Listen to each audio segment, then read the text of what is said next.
serious? What's the creepiest/scariest thing you've seen but no one believes you? I woke up to something. It sounded like a door shutting.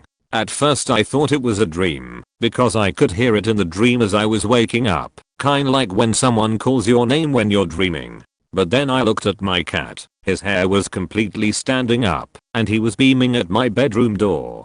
This was the moment when I got really scared, because I know animals can pick up on that sheet, and I thought he might know something's wrong. My cat doesn't do this type of thing unless a dog is in the room. So I looked over at the door, and the only way I can describe it is it looked like it was swaying, slowly, like it was breathing, like someone was standing on the other side of it trying to hear if I was awake. This swaying was accompanied by a shadow. I don't mean a supernatural shadow, but it looked like the shadow of a person behind the door. I was paralyzed in fear. I lied there for 5 minutes naked watching this door away. I considered yelling and trying to scare them away, but I was terrified someone might respond. I legitimately thought this was the moment where I will have to defend myself or be killed. I don't own a gun, but after 10 minutes or so I mustered up the courage to check every room in the house. I faking checked every corner too. But there was no one there. I don't know what happened, but my evolutionary traits kicked in, and I completely believed someone was outside my door. Reddit. The accompanied by a shadow part was not a shadow figure. It was like the shadow you'd see if something was on the other side of a cracked door. I don't know if that makes the story less scary or what, but just wanted to be clear. Ghost story time. I was living with a few of my friends a year and a half ago, and we are all pretty religious. At least 2 of us work in religion. We were talking about how we didn't believe in ghosts or demons, at least in the sense that we couldn't see them if they were real. We started talking about how if we saw one it would change our perspective entirely. I said out loud, if something is here I wish it would just show us. 2 nights later I'm sound asleep and have the most vivid, brutal nightmare I've ever had. Long story short, I was in my childhood house. We were getting robbed, and the robber shot my father. Only it was me. I was the robber. My father and I had a very strained relationship, and the detail of the shooting woke me up in tears. I mean, I was sobbing. I looked at the foot of my bed and saw a man sitting on his heels staring at me. It looked like he was 80 years old, but never hit puberty. That's as best I can describe it. His face looked kind, but his eyes looked so wicked it struck terror into my soul. He almost looked curious, but morbidly so. He was wearing clothes that looked like he was a newspaper salesman from 1890s New York. I only saw him for a split second, and he was gone. The wild thing is I got all of that detail in just a split second, like he wanted me to remember him. Here's the crazy part. So I was spooked to sheet right. I went into our living room and watched YouTube and some Twitch streams for a bit until I convinced myself I was just half asleep and still spooked. I lay back in bed, and the moment my head hits the pillow my roommate sits straight up in bed, still asleep, points at the foot of my bed and says, "My name. Who is that?" I lost my goddamn mind. I literally drove home at 3 AM and told my parents through tears I wanted to stay home until summer. I stayed at home for a week or so and then went back. My roommates started having night terrors after that, but we moved soon after. I've never been so scared in all of my life. Edit. I've had question about my roommate's night terrors. The one I saw happened the first night I was back. Basically we are both sound asleep and he wakes up screaming. I don't mean yelling, I mean screaming. It sounded like an animal in pain. For those of you who have been hunting, before he sounded like a deer screaming after being shot. I got down on the floor. He just slept on a mattress and tried to calm him down, but we locked eyes and he started to try to climb over me still screaming. He looked afraid, absolutely terrified. After 2 or 3 minutes he stopped all of a sudden, started mumbling and went back to sleep. I was holding his hands and our fingers were locked, like when you wrestle, and I had bruises the next day because of how hard he squeezed. The next morning I asked him if he remembers waking up screaming, and he said, "No, but I had a crazy dream. You got down from your bed and started attacking me, but you were covered in this black sludge. Like your face was melting off, but it was this tar-like goo that smelled like decay." After that 2 of my other roommates and I got together and prayed in our room. Nothing quite as bad happened after that point. Some other less entertaining stuff happened, like couches being stripped of their cushions and things spilling in the middle of the night. One time a bottle of wine just faking exploded out of nowhere and scared us to death. Thanks for the silver was my first. Edit #2. To be clear, I'm a seminary student and I work in ministry for high school students. Not exactly a youth pastor, but sort of. I don't believe in spiritual healings or anything like that. I'm much more naturalistic about my beliefs, but these things really happened. Whether it was a hallucination or genuine spiritual thing, I have no idea. I don't like to think about it. No one ever believes me when I tell them this, except the few people that are involved. My dad thinks we are just too imaginative, even though my mom and I will tell the exact same stories at different times, never having talked to each other. But anyway, here's what I have to contribute. It's a copy paste, by the way. I've told this story on Reddit before. My story starts when I was roughly 8. My parents bought an old farmhouse that's over 100 years old. We found newspaper clippings in the wall when they renovated it from 1864. I had 2 brothers at the time and we were all outside playing, and they had a tendency to pick on me, so I decided I was done putting up with it and went in the house to tattle, as year-olds do. I yelled several times for my mom and finally got back. "What is it, dear?"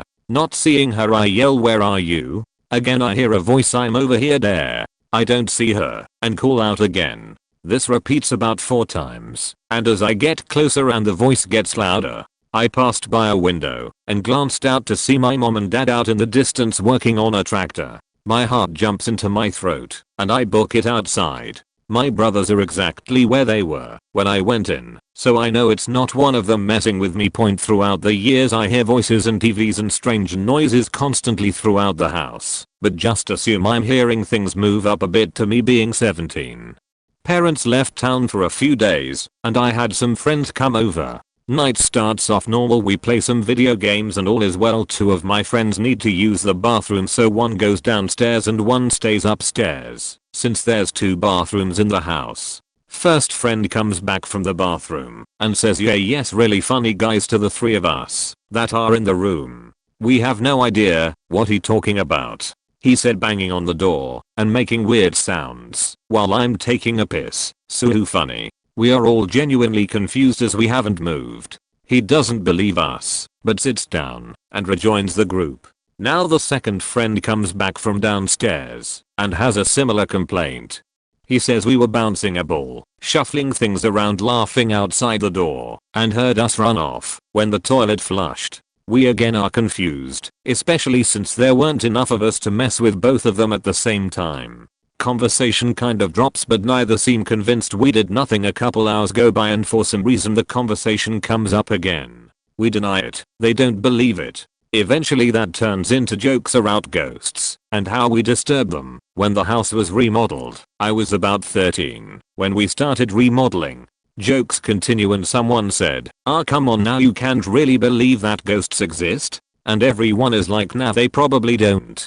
On the other side of the room is a single fold closet door, and right as we said that, this door explodes open so violently that the folds slam together and bounce almost back shut. We immediately end that conversation, flip every light in the house on, and no one dared to touch that door. The next day I wanted to make sure something didn't fall, but as I open the door there is nothing close to the door, nothing big enough that even could have fallen to slam that door open. Move forward to me being 20 and telling my mom of the weird things that I witnessed. She tells me, "Oh, I know there's at least a family of 3 that I know of, 2 little boys, one always has a bouncing ball and the other giggles a lot, and an old man." I hadn't even gotten to that part in my story. Edit. Dear cause, apparently this is a hot button issue for y'all.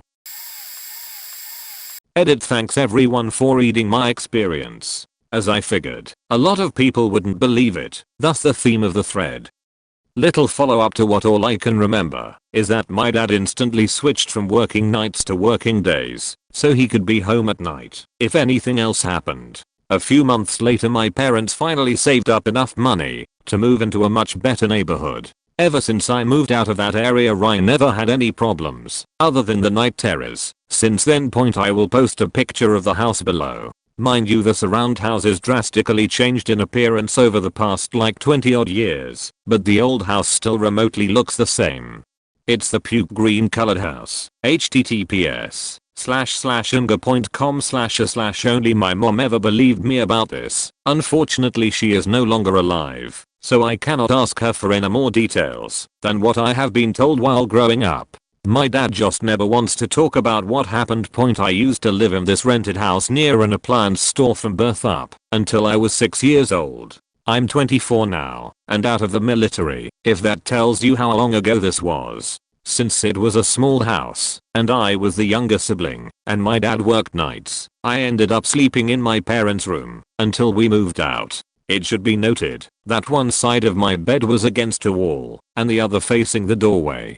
I remember having this Cookie Monster plush that I was obsessed with and would never go to sleep without it. If my mom ever tucked me in without it, I would throw a tantrum until I had my best friend. Things started to change when I was about to turn 4 though. My mom would wake up and notice I would be sleeping without the plush and that it would be under my bed. Not thinking much of it, she would just put it back in my bed and let me continue sleeping. This kept going on for a couple of weeks until my mom finally decided to ask me about why Cookie Monster would always be under my bed when she would wake up. I remember saying something along the lines of, "Here's my friend, he talks to me and likes to walk around at night," or something of that matter. From my perspective, I knew I was talking to Cookie Monster because I could see his eyes. You know how he has those big white eyes that stick out?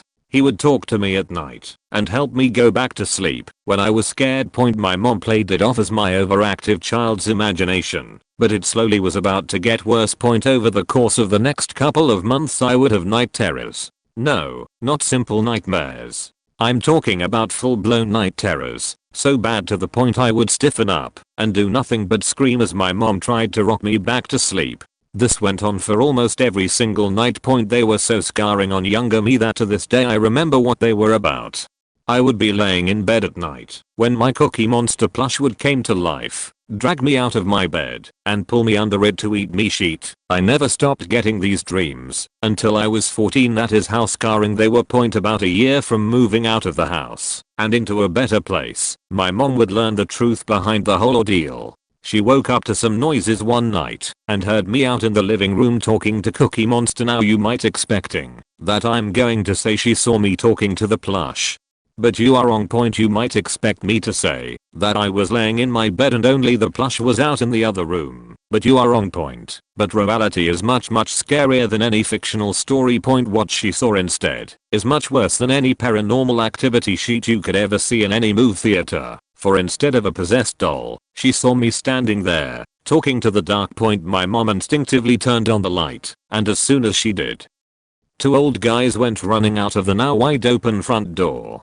The only thing I remember from that night was my mom holding on to me for dear life as my dad and the police rushed to the house. The thing that scares me to this day is not the fact that I was talking to 2 random strangers that night. What scares me to this day is that I was talking to these people for months without knowing it. I was talking to the people who were constantly breaking into my house every night. That they were breaking in for months without kidnapping me or stealing anything from us. What scares me to this day is that I still have no idea what they ever planned to do. This may be long, and it isn't a no one believes me /us scenario due to the amount of us involved. More of a lot of skepticism thing. Backstory, you'll need it. I grew up in a small California desert tourist town called Joshua Tree, home of the Joshua Tree National Park. Those of us that are older call it the monument as it was that before national parkdom. I was in my early 20s at the time of this, which was approximately 14 years ago, and was the only one with a car and a license. Growing up in a small desert town leaves you with limited options for fun, and we would make use of the park. Occasionally, maybe once a week or so, a group of us would pile into the station wagon with beer, smokes and a mixtape and drive through the park late at night. An empty road, so dark and quiet other than the loud group of guys in a red Mercury driving fast from one entrance to another. Hours would go by each time as we drove the long desolate road and stopped at various rocks we liked to climb. And I can't understate how desolate it was. How alone. No other cars, no lights, except the occasional roadwork sign when warranted. Hell, that was exactly what we thought it was. This trip started like every other, except maybe more of us than usual. Crammed in that car, windows down as I chain smoked, and drove a good 20 miles per hour over the speed limit, gravel spitting up as we had a good time. Shortly into the trip I saw a light. A blue light. Possibly, and it was miles and miles ahead. That is the thing about dark, light is free to shine. I remember saying something about having to slow down at some point ahead. Must be some road construction left by itself up ahead. Had to be a sign. The light hadn't moved. We continued for a few miles to one of our favorite stops and got out. We climbed for a while, maybe 45 minutes or so. Drank a little. Joked. The norm. Then we piled back in and continued. Let me be clear, this light never moved, and we had already been about an hour into our adventure. Why would the sign have a blue light? As we approached the light I started to slow. And slowed more and more as we approached the source. It wasn't a sign. It wasn't a car. It wasn't a UFO. Standing on the side of the road, facing towards us unmoving for over an hour at this point, was a man. A pale white man, white beard, dirty old miner clothing with an old mining helmet and a pickaxe. His light giving off an unnatural blue light. His face blank, but he stared at us, directly at all of us. We sped up, and as we drove by faster, his head turning to keep pace with us as we left. His light visible, unmoving once again, facing us the entire trip out. I remember looking at the car clock shortly after passing him. It was damn near exactly 1 AM when we passed him. We never saw a car, hell, a horse, any way for this old sickly pale miner to get into the park, nor any reason for him to be there. Worst of all, we estimated that this miner had to have been standing there, facing us, for at least an hour and a half never moving. Not once did that light flicker, as if he looked down for a moment, or turned his head. He just stood there staring down a road at a car full of dumbers. We never saw him again.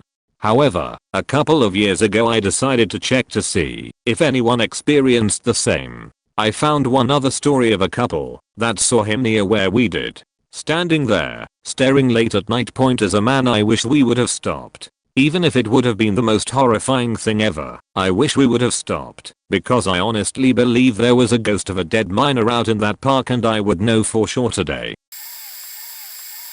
On mobile, so I apologize beforehand.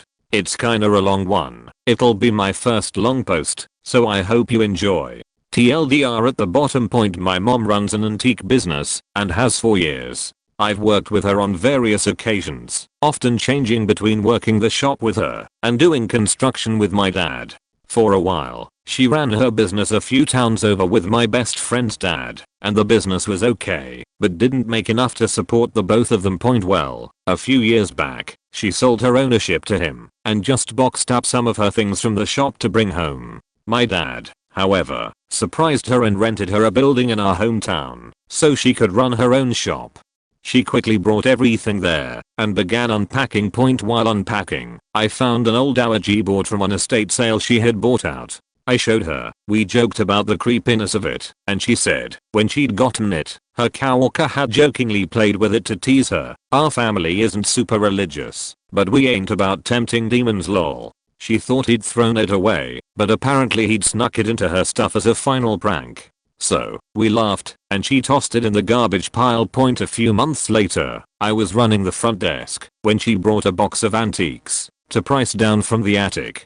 We began going through it, and what happened to be in the bottom of the box? The Ouija board, still in its cardboard case, planchette underneath. I recognized it as the same one. The box had the same tears and dents I remembered. Mom and I looked at each other, and after much debating, threw it away. Again. Well, in about 2017, Mom stopped opening the shop. We weren't making too much while open, and instead started buying out estate sales, or helping them run it, then buying what was left over to take to the shop, which we still owned. It became a storage house for antiques she hoped to one day sell. This last week, May 20th I believe, she asked me to help buckle down and clear out damaged junk from the shop.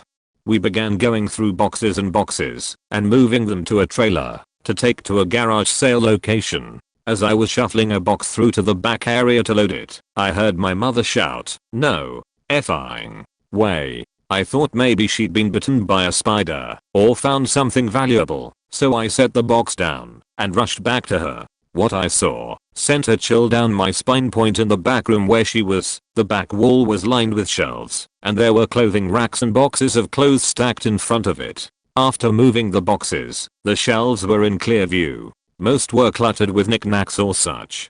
But on the bottom shelf, centered and all alone, there sat a familiar board game sized cardboard box. We stared at it, then each other. Neither of us said a word. We pulled it out and sure enough, it was the same damned box. The corners were torn. The sides were scratched. Same one. I'd seen it thrown out twice before, yet here it was. We tried to tell my dad, but he isn't superstitious. My brother didn't believe us. They assume it's a separate game, and part of me wants to think so too. But I've seen that box too closely too many times. I know it's the same one. TLDR, Mom opens her own antique shop, and we find a Ouija board and throw it out. Then find it again, and throw it out. Then find it a third time and crap our pantaloons at it. Thanks for my first gold. As soon as Mom and I decide what to do with the Ouija board, I'll update the post again. This makes me sound faking crazy, but anyways, it was a warm summer morning back when I was a kid. I was standing in our hallway, putting on my shoes, when I randomly peeked into our living room and saw a see-through male figure surrounded by rainbow-colored lights standing right in the middle of the living room. He was reading a book and didn't seem to notice me. I thought it was weird, but I didn't feel scared or anything. It felt like the room was filled with a warm, loving energy, if that makes sense. I kinda just shrugged it off and went about my day, probably because I was too young to really understand what I'd seen. A few days later, when my mom tucked me into bed, she read me a bedtime story about a kid who meets an angel or something like that. Don't remember the story exactly, but what is interesting is the author's description of what that angel looked like. It was exactly the same as the strange rainbow man I had seen in our living room a couple of days before. It even said that angels will often visit humans surrounded by a strong, rainbow-colored lightning and manifest themselves while reading a book. I casually blurted out, "Oh, I've seen an angel then." And my mom was like, "You have? That's great." And we didn't talk more about that for a while until one day where I randomly asked my mom if I could see a picture of my granddad who died unexpectedly while my mom was pregnant with me. She found an old family album and we looked through pictures of my parents' wedding that happened exactly 1 year before I was born. There was a picture of 3 or 4 people sitting together, laughing and having a great time at the party. I immediately pointed out the guy who sat in the middle and said, "How funny. He looks just like the angel I saw." And my mom's face turned white as a ghost. She was just about to tell me that this was indeed my deceased grandfather who I never got to meet. I'm very convinced it was him visiting me. About 8 years ago now, I was taking a drive out to Kansas from the East Coast. I was with a friend and we were going out to see her grandparents. Once we were about 2 hours from the grandparents' house, my friend starts outlining standard operating procedures of seeing things in and around her family's home. She seemed a bit panicky when going over everything, but I managed to calm her down. I'm skeptical of everything and assured her that the things she had seen when she was a small child were just manufactured in her imagination. She insisted that the entire family had seen these things with the exception of her grandparents. 2 hours later, we arrive in Kansas, and I'm ready to fall over because of the length of time the last leg of the trip took. We are welcomed, and grandmother takes me to a back bedroom, and just as she about to close the door, she stops, says maybe you shouldn't stay in this room, and escorts me to another room. Okay, that was a little strange, but whatever. I'm tired. Fast forward to night #2 at the grandparents' home. It's around 11 PM and my friend has crashed out on the couch watching TV. I'm in an adjacent bedroom from which I can see her laying on the couch. I nod off for the night and wake up to a old grey man that bared a resemblance to the grandfather, but was not the grandfather, standing with his back to me in the doorway looking at my friend sleeping on the couch. I decided I was going to get up and confront the old grey man, and something slammed me back into the bed. I tried to get up several more times with the same result. Each time I was slammed back into the bed a voice would repeat, "Put a seal on the door." Finally, I snapped to it's 3 a.m. and everything was normal. I must have been sleeping. It was a dream. No old grey man and my friend was fast asleep. So I start pacing around the room trying to decide how I feel about what had just happened. I glance over to my friend, her eyes are open, and she says, "You seen it?" I say, "Get in the car, I can't be here right now." We spend the next 4 hours sitting in a Walmart parking lot talking about the history of her experiences in that house, and comparing to my own. Okay, my nerves are not on fire anymore, and we are heading back to the grandparents' home. We arrive and they are waiting for us inside. I tell them exactly what happened to me, and I get, "Yeah, that's strange. We usually do seal our doors with a prayer at night, but with all the excitement we just must have forgotten. All the children have mentioned stories of things, but we have never seen them. We are sorry you had to go through that." Point, I'm really not sure what I seen or experienced that night, but when I tell people they get that look of skepticism. It's obvious they don't believe me. My conclusion is that the experience was indistinguishable from reality in the moment. I don't know what that means, but it changed the way I look at things. Finally, my chance to shine. So, I live in Edinburgh in Scotland, which has, naturally, rather a lot of old buildings. When I was 4, my family moved into a Victorian villa that was built in 1860. Lovely place, beautiful big garden, happy days. That was, until what I like to refer to as the incident of the window. Point. So, one afternoon small me was sat under the window in the ground floor living room playing with some Barbies. Mum is in another room, and no one else is in. No one else should be outside either, may I point out, but lo and behold, I look up to notice someone walking along the front of the house toward the window I'm sat under. Panic ensues at this point, but it's hard to describe. While I was definitely a shy child, I wasn't terrified of general people in the public sphere. All I can remember is this really strong feeling of wrongness, so I dipped behind the armchair that faced away from the direction the gentleman was walking, and hid. Point. After a bit I peek around the side of the chair to see if it's safe to come out yet, and see a man passing the window. He lifts his hat at me and smiles, then continues on his way. I howl for my mum, after a mad dash through to the sitting room, and my garbled explanation of the problem. She goes outside to obviously find nobody there. She checks our wash house, the summer house and the garage, but they are all free of middle-aged men in jaunty hats. She assumes someone has come down the drive, which is long and cuts around the side of the building with a separate entrance, assuming it was a shortcut off the street, and left when they realized their mistake. Point. Adult me finds this story pretty implausible, but hey ho, we say what we need to placate kids, eh? And in the past a couple of people had made that mistake, only they realized, and turned back / apologized long before reaching the far windows. Anyway, I'm assured it's nothing to worry about, and go back to days whiling away the merry childhood hours doing random crap in this room by that window. Point. However, later in that same week the same man appears again. How bad are his directions, you might well ask. This time Mum and I are alone again, but with the important difference she is doing the dishes in the kitchen next door, and is stood in front of the window, looking out. She has seen nobody go past, but at my shout of, "That funny looking man is back," she bolts out the door in a flash, to find absolutely no one there. A fact she already expects, because she has seen nobody go past the entire time she has been in the kitchen. Again, she checks all the outbuildings and finds nothing. Once again she attempts to reassure me that it is probably nothing to worry about, that it probably wasn't the same man, and that they will put something on the drive to make clear it isn't a passage for the public. I insist doggedly to anyone who will listen that this was the same man and that he looked funny. Eventually my grandma, who is a big believer in the supernatural, came to stay with us, and the whole incident is brought up. By this point I no longer willingly go anywhere near windows on that side of the house, and live in general terror of people looking in at me. She asks me to describe who I saw. At this point I feel I should mention how utterly obsessed with the Victorian period I was for my entire childhood. I was forever playing olden days set then. I had loads of dressing up clothes of it, and collected lots of children's TV or books set in, or about, the period. You can probably see where this is going, but I described a Victorian man's get-up, which my grandma recognized instantly. She said she thought it was the old gardener by the style of dress I explained, down to the hat, and that she thought it was just his way of letting us know he was happy a new family had come to live there. Her and my mum thought that was a lovely heartwarming tale. But I have spent the rest of my life terrified of it. Meanwhile, anyone else who ever heard the story either believes the same man stupidly walked down that drive by mistake twice in 1 week, or that I fell asleep and dreamt it.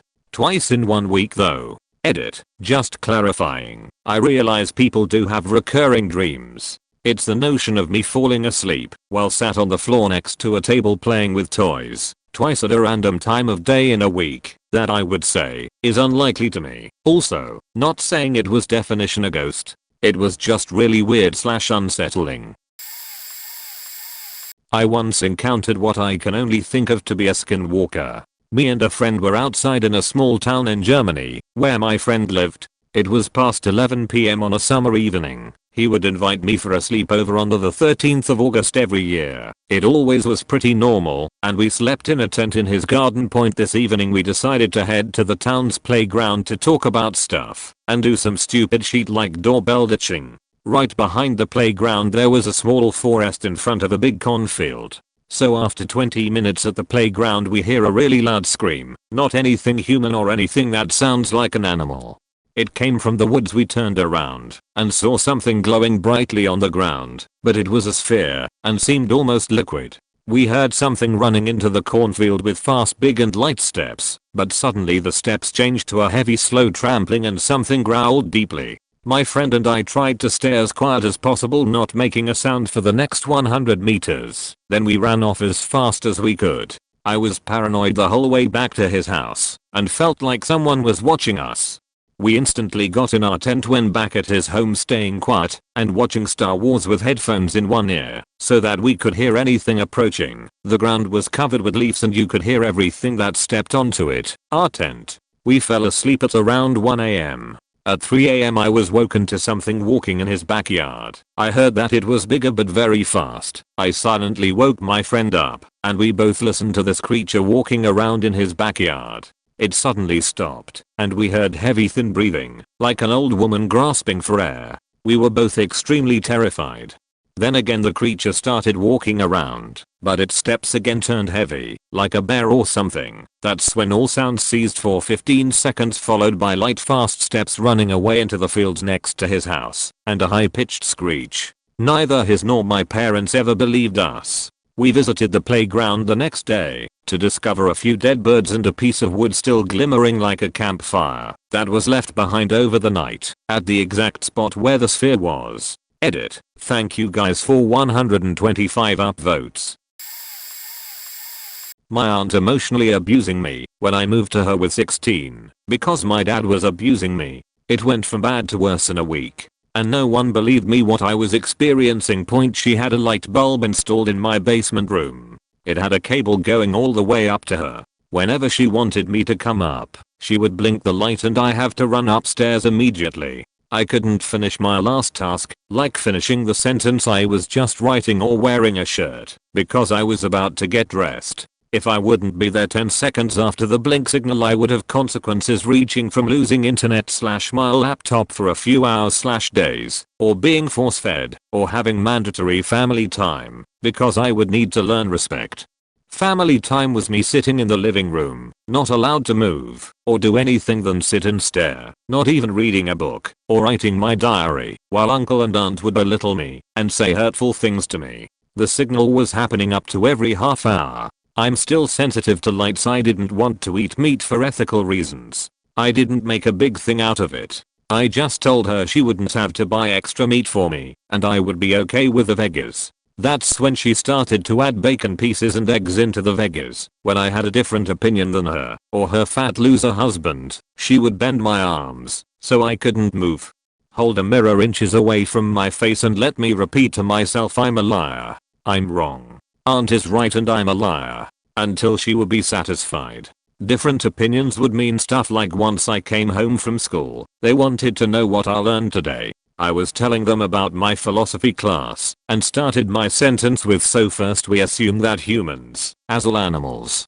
Did you just call us animals? You have no respect. Thou shalt not lie. This particular argument dragged until the evening point. My door to my bedroom was broken because she kicked it in.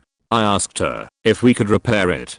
The answer was no, because otherwise she couldn't just enter, because I surely would lock it. The door was always a crack wide open. I asked to get a magnet, so at least it would click close. After a few weeks I got one. I'm very skinny, and she is very fat and old.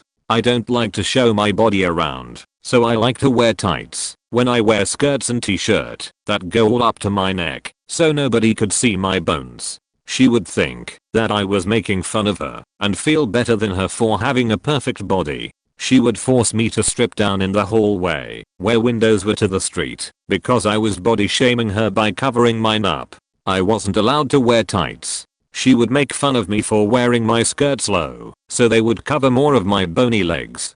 Once I was wearing a blouse and was about to leave for school. The blouse was wrinkled, so she wanted to iron it real quick. She told me to take it off, so I wanted to go to my room and switch to a shirt until the blouse was ironed. I wasn't allowed to do that. I had to strip to my bra in the hallway, where all neighbors could have seen me. I was holding my hands up to my chest and tried to stand in a doorway so I couldn't be seen. When she noticed that, she forced my hands down and let me stand in front of our glass door. Because I did that for shaming her body, she said, and I shouldn't be so ignorant. She force fed me. I was eating very little, but I never was anorexic or anything. She would cook extra much and let me having to eat more than I could until I felt like puking. I gained 10 kilograms in a year.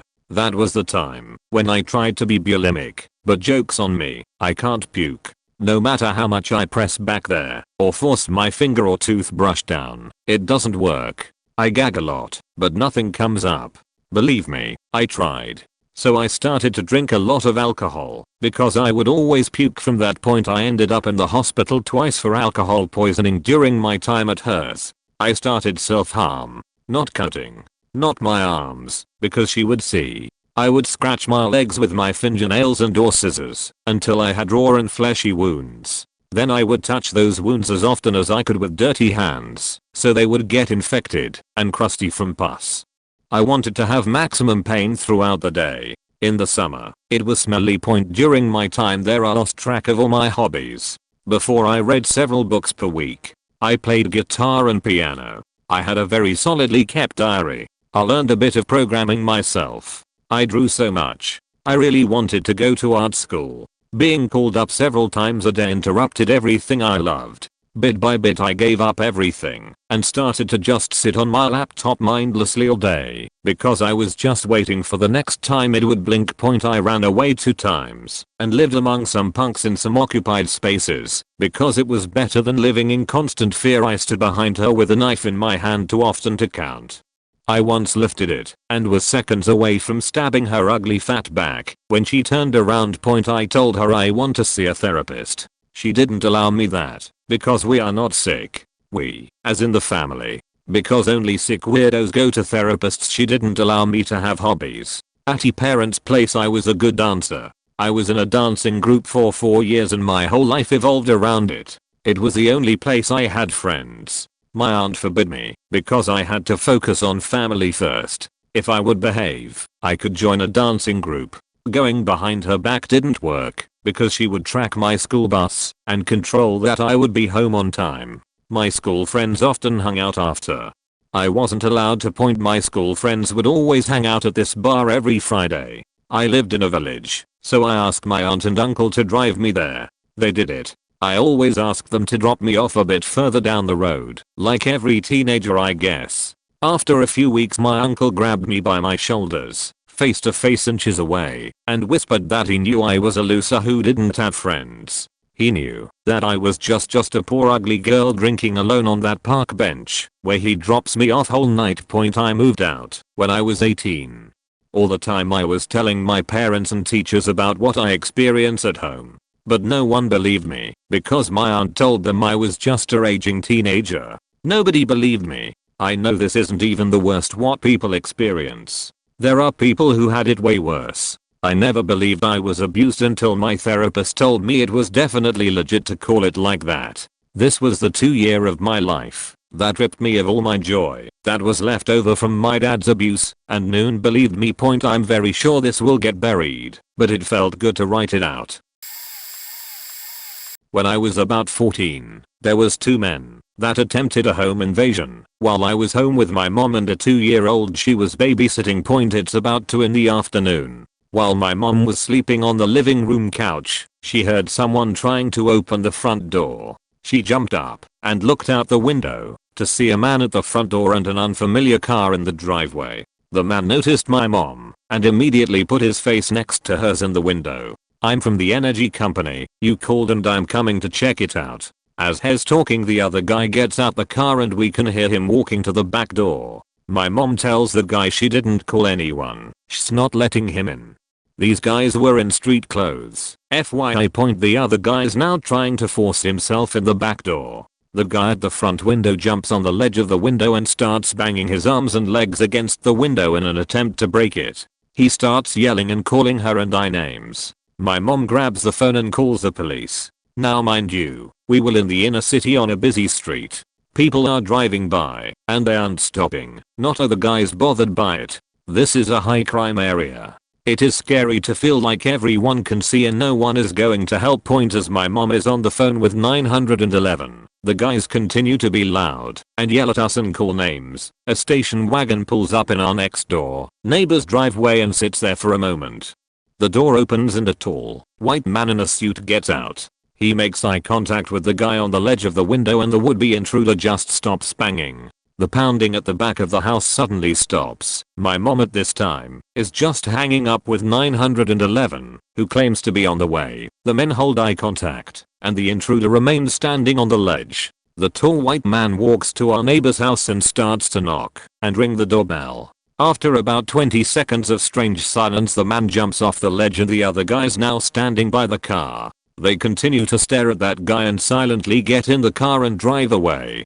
After they drive away, the man at the neighbor's house comes to our front window, tells in asking my mom if she's okay. She says she is, and he says they are gone now, and they won't come back. You guys can stop crying. He then walks back to his car and drives away. Silently. The police arrive about an hour later, typical to come that long after, since no guns were involved. My mom and I tell them everything. They then talk to all the neighbors. They question our next door neighbors, who heard a lot of the yelling, but couldn't see much from the way their windows face a house. But they have no recollection of anyone coming to their house during this time. No one came in the driveway, no one knocked on the door and no one rang the doorbell. So of course, the police continued to question about this part of the story that was made up. Talk about the chills. All my hair stood up when the neighbors claimed no one came over. I can still see that station wagon driving away. It seems like time stopped. The guy even waved as he left. But I can't remember what he looked like at all. I have a great memory for faces, but his is just a white spot. Weird. Remains one if the scariest things memories I have, and we still talk about that guy. Where did he go? Saved our lives. I'm posting from my mum's perspective as I never personally saw what she saw, but I was the only one who believed her. A couple of years ago my mum ran a hugely successful cleaning business in England, and based on her location most of her clients were based in the countryside in huge houses. Biggest house she had to clean was a mansion with over 100 rooms, to give you an idea of the scale of these houses. Anyway, one of the houses she cleaned was a huge bed and breakfast that was converted into a huge house. This house is estimated to have been built sometime in the 1700s, not that uncommon in the English countryside. The family there consisted of a husband, wife and 3 kids between the ages of 3 to 5. A very important detail is that one of their kids died at teenager age, maybe 14 based on pictures. Mum never asked how, she felt too disrespectful to ask. The husband was a bit strange, antisocial, career focused. He was mostly at work, so mum and I didn't see him often. The wife was maybe mid-20s, very chatty and friendly, and she loved her kids. The fact they were such a normal family makes the events of this story worse. So, mum was asked to clean the 3 floors of the house. However, the wife told mum that on the 3rd floor is where the guest rooms are, and they collect a lot of cobwebs. Old house, completely normal, and so they only need cleaning once a month. This is where things get weird. She was given strict instructions not to enter the room third along the hallway on the third floor. That was their dead son's room and they want it left completely alone. Okay, sure. The first time she did the new cleaning job at this house, she came home early in absolute hysterics. Now, this is a woman who was a carer for years. She's held many dead bodies and guts in her time.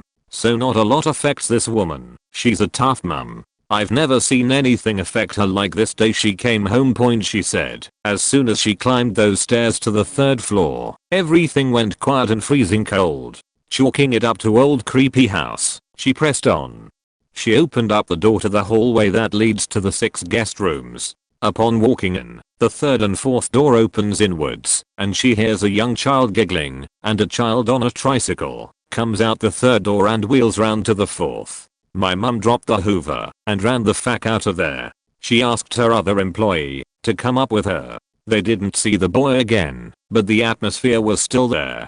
They peeked into the third room. My mum has huge balls and morbid curiosity that overrides her fear, and she said it looked like a murder scene. There was dried brown blood on what looked like a normal kid's room, on the covers of the bed, the carpet etc. But she said the worst part was turning to the wall and seeing "help me" scrawn into the wall in fresher blood than the rest. Mum and employee got the fuck out of there. They immediately went downstairs to the wife, and just as she was about to say, "I'm not cleaning the third floor at all, you need to find someone else," the wife looked to her and said, "I can tell you went up to the third floor. I understand you don't want to clean up there. None of the cleaning companies we've hired will go up there. We usually do it ourselves." Upon hearing this story from mum, I was thinking, holy shit. I don't understand how this family uses those rooms as guest rooms. As in, friends and family stay in those rooms over Christmas etc. A few months later, she was scheduled to do that house alone. She practically begged me to come along. Now it's not uncommon I helped out at the time because I loved her and supported her business, but in all honesty I was shit scared. She even had to offer me payment before I considered point. So upon arriving, I immediately hate this house. Huge long driveway, massive courtyard in front of the house, old rotting wood supports, all windows facing outwards towards the courtyard where we park the van. I can see those third floor windows and I'm extremely nauseous. The third floor windows are completely black, but my mum was certain they didn't have curtains. Okay. So I start cleaning, and the first thing I noticed is that there are hidden cameras everywhere. I mean, faking everywhere. Maybe mum didn't spot them because she doesn't know what she's looking for. She's a bit old, bless her, but I could see little glowing lights where they were on and recording. They were very well hidden, mind you. I can't be certain I found all of them, but in the whole house I counted 130 cameras. 100 and faking 30 cameras have been recording mum and all her employees, including me, for months. What the fuck? Upon this discovery, I immediately told mum, and she went apeshit at the wife, who was the only person present. Mum hated being filmed while doing her job, and it's not uncommon people record cleaners to make sure they don't steal, but not 130 faking cameras. This is where the story gets worse than that creepy upstairs. The wife had no faking clue what we were on about. What the fuck? We went around the house and I pointed them all out for mum and the wife. The wife was gobsmacked at this. We had to leave for the day as we had finished, and the wife said she'd have words with her husband when he got home. So the next week I come with mum again, and as soon as we greet the wife we know something is very wrong today. The wife is teary-eyed and has a weak voice. She asks us to sit down in the kitchen for a talk. She says she confronted the husband and found out a lot of things. Firstly, all these cameras went to a random, locked room where the husband had a mini CCTV setup where he held all the footage, and he was forced to show the wife what recordings were stored. Oh boy. There were thousands of trimmed videos of my mum cleaning, bending over, working, and were extremely perverted. Not only that, but he saved recordings of his own kids and dressed in their rooms. Oh my god, I felt so sick hearing this. She said she was going to the police when he goes away on a trip to avoid more confrontation because she was scared. She was also packing up her and the kids' stuff to move to her mum's house. She begged my mum not to ever come near the house again, and she will pay her to keep this quiet. I guess they had a reputation in the area and didn't want word going around. Not sure how you can keep that sheet safe. To this day, mum and I have never said a word about what that wife said to us. She said she won't accept any money for bribery, and she will never be in contact again, and that was that. We went in the van, went home and had lunch. We both didn't want to speak, and felt so sick. We still haven't spoken about it in full. Point bonus, we drove past that hellhole house about 2 years afterwards, and we saw a new family playing in the gardens outside the front. Point myself, mum and that employee are the only people who know what we saw. Mum tried telling the story of the room to the rest of the employees and they laughed, as if it was a ghost story. She never mentioned that weird faking husband. Sadly, these things are much more scary when it's for real. Fact. A creepy house with a young family. Their child died, and they kept his room as it was, which was covered in blood. Saw the boy riding a tricycle upstairs. Even worse, the husband had cameras planted around the house, and had recordings of my mum cleaning, and his own children undressing. We got the fuck out of there, and never saw them again. New family moved in, and house is back to normal. Ash. Before starting this story, keep in mind that I was around 9 years old, so certain details are lost to me. But the story is still the same. Around 2010, I lived in a 2-story apartment, and was in the 4th grade at the time, living with my older brother and my 2 parents. Due to my brother being the oldest child in house, he had his own space. He just jayed all day and all night long, mixing music and having a good time, making fire, basically. He also had a medium-sized disco ball that filled his room with colorful lights when it was night, and turned it on each time he was still jing late into the night. One day, I was walking in the hallway upstairs when he called my name, wanting to show me something, which turned out to be a video he recorded on his phone. He proceeded to tell me that he left it on his bed and forgot about it. Because of this, it led to his phone recording for 10 minutes and some number of seconds. He then told me that there was something weird about the video, and that he wanted me to see it. I said okay, and he played it. For the first 2 minutes, you just heard Mexican music and dubstep in the background, as he was trying to composite those 2 music genres together. And his room was completely dark minus for the disco ball I mentioned rotating random colors everywhere, making seeing his room difficult. Another 2 minutes in, and stuff started to get strange.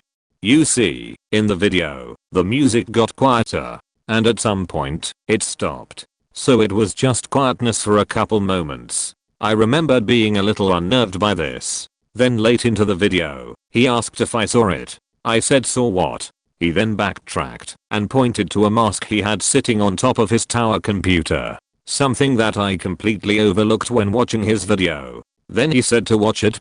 I saw this mask head thing go up and down very slowly. He even scrolled back and forth in the progress bar and made sure that I saw it. Since I was a kid and all, I was really freaked out by it. I then proceeded to ask if he's faking with me. He said no, and that he's not cheating. I believed his answer because he didn't crack a smile and didn't show any signs that he was lying, but I did know that he is a bit of a liar sometimes. The weird thing that I think about now recalling this memory is that I never actually this mask in his room when I walked into his room and showed me this video. I know that this could have been easily faked, but it still unnerved me by how weird it was and how serious his face was. Only me and him knew this happened. My parents don't know, but I don't think it matters anyway. That's all. 2 years ago, I moved out into rural Indiana with some of my best friends to share a pretty large apartment that was above my best buddy's dad's garage. Since most of my family is from the area, most of them have known about the house their whole life, and all of them pretty much unanimously agreed that it was haunted. Before my friend's dad moved in, the place had actually been a church. One wing was the actual chapel and the other was living quarters. My mom said multiple exorcisms had been done there, and she once watched the double doors to the living quarters fly open and something stomped down some stairs, all during an exorcism. Hell, even when I got there, my other friend I was living with showed me the unused concrete basement, and in there was a room that seemed to serve no purpose whatsoever, bigger than a closet, but smaller than a typical room. The only thing in the room was a symbol painted on the middle of the wall that gave us bad vibes. We googled it, and turned out to be a symbol that represented some demon who preferred taking children's souls or some shit. Can't remember exactly what it was. Anyway, it's 1 AM and all my roommates are asleep, and I decide I'm going to go outside and smoke some weed and look at the moon and listen to some Radiohead to relax myself after work. Usually I take our pit bull pup, Sweetie, with me and go around the back of the garage towards the forest. Sweetie is so well trained that she will stick to you without a leash and typically scares off packs of coyotes that lurk around. However, as I'm walking towards the forest, Sweetie stops and starts whining and won't follow me like she usually does. So I tell her to come on, but alas, Sweetie refuses to go. I take her back to the apartment and have her sit in my bed, and she is shaking at this point, but stupid me decided it was okay and went back around the garage outside and started walking towards the forest again. But this time I noticed something was walking alongside me, pretty much directly next to me, in my peripheral. I just kept going until something clicked in my head that said you did not imagine that, and I turned to see what was next to me. I shit you not, what I saw was a white figure that was as tall as my waist, and it was wearing a dress. Then something whispered in my ear and I took off running into the huge backyard area where I usually smoke point. But wait, there's more point. After smoking a bit and listening to In Rainbows for the 1000th time in my life to calm me down, I decide I had to have imagined it, and Sweetie probably just saw a coyote that was bigger than usual. I decide I'm done and ready for bed. I had pretty much forgotten the white figure, so I decide I'll head back the way I came, since it's the faster way back to the apartment. Point, this is where most people don't believe me, because I was high, but in all of my years of smoking weed, I have never experienced something like this. I started walking into the huge open area that has the forest behind it, and I saw something running in the darkness. Curious me kept watching to see what it was, and I could make out 2 legs, and that it was pretty large but full on sprinting. When I noticed that this large, hulking shadow person thing was full on sprinting towards me though, and beginning to show itself in the moonlight, I booked it. I could hear something following me all the way back, until I got to our door. My friends have told me some of their stories too, but no one believes the last part of mine. I know what I saw, and I know it was real. Weed has never made me hallucinate. I wasn't so tired that I was imagining things, and I've never had this happen to me again after this event. That sheet faking happened. Copy pasta from last time. I've posted this before, but super relevant. We had like 10 of us at a pub telling people about it, and they still didn't believe us.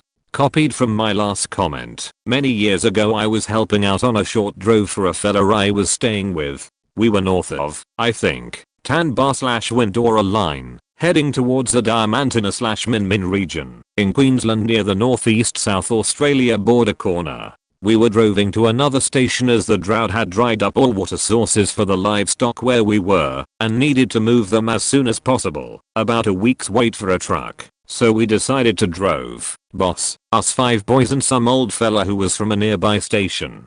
So we drove the first day, pretty uneventful, and made it to camp. We penned up the livestock, and started to settle in for the night. Had tucker, settled, got in our swags, and dropped like a stone. I had third shift, keeping watch over the stock with a rifle in case dingus, or whatever have a go. I slept like a fucking log as usual, and got woken up for shift. 2 AM or something. Old fella who woke me was like, apparently I need to come with you. Boss says no one goes alone tonight. I was pretty confused. We usually shift alone, but went along. After a few minutes walk, we got there, and here's what I see. 2 blokes on shift. They each have one of boss's class D 22s, semi-auto, about 20 round mags, 2 entire fresh cartons of ammo, about 1000 rounds total of power points, a metric fuck ton of empty boxes, and used shells around them. 3 dead foxes in different spots near the pen. Point, stinks like fuck, as if the dead ones were rotting quick.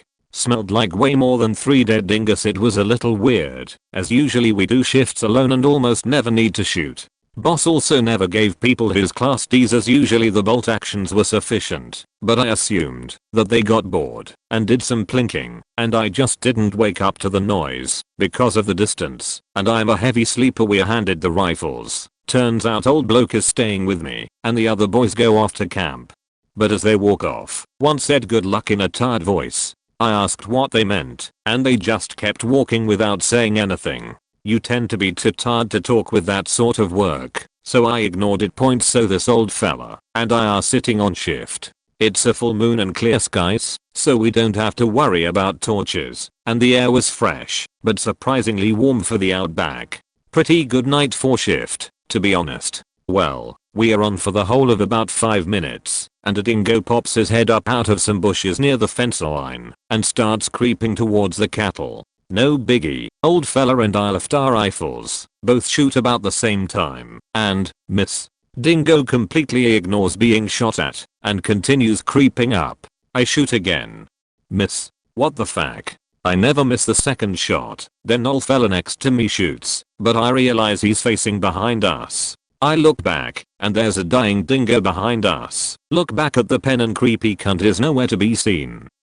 Must have run back to the scrub point. 5 minutes later, creepy cunt creeps out again. This time I pop him, and down he goes, and put a second round in the head to avoid suffering. A minute later we hear a shuffle behind us, and both turn around to see about 5 dingus, maybe 20 to 30 meters from us. We unload on them, and get 2 while the rest scamper. Turn back to the pen, and there's about 3 creeping. Hit one buggers off, and the other keeps creeping. Old fella misses the third, and then the third exit point. He then gathers up the dead dingus, throws them in a ditch behind an embankment nearby, and we settle back in. Turns out this has been happening all night. Maybe 10 minutes later, wash, rinse and repeat. This went on for our entire 3-hour shift, reducing in frequency as the morning light started appearing. It was absolutely insane. Old fella and I, who are very proficient with firearms, just couldn't hit the buggers. Usually we rarely miss a shot. The dingus just kept coming out of nowhere. It was if they were taking turns. Some were approaching us from behind or the side. Not sure if they wanted to attack or distract us, but it always happened when the creepers came out toward the stock. I reckon we must have shot 100 of the bastards during our shift, but we used a fuck ton of ammo to do it, because we just couldn't hit them. It was quite possibly one of the scariest situations I've been around. I don't know why, but it just wasn't right. It was as if the dingus were so desperate that the possibility of death didn't matter, and they knew they wouldn't get hit. I've rarely felt bad about killing feral or dangerous animals, but you can bet I felt bad shooting that many in one night. But they just kept coming. Over and over and over. We probably only had a couple hundred rounds left when the other boys got up to start a move on. I wasn't on shift the second night, but apparently the same thing happened again. When I got up at 4:30 to begin prep, the 2 fellas who were on third shift looked spooked as fuck. The whole 1,000-yard stare going on and a pile of dead dingus near their post. We gotta move on again. It was hell. Third night none of us slept, and just stayed awake listening to the cracks of the .22s every few minutes. For the whole night. We got to the other station that afternoon, some of us having not slept, since they got up for third shift the second night, so maybe 36 hours. We all had a bit of a nap, and agreed to sit up each with a rifle all that night, because the dingus were likely tracking us, and if we are all shooting we could hopefully wipe them out. So we stayed up, loaded and ready to go, and nothing. Not a peep. Not a glint of an eye. Nothing pointed. Was as if 1,000 dingus magically appeared, tracked, and attacked for 3 days and nights. Then when we got to the paddock and the next station, disappeared the same way they appeared. One of the black fellas with us, 1,000-yard stare man, was spooked as fuck, and around daybreak he kept going on about how the land didn't want us there, quoting some dreaming and other crazy shit I've never heard a black fella talk about. Kept on saying that we can't go home the way we came, we should head east to Junda then hit the highway to get home. Was saying that it didn't want us crossing the land again, and how the attacks on the way there were a warning, and backtracking through again was certain death. When we said he was being silly, he said he'd rather ride to the highway on his own, on a quad bike through terrain with no GPS or guide, then go back the way we came. He was terrified and damn near in tears. The fear in his eyes was something I've never seen. We opted to take the 300-kilometer highway roads home instead of the 60 kilometers backtrack. Alright, so this one comes with a little backstory. Gonna be sort long, so strap in. Mobile blah blah. I worked at a YMCA summer camp in Colorado. Cool spot, really secluded, no cell service or Wi-Fi. It backed up to some NFS land that we had permits to use. I digress. Before this was a summer camp for kids, it was a secluded farm/ranch owned by this family, the Bandorhas, who had been living on it and running it for decades. Time frame we are talking about is circa 1890. I don't remember exactly. Anyway, this family would have these elaborate parties and other people from Denver and Boulder and the like would come and dance and get sheet-faced. They had a dance hall on the property and this is where they would host parties. Side note, the original building is still on property and in use for staff and campers, so one of the older boys in the Bandorha family took a liking to a certain Denver girl named Mary Jenkins. She frequently visited during the dance parties and ended up getting engaged to the Bandorha boy. At one point they were having a little pre-wedding celebration and Mary was up visiting them for a month-long period. One day during her visit, Mary and her husband-to-be were taking some wedding photos. About a half-mile from camp proper, the dance hall area, there is this awesome canyon with walls maybe 400 feet high. On one particular wall there is this really cool land bridge/arch in the rock point. So they were up on this rock bridge thing and suddenly Mary Jenkins falls off and plummets to the bottom of the wall. She wasn't dead upon impact, but was horribly mangled. Her groom-to-be and some others who were there carried her body back to the ranch house, now camp office, where she died. Now, there is some speculation whether or not Mary actually fell off of the arch. Some people think that she was pushed off the rock by her fiancé. She had a large dowry and I believe back in the day that was an official agreement that was guaranteed money. So after she died the dowry was given to the Bandorha boy and he married one of Mary Jenkins' best friends like a couple months later. So speculative death with money and backstabbing. Perfect concoction for paranormal activity. Fast forward to modern day YMCA camp. I have had 3 very specific encounters with the spirit that I and everyone else at camp believe is Mary Jenkins. I know others who have had encounters as well, but I will only tell you guys about mine, otherwise I'll be typing all night. Encounter 1. I and my girlfriend at the time were both working at camp. It was the weekend so no one was there, but since we lived there at the time we decided to go on a hike and come back to relax. We came back to camp and it is empty. No cars, nothing. Even our director who lives there year round was gone. Taking advantage of our privacy we decided to jump in the shower together in an empty cabin. At one point during our shower there is a very distinct knock on the door of the bathroom, 3 or 4 knocks. We both look at each other confused, knowing we were the only ones there. Maybe someone came back. We figured it was probably our boss or something. I step out with a towel and open the door. No one. Confused and now a little creeped out. Middle of the woods. I hopped back in the shower. Finishing up and there was another faking knock on the door. At this point I'm sheeting my pants. Was creeped out the rest of the night, but nothing else happened. Encounter 2. I was off work and I was watching a movie in my personal cabin.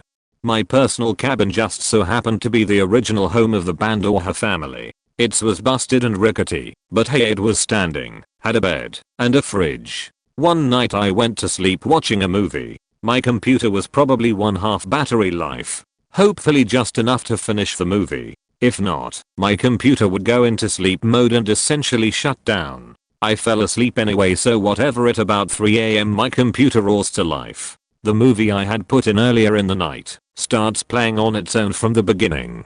This is usually something that needs to be manually activated by clicking or prompting a program, etc.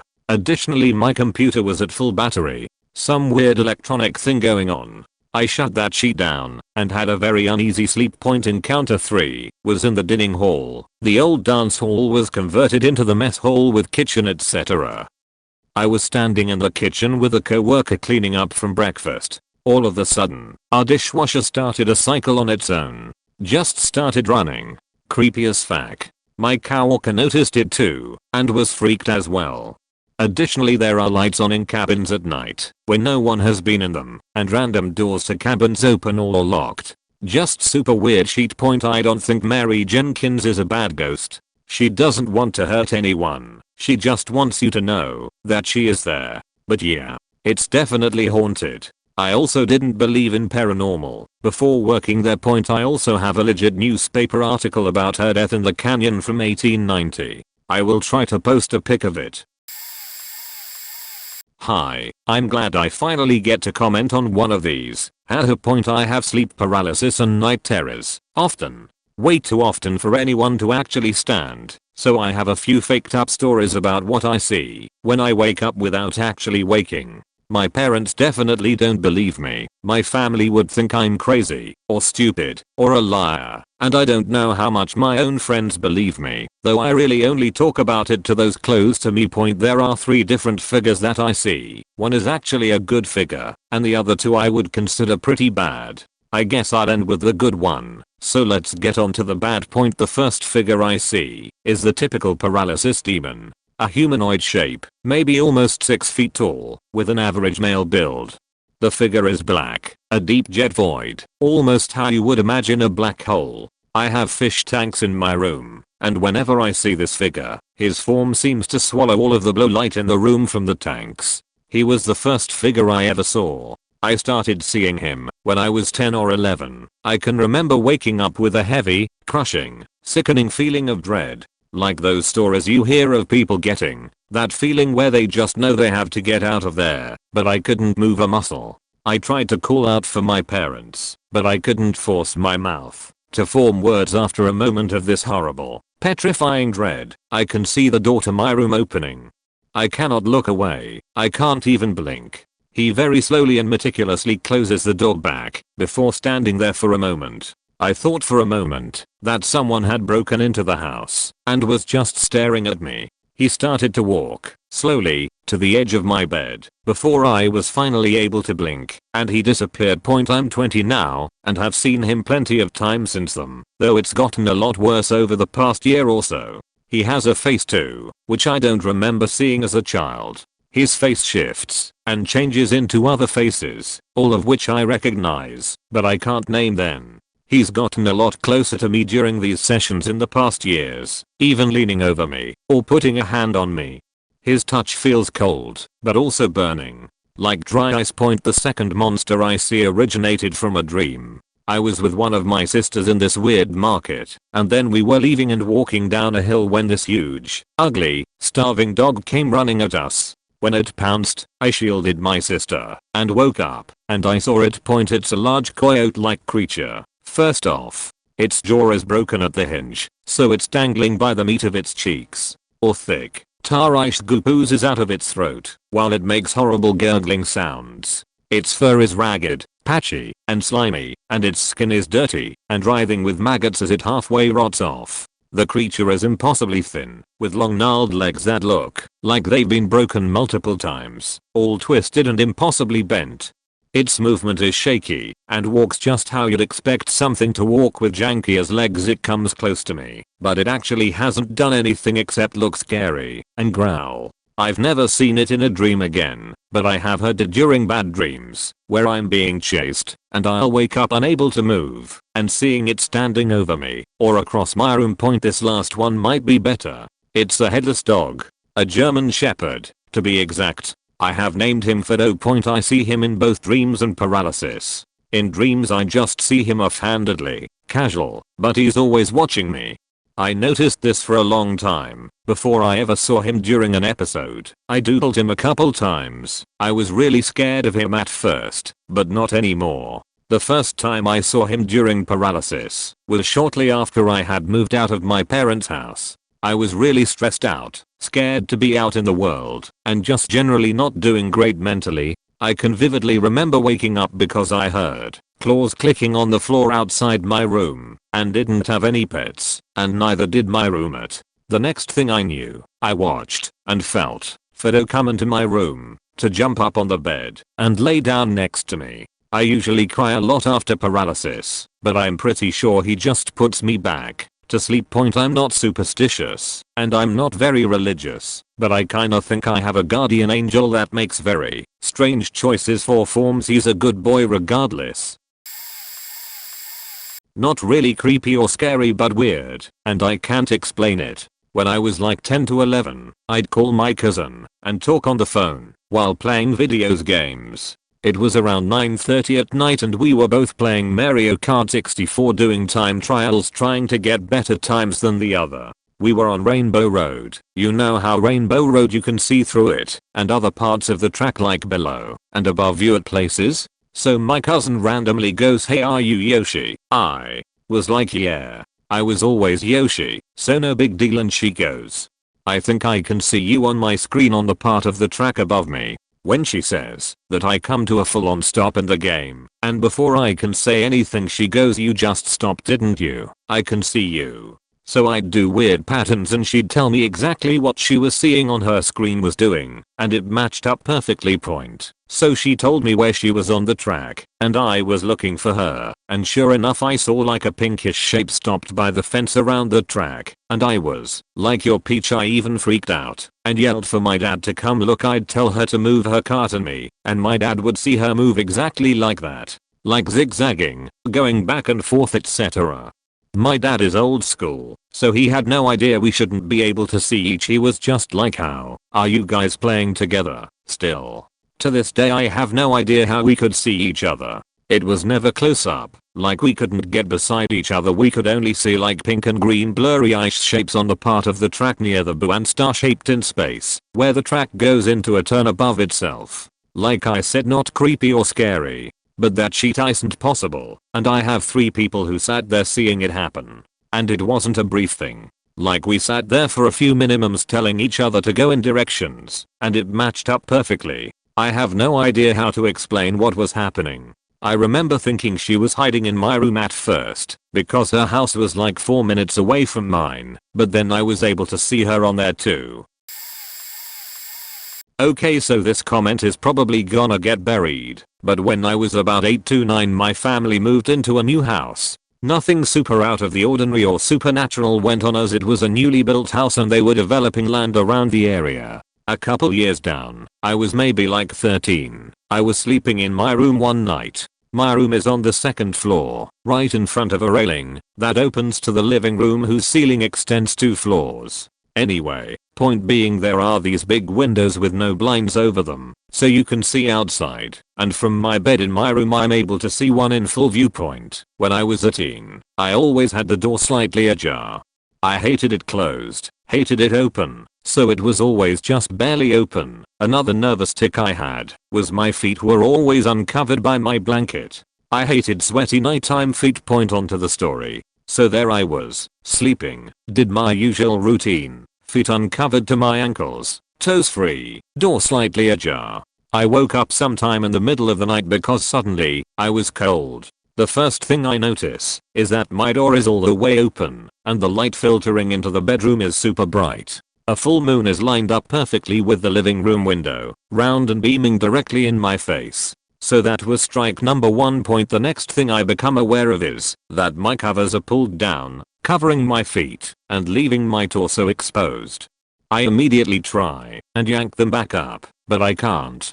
There's some kind of resistance on the blanket from the foot of my bed. As I tug and the blanket stretches, the part of it that's over the foot is tugged just as much. At this point I'm like, okay, what the fuck? This better not be a prank by one of my 2 siblings. I open my mouth, about to yell out my sister's name, but then this uncharacteristically creepy and high giggle sounds out from seemingly all sides of my room at once. Like, you know those super creepy horror movie deranged child giggles? That's the one. Strike 2. Strike 3. At this point I'm about to piss my pants. Don't want to just dart to the door, because this thing that's got my blanket is obviously having a little fun.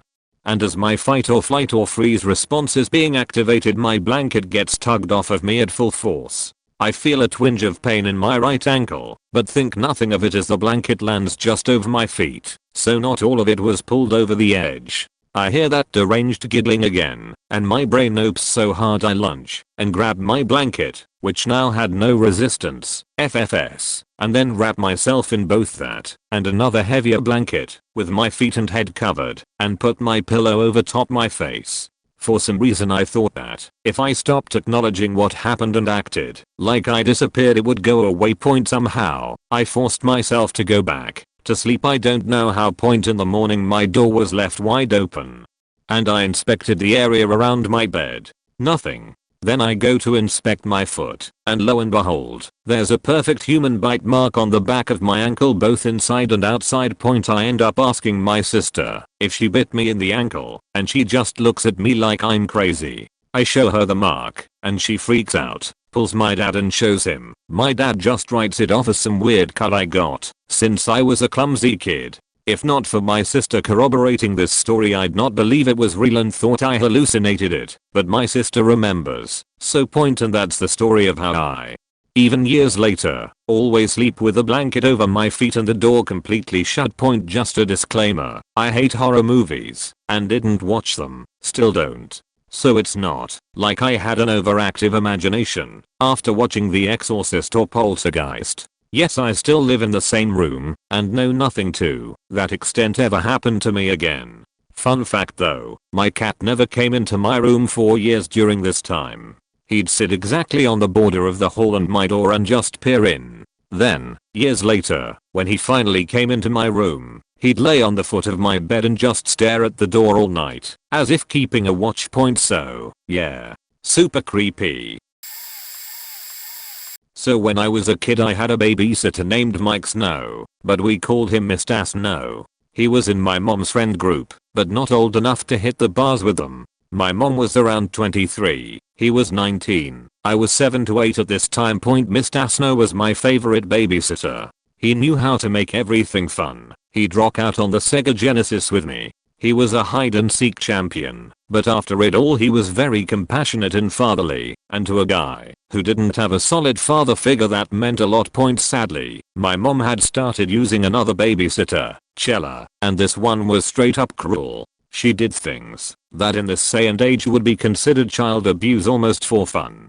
My least favorite was, if I did anything she deemed wrong she would have me stand on my tiptoes in a corner and reach as high as I could. She would mark that point with chalk and tell me if my fingers went below that line she'd hit me, and she did. She'd hit me in the calves with a switch. Yes, I still have scars that I've attempted to cover with tattoos as you can imagine. After 2 months of this, when my mom said that she'd be sending the sitter over for the weekend because she had an insurance conference I was downright terrified. A whole weekend of torture. Not exactly a good time, until it was Mr. Snow. Oh man, it was awesome. We played all weekend. Still one of the best weekends of my life. We swam together, we played tons of video games, we just had the best weekend of my life. He even cooked for me a couple times, which was awesome, because he would always come up with these super inventive dishes out of whatever he had at the time. Well, Sunday rolls around, and my mom is due home that evening. However, that morning before any of that she calls a home phone. Cell phones were a rarity and a luxury outside our reach, and asks why Chella hadn't called to check in. I asked, why would she? Mr. Snow has been taking care of me all weekend. My mom said she'd be home in 3 hours, and she was calling the police to come over. Till then I went to wake Mr. Snow, and he was gone. I called through the house. I even went outside and searched everywhere I could till the cops showed up and took me to the station. My mom picked me up that evening and explained to me that Mr. Snow had passed away around 3 months prior. I later found out that it was from an overdose. Chella, who had been on her way over, was a very traditional Hispanic woman and said that when she got close she was warded off by the evil in the house to the point that she would violently throw up just from turning onto our street. She had attempted to reach the hotel my mom was at, but without a room number that was on our fridge she was unable to reach my mom to tell her that whole weekend I spent with one of the greatest people I've ever known without knowing that he'd been dead for some months. The craziest part to me was that I realized in retrospect that he didn't talk that entire weekend. He was usually very jovial and sort of a smartass. That weekend he just listened and spent time with me. R. I. P. Mr. Snow. When I was around 7 or 8, my brother and I saw something we can't explain and still talk about to this day. It was summer, we were out of school, and we had spent the day visiting my grandparents who live 3 hours away. It was late, and we were about half an hour into our journey home. I was lying in the back seat of the van with my head on the wheel hump, looking up through the window at the stars. It was a clear night and we were driving through open farmland. Suddenly I saw an object above us in the sky. It was close, no more than 100 feet away, and it was pacing our van, keeping a fixed position above and to the left. I poked my brother and we both began watching this object. At first it looked circular, then it morphed into a triangle, then a rectangle, then stretched into an oval, changing shape quickly and fluidly, like a glob of water in 0G. The whole time it was changing shape, it was also changing color. It glowed from within like neon, and ran through every color imaginable, fading from one color to the next smoothly and seamlessly. It also pulsed in intensity, and seemed to correlate the pulsing in time to its shape changing point. My brother and I stared at this psychedelic light show in the sky in rapture. We tried to get our parents' attention, to show them this crazy thing right outside the window, but they made no response or indication they even heard us, just kept on driving, completely oblivious to us. That part is weird enough, but here's the creepy part. Neither my brother nor I have any memory of how the encounter ended. 1 minute we were watching this thing and the next we were pulling into the driveway, 2.5 hours later. And to this day our parents have no recollection of any of it. When I was in my sophomore year of college I lived in a house with 7 other girls. It was an old house built in 1918 and was massive. I'm not superstitious at all. I was a science major as were many of the other girls. This house had so much going on. Our door knobs would rattle, doors would slam, lights would turn on. It was fucking scary. We were all convinced it was haunted, and another girl and I actually moved our beds into the same room because it had gotten so bad. On multiple occasions we came home to a rat just dead on the countertop. No trauma, no trap, nothing, just a rat that apparently climbed up there to die. This happened on 3 separate occasions. The basement was particularly horrifying. It was completely dark and underground. There were several rooms down there. The walls were just basically bedrock and the floor was dirt. There was a fridge down there that looked over 50 years old. I think a better term would be icebox. It was never opened. People went down there to try but everyone turned back because it would give you a really bad feeling as soon as you were down there. Once we had a get together and the topic of the basement came up, so we decided to go on the stairs and take a digital camera picture with a flash to see exactly what was back there. Even after months of living there no one would go back there. It was always pitch black even during the day. We had about 7 people on the stairs and more upstairs waiting for the picture. As soon as the flash went off the most horrible metal clanking screaming sound came from the back and everyone got the fuck out. Everyone in the house ran to the front yard. It makes me feel sick just thinking about that place. Probably the strangest thing was when me and my roommate Becky were standing outside on the corner in front of the house drinking beer on a sunny day. Our old woman hobbled up to us and asked us if we lived in the house. She said her great-grandfather owned it before the fire and he sold it after part of the house burned down. I just about shit myself on the spot. That place is spooky as hell. On a mobile, so I hope I don't need to go back and edit. Also, I don't think this is creepy, just maybe weird. And if you don't have a certain type of worldview, perhaps unbelievable. It's also something that I never talk about, although if I did, I'm sure it would be difficult to believe. I'm sure many of you won't believe me. About 14 years ago, I fell in love with a wonderful woman. She was way out of my league, but somehow she didn't see that. We talked marriage and blending our families. She was a widow and I was divorced. I don't want to go into detail because it still hurts, but she died suddenly and unexpectedly. I'll refer to her as L here. Obviously, it hit me very hard.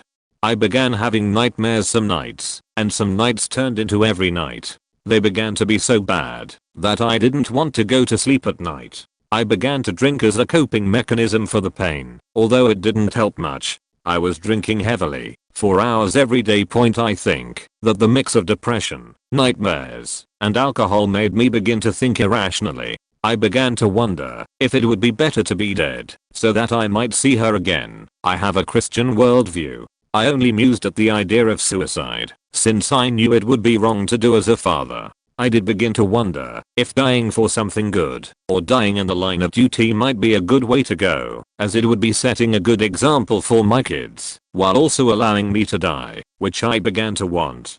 However, I dismissed that as being irresponsible for a father. Needless to say, I was in deep emotional pain point sometime after her death. I can't remember exactly how long. I was alone in her internet chat room speaking to a woman. From casual conversation, things began to get more deep. I can't remember exactly what was said or when, because it's been 14 years and I never speak about this, but she told me she could tell I was in great pain point. Now let me get this out now. None of my friends or family know I used to go to an internet chat room once in a while. Even if they did, they'd have to know my screen name to be able to identify me. That's even if they found the right chat room point. I asked how she would know something like that, and she began to talk about Elle. I was dubious and wondered if this was some elaborate scam or terribly cruel hoax. The person in the chat room knew details about Elle and I, including intimate details that neither of us would share to anyone, much less some random person from the internet. Point I asked where Elle was, since I never said that she died or implied anything. The chatroom lady told me that she could see her surrounded by light and that I was lucky even though she passed, as very few of us ever met our soulmate, but you did. She also told me not to kill myself through suicide or some hopeful adventure, even though I never even hinted at either. This hit weirdness level 3000, and I must have questioned this woman for an hour asking her questions, including things about myself that nobody, not even Elle, knew. Basically, it would have been easier to accept her as a fraud point, yet she never answered a question wrong and even reminded me of small details like the clothing I was wearing when certain things happened that I had forgotten about. At one point she patiently said, "You still don't believe me, do you?" Eventually, she won me over because the mathematical odds of being able to answer every question right and none wrong are astounding. Point I'm glossing over many details in the conversation, but they are personal and painful, and I'm tearing up just writing this. I asked her what she called her gift, and she said that it's called clairvoyance. She also told me she's not very good at it, at least compared to her grandmother. She also said that she can be wrong when the visions are unclear or out of focus. Yet she was never wrong when it concerned me. Point we ended up talking on a few different occasions and I guess lost touch after that. Or maybe she was tired of answering all of my questions. I do remember mentioning to her that a friend of Elle's had asked me to be her coach/supporter when she gave birth because her boyfriend had left her, but he had since returned, therefore she didn't need me. She said that's too bad, her labor will be difficult. He's not as strong as you, and he will walk out. I never told Elle's friend that, how could I, but I found out 2 months later, after forgetting about it, that her labor was very difficult, and that the boyfriend had, in fact, left. I opened the door one night to see if the cats wanted in the house before bed. All of the neighborhood dogs were barking. I listened for a while. I could hear a noise I could not quite define. It was perhaps half the yip of an angry chihuahua and half the screech like a ring wraith. I remember telling my girlfriend how odd it was. A night or two later I awoke to one of my 2 Labradors barking. I got up and left the bedroom to see what was the matter. She was barking insanely while her mother sat quietly. Knowing how overdramatic the younger dog was, I was angry and went to quiet her down. Then I heard it, the same crazy sound from the other night. I hurried back to my room. I hurried to find my glasses and grab my pistol. I was worried because our cats were outside. When I went back to the living room I looked out the window to spot the animal. The moon was so bright the ground was white, yet still I saw nothing. Then I heard the noise again. It was so close and so powerful the windows vibrated. Point I knew it was close, but I could not see it. I wanted to go fetch my larger caliber rifle, but I was worried about the time it would take. Once again the cats were outside, and I knew my girlfriend would blame me if anything happened. So I went to the door. Luckily the moment I opened it both cats bolted from a pile of leaves they hid under. I contemplated going outside, but I was deterred by its loud growl/shriek and the fact I could not see it. I went back inside and went to my kitchen. I heard it again, but much lower in tone. I realized whatever it was now seemed to be hiding just below the stairs away from my garage. I think it wanted me to lure me outside. I stayed inside. I have no idea what it was. I grabbed a rifle and put it next to my bed. I didn't figure an animal would dare attempt to breach my house, or that it could, but its sound was so peculiar I decided to prepare for anything. I still have no idea what it was, but I would step out and try to listen for it every once in a while at nights while I lived there.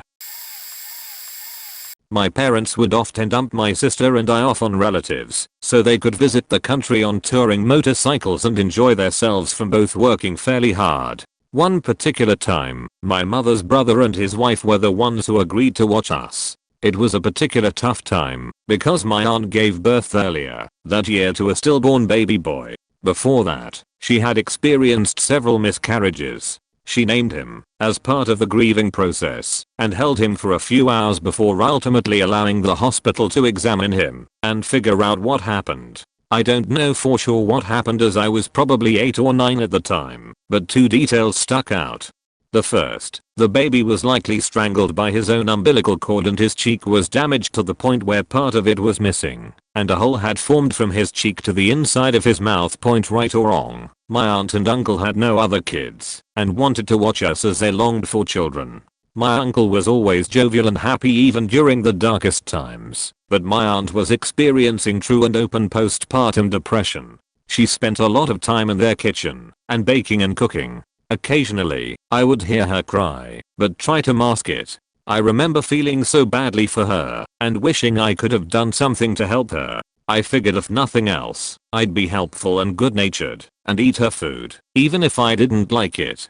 She seemed to like that. She decided to have a garage sale while my sister and I were visiting, and I helped her by placing masking tape on the things she was selling, including clothes meant for her stillborn son. Fast forward a few days to the date of the garage sale. They live out in the country of very rural, very white middle America. Not a lot of people show up, and it is close to closing time, and it starts to rain. We start bringing things from outside and into the actual garage and our last car pulls up.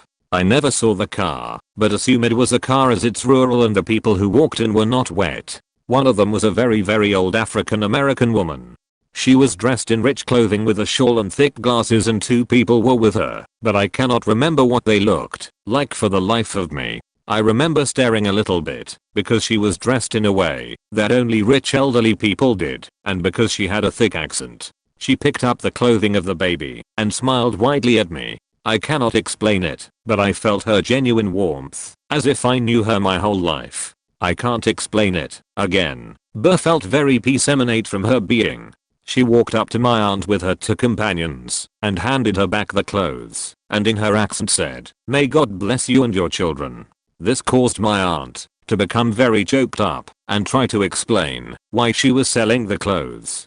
The ancient looking lady took my aunt by the arm and patted it the way an older person does with their frailty and told her it would be okay. My aunt gathered the clothes and went inside. I timidly followed her inside the house, and when we came back, everyone was gone. The rain instantly stopped, and the sun peeked out from clouds. The peace I felt in the presence of that old woman was mirrored in the beauty of the sun shining after a quick summer rain. I asked my aunt who that lady was, and she said she had no idea. I was there when my aunt was retelling the story to my uncle, and as tortured as she seemed before, she seemed as if it was the first day or her recovery upward. The rest of my stay with my aunt and uncle was much happier feeling. Even my little sister thought it felt so as crazy as it sounds. It felt like we were visited by something ancient and benevolent and holy. If God manifests as an old black woman, that was it. Even retelling this story, I experience a range of emotions from nearly 30 years ago. I should note that not long after that, my aunt became pregnant and gave birth to a healthy baby boy, and a few years later to a healthy baby girl, adding more numbers to our already large number of cousins. Thanks for reading. TLDR, I felt like I had another worldly visitor to comfort my aunt who gave birth to a stillborn baby, and I remember it to this day. This happened about 13 years ago, when I put my then 3-year-old son down for a nap on Halloween Day. I knew it would be a late, candy-fueled night and I really wanted him to get a good rest. I had my doubts, because I knew he was excited to go trick or treating, but I was determined to try. Our house was set up with a staircase that started in the living room, took a left turn, and ended just outside the master bedroom door. The other 3 bedrooms were on the other side of the second story, and you had to walk across a hallway that was open to the downstairs living room to go between the 2 upstairs sections. In all, it was a pretty open floor plan, and it was easy to tell who was in what part of the house, even if you were on a different floor like most houses. We had creaky floorboards and squeaky door hinges. We'd lived there long enough to know which parts made which noises, mostly to avoid waking the sleeping toddler. This wasn't a spooky centuries-old house. All the creaks and pops were just the norm of a settling suburban home. Back to Halloween Day, I put my son down for his nap in his room, which was the middle of the 3 secondary upstairs bedrooms. I went downstairs to watch TV and take a rest myself when, not surprisingly, I heard my son's bedroom door quietly open and heard his little feet hit the creaky floorboard that ran between his room and the guest room next door. I heard him tiptoe into the guest room and climb on the bed. He was quiet for a few minutes and I thought maybe he just fell asleep in there instead. I didn't care to wage that battle, so I let him be. About 10 minutes later, though, I hear him climb out of the guest bed and pad down the open hallway to the master bedroom. I can't see him from my vantage point, but I hear him go into my room and mess with something. Sure enough, the cat, who was snoozing on my bed and was not fond of my son's toddler antics, came shooting down the stairs to get away from the 3-year-old. That's when I decided to go upstairs and catch the kid red-handed and send him back to bed.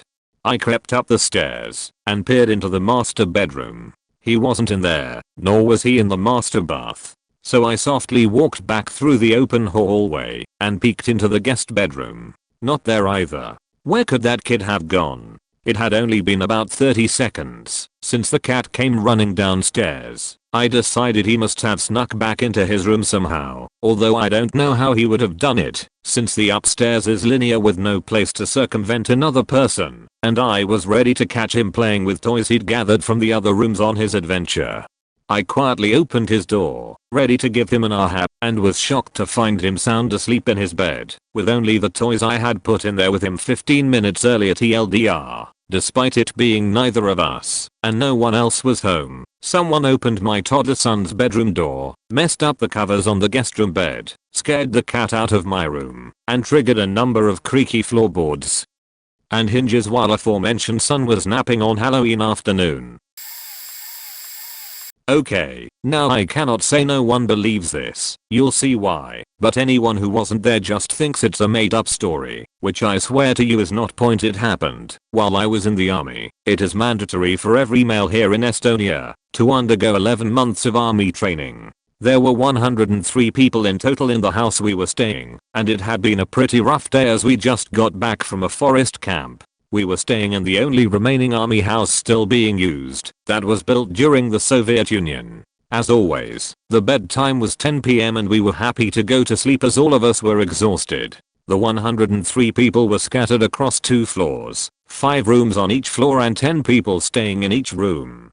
The other 3 people were guards, 1 who stayed in the security room and 2 who patrolled the outside perimeter. Everyone was sound asleep when suddenly the alarm went off. I was thinking, damn, not another night drill to disrupt our sleep. Everyone lined up in the hallway and the guard from the security room came up the stairs and yelled, "The basement alarm went off." Tell me now who was the one who tried to enter there and no one else gets punished. You know it's prohibited to move anywhere else than a bathroom after 10 PM. As everyone denied going to the basement, he took out his tablet and looked through the security camera footage, probably thinking that he can see the culprit and assign a group punishment. To his and ours surprise, the footage showed absolutely no one entering, only the old clunky basement door slightly moving from the inside to the outside. Just like someone was trying to push it open but couldn't, because it was locked. The basement was used for storing very old equipment and no one had been there for a while. That's why the guard decided to check it out in case an animal got trapped in there. What he found shook us all. The basement was completely covered in dust, with a table in the middle of the room having a 5-liter food canister on top of it. Nothing irregular about that, right? Well, it was a modern food canister that should not have been there in the first place. To take things further, the canister had left a 40 cm trail into the dust, like someone had dragged it across the table. However, there were absolutely no other traces in the dust anywhere in the room that would indicate who or what could have moved it, and the canister itself was covered in thick layer of dust just like everything else in the room. At this point I remembered a guy from the kitchen unit mentioning earlier that one of the canisters with bean soup was declared missing in the morning. We joked about someone throwing it into the woods as everyone hated the taste of the soup. Well, the guard took the canister, opened it, and what do you know? It was the bean soup from the same morning, only that it had a lot of mold on it. It seemed like it had been there for weeks, if not months to this day. We do not know how it got there and why it was rotten. The only thing we know for sure is that it was the same exact canister that was declared missing, as the name of the food and the date it was made is always labeled on the canister. None of our friends believe us, saying it's just a scary army story, even though 101 people saw it. I did already post this story on another subreddit, but I'll repost it here, since it is relevant to the question point. So at the end of 6th grade of my school, we went on a camp with the class somewhere in the near woods. There was a long kind of rocky road connecting 4 houses to each other, and the road eventually led up to the cafeteria. It was about a 15 minutes walk from one side to another point. We had the house in the far back, and thus where Pretty concluded from the other's point. The house consisted of a door leading into a living room. To the right was a stairway going up to the 2nd floor of the 2 floors. To the left were 2 bathrooms and 2 sleeping rooms behind the bathrooms. The right bathroom would be the girls' bathroom, and the sleeping room behind it would be for the female teachers, and the left for the boys. etc. When going up the stairs, we had 3 rooms to the left for the boy, only 2 of them being used, and 3 to the left for the girls, all full. So the room I slept in was shared with 7 other boys, all pretty generic names, so I just used them: Thomas, Patrick, Jess, Chris, Luca, Diane, some kid host name I forgotten. Our room was the first to the left in the room. You would immediately face the bunk beds I slept in, with Luca underneath me, Chris and that kid above me, and to the other side of the room the other guys. There was some kind of inner house balcony with a stairways leading to it. On the balcony only a couple of closets. So somewhere at the 3rd day of the 5 it got late, around 1 AM. Some of the kids were already sleeping, and Luca had left camp early due to his parents' marriage. Only Chris, Thomas and I were awake at the time, making a shit ton of noise. Eventually my father and one of the female teachers came to shush us down. They took place in front of the room, which led to Thomas falling asleep, since he couldn't speak for being at the other end of the room. So Chris and I kept talking a bit until he eventually dazed off. I stayed awake to guard against the girls, but eventually fell asleep to around 2 AM. Then about an hour later I woke up to the laughter of a woman, not a girl as more possible. I looked up to the balcony where a white hand reached out, moving around her fingers. I tried to yell for a solid 10 minutes but nothing came out. The hand retrieved. Now I was finally able to shout at top of my full lungs. I quickly woke up Chris, who had his eyes open. I remember asking him if he was awake, by which he just nodded, but he wouldn't move. Now thinking rapidly, I thought about my options, which were mostly driven by the fear of the hand. First Chris's mattress was pushed up and then mine. I took a look down at the 2 beds. The other kid slept on the ground next to Patrick at the other side of the room. But I looked full into the eyes of a woman with black hair, as pale as humanly possible. I again shouted, which led to Chris' shout too. I jumped out of the bed, and within a second I stood in the living room. I didn't know exactly where my father slept, so I just guessed it to be the left wing. I pushed open the door in full darkness. I asked for my father. I told him about what I saw. At first he just wanted to sleep again, but for some reason decided to check out together. We walked up the stairs. He switched on the light and checked everything. Nothing to be found. Chris hadn't noticed anything either after I left, but he did confirm my story. My father decided that it could be a sleep illusion kind of thing, since the female no one believed me except Chris. A couple of the kids did say that they heard us, but just fell back to sleep. I was born and raised in a small town in Northern California, where everyone pretty much knew each other. It was a boring old town, where my brother and our friends would go drag racing with our old pickups to kill the time. Long story short, one of the days my brother was driving, and I was in the passenger seat, and he happened to collide with one of our other buddies, and died on impact, while everyone else including me survived without a scratch. 2 years after the fact, I got a tattoo, no name, just portrait, of him on my chest as a memorial point. Fast forward 6 years, I was 20 years old and finally decided to move out of that old town and start a life for myself. I collected some money and decided to visit 6 states as TX, New York, FL, MA, KS, and see which I liked the most to set my roots up there. I bought a plane ticket, didn't tell anyone where I was visiting yet as I didn't want anyone freaking out until I was settled in. Just told them I was going to stay at one of my local friends' house for a week and headed to AS first. It was mid-December and oddly cold and cloudy in Arizona from what I saw in the weather forecast, and so I wore a long-sleeved t-shirt and hooded sweater right over it. This detail is important. With jeans, I land at the airport and head straight to my hotel, drop off my bags, and decide to go grab lunch before exploring the town. I walk into this diner and get seated. I notice there's a couple a table away from me eating a meal with their infant, and a man in his mid-40s look Middle Eastern having a meal by himself. I can see from the corner of my eye that he keeps looking over at me and making uncomfortable facial expressions. I ignore him to the best of my ability, brushing it off as him being crazy or trying to start a fight etc. Finally, he walks up to me and says, "I'm sorry, I usually don't like to do this as it usually freaks people out." I tell him very kindly, "Sir, please. I just landed here and I don't want any prob." Cuts me off and says, "Your brother says my brother's full name wants you to know he loves the tattoo you got for him and that you used his favorite portrait of himself. He is not an emotional person, but was very emotional that day you go it." I was shell shocked. I couldn't move, couldn't breathe, and couldn't think. He apologizes again and leaves. The couple next to me turns and says, "Are you okay? Why did he say that to you?" Which completely threw me, contemplating that I just hallucinated this man out the window. I asked the servers if they had ever seen that man before, and they all told me no. I had so many questions for him, but he just took off after saying that and was gone.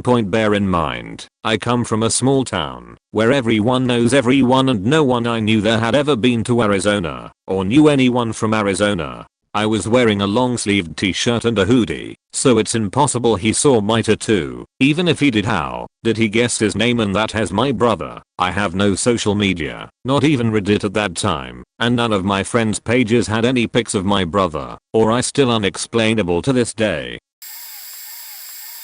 So, this was roughly 9 to 10 years ago. I lived in a duplex and there was a cat that lived on my street that was weird and full of personality, and he had taken a liking to me. Since I did not have any air conditioning in the duplex, it was old and only had a furnace from the 70s in the basement, I would often leave the screen door and all the windows pulled up so that I could get some breeze in the house. In Forest, the cat, named accordingly along with the street, which was his home, would let me know when he wanted to hang out. Forest has a habit of spacing out and being spooked at seemingly nothing at all, and word around the neighborhood was that some kids who had graduated and moved on several years prior had given him some LSD, and that had probably used up at least one of his lives and left him with a pretty open mind. Anyway, after a while I start noticing sounds in the attic and or upstairs, and connecting the fact that my roommate was nowhere around, so it could not have been him. One afternoon, Forrest and I are hanging out on the couch, and while I was smoking, the stairs started creaking, as if someone was walking up from the main floor, and Forrest was looking not at the stairs, but at the space where that person would have been. Intently watching the entity go step by step, I became convinced at that point that the place was definitely haunted, and that I should do everything I can to help this poor soul move on to the next plane. So, I'm no spiritualist, but I've heard that burning a candle can help spirits move on as they pass through the light of the flame. Once again, I'm sat on my couch with Forrest, and unlike the past, I have my front and screen doors closed along with the windows. I gather a candle, Palo Santo, sage, some weed, my ceremonial bell, and my trusty pipe, light my various incenses, smudging the house and light the candle. I spend some time in meditation, smoke a couple puffs, and, having set my intention, ring the bell to start the homebrew ritual. I speak aloud my intention to have the spirit be aware that I'm making an opportunity for it to move on, and though it's been no trouble to me, he is welcome to pass through the flame of the burning candle and move on to whatever is to come on his soul's journey. At this point I hear in my head, though not my ears, loud, terrifying, and clear as day, "Get out," and the screen door slams shut as the candle goes out. Forrest is running around looking for any available exit, and I'm spooked more than I've ever been at that point in my life. I open the front door, see no one, then Forrest and I go outside for the next hour or so where it's sunny and happy. All that said, I never heard the creaking in the house again. So this is something my close family all believe, but people who weren't there swear it's fake. My grandmother died at the age of 92 in her home, under the care of a caretaker. Her house was 2 stories, and in the last 2 years of her life she couldn't make it to the upstairs bedroom, which was hers, so she was sleeping in the guest bedroom downstairs. After she passed away, me, my mom, little sister, and great aunt all went to clean out the house and get it ready to sell. We clean it spotless and come back the next day to make sure we didn't miss anything in the cabinets or cupboards. I kid you not, we go upstairs and into her bathroom to check there, and we smell her perfume. It was scentless the day before, and it wasn't just like a trace. It was like she had just sprayed herself from head to foot in perfume. After that day, there was nothing much left for me and my sister to do, so we went home, but my mom and great aunt stuck around to show the house. The house was about an hour from ours, so my mom decided to sleep in it with my great aunt, rather than drive home every night. No one wanted to sleep in the bedroom that she had died in, obviously, but my aunt had her own room. She had lived with my grandma for about 3 years before she died to take care of her, and my mom could sleep in the upstairs bedroom, which was my grandma's old room, before she couldn't go up the stairs. My mom said she had turned out the lights, laid down, and had fallen asleep, as one does in a bed. But she woke up a few hours later, she said it was around 3 in the morning, to feel someone crawling into bed next to her. She thought it was my great aunt, but when she said hello she didn't get a response. When she turned on the light, there was no one there. She got up and went into the bathroom, and it smelled like perfume again. She decided to sleep on the couch that night. The crawling into bed was a little creepy, but to be honest the perfume thing wasn't that creepy at all. It was kinda comforting to know that grandma was there still. It was kinda sweet. We could go up into her old bathroom and start talking to her, and all of a sudden it would smell like her perfume. It was nice to know we could still talk to her. You can say this is fake all you want, but I swear, this was witnessed by 4 people and we all believe it to this day. Edit. Just went and told my sister that I posted this story and she reminded me of a detail I missed. So keep in mind that when I said grandma I was talking about my great grandma, so my great aunt, the one in the story, was her daughter. My sister reminded me that the house was on the market for months and wouldn't sell. One day my great aunt went into the upstairs bathroom and said, "Mom, you have to let it go. I need you to let it go. I have to sell the house." And the next day it sold. I'm not kidding. I was around 12 over 13 when this happened. I grew up in the rural countryside in a small village, and for a school project we had been asked to do a village study during the summer holidays, which meant going to all the old buildings and doing write-ups about them, whether they had any historical relevance etc. I was pretty pissed I'd have to spend any of my sweet 6 weeks away from school doing bloody homework, but I was coaxed out of the house by mum, and with my younger brother in tow, and a disposable camera, we got on our bikes, and took off into the village to take photos, and write up about the village history. I decided the only buildings of any age were the village hall, couple of 100 years old, and the church on the outskirts of the village. We headed straight to the church as it made sense to start at the furthest point. There wasn't anyone else at the church, being a small village and the middle of the week, so we roamed the grounds looking for the oldest gravestone to take photos of for my study. Everything seemed normal, sun was shining, a really nice day. I would have rather been playing than doing schoolwork. But I digress. We entered the church, and all the while I'm snapping photos of anything that looked interesting or significant. There was quite a difference in temperature between the inside of the church and outside, and the further in we went the cooler we found it. The light inside the church seemed to suggest it was cloudy outside, but it was a seamless blue sky when we went in. Didn't really think much of it at the time, but my brother started to get the heebie-jeebies and wanted to leave. So I didn't need much of an excuse, as by this point, the feeling had begun to rub off, and we headed for the door. We get outside the church, and, I sheet thee nay, it's misty outside. In the middle of a summer afternoon. We rushed toward our bikes, and before we start to pedal away, I took one last look back, to see a swirling white shape, hanging by one of the gravestones behind the church. The shape began to advance toward us rapidly. We both screamed, like frightened children do. Crapped our pants and shot back home as fast as we could. Pedal point, we told Mum, who decided we were elaborating, but didn't dismiss we saw anything. But here's the kicker. Not a single photo from my disposable camera developed, a whole film of black photos. Other kids in the village have had strange experiences at the church. One kid even said that the cross on the wall was upside down, and all the picture frames shifted to the left at the same time, but who knows? I've not been back in there since. TLDR, went to a church as a kid, weird stuff happened, crapped my pants. When I first moved in with my husband to be at the time, several times I'd be alone in the house, walking around, minding my own business, and feel something hit me in the back, and hear it fall to the floor. I'd turn around and there would be a penny or a nickel on the floor. Then one day I went to sit at my desk and there was a handful of change in my office chair. No idea how it got there. I didn't mention this to my husband right away, because I felt crazy. Then one day I'm heading out the door, and it happens again, and this time he sees it. He spends about 15 minutes coming up with different explanations about where the penny came from, before finally getting really upset, and not wanting to talk about it. I had to go to work so I left. When I got to work there was an email from him explaining that his mother used to throw change at people as a playful gesture. She used to live in the house that we were living in at the time, and had died a few years before. He proposed a few weeks later.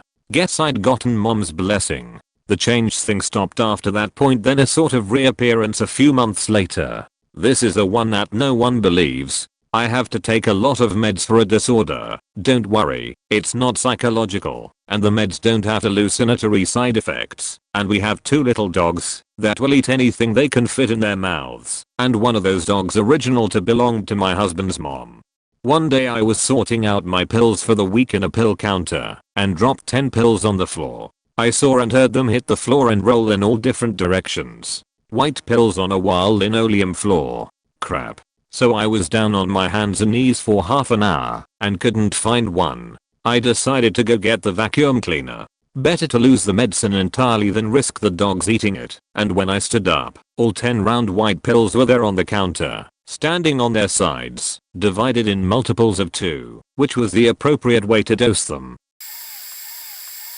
Warning, this is long. When I was 16, I was working at Jack in the Box. A lot of creepy things happened in that building at night, but this is another story. And one of the customers coming through the drive-thru was an older man who I had seen a few times. He was very friendly, so I was pretty wary of him, but he came by this time and told me he had a gift for me. He pulled out this tiny wooden doll, maybe 2 or 3 inches tall. He said he had a friend on a Native American reservation who sold them, and he wanted me to have one. I thought it was nice, so I put it in my apron, and at the end of the night I put it on my dresser. After a few weeks, weird things started happening around the house.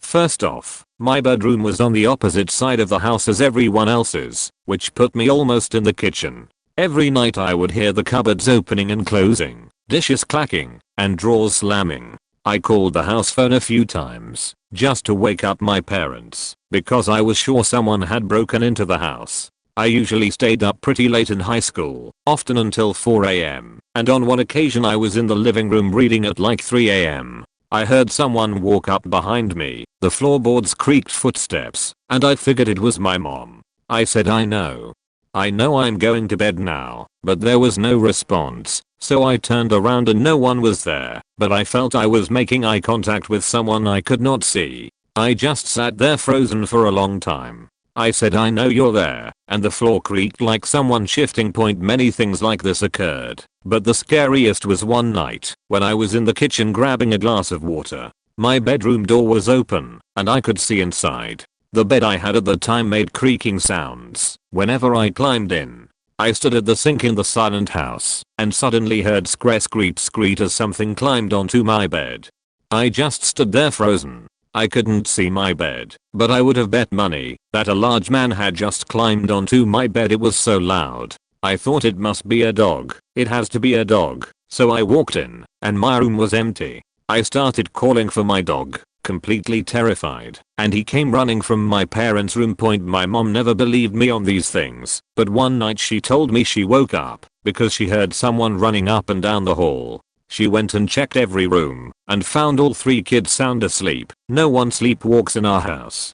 After a few months of this, I took the doll on a hike and buried it with a makeshift cross above it. There were still some small unusual occurrences at the house, but my parents ended up going through and praying through every closet, room, bathroom, telling whatever was there to please leave. Absolutely nothing happened for 2 years after that. Things started up again, but not as extreme.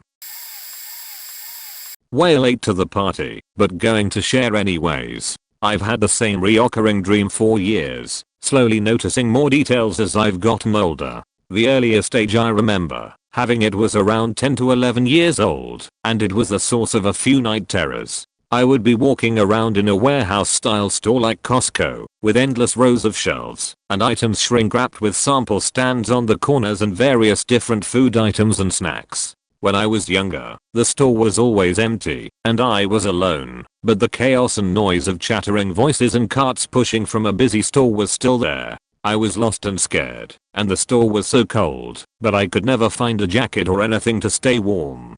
I'd end up yelling out for my parents, couldn't find them, and I'd run around the store in a panic, until I collapsed from exhaustion and woke up. I know I was running from something, but that something never caught me. As I got older and started to notice more things, little scarier details popped up like claw marks all over the worn down cement floors. The sample trays didn't have snack foods, they were fingers and eyeballs in those little white paper daisy cups. By the time I was in high school, the dream continued on almost monthly basis, sometimes every few weeks, but I wasn't alone in the store anymore.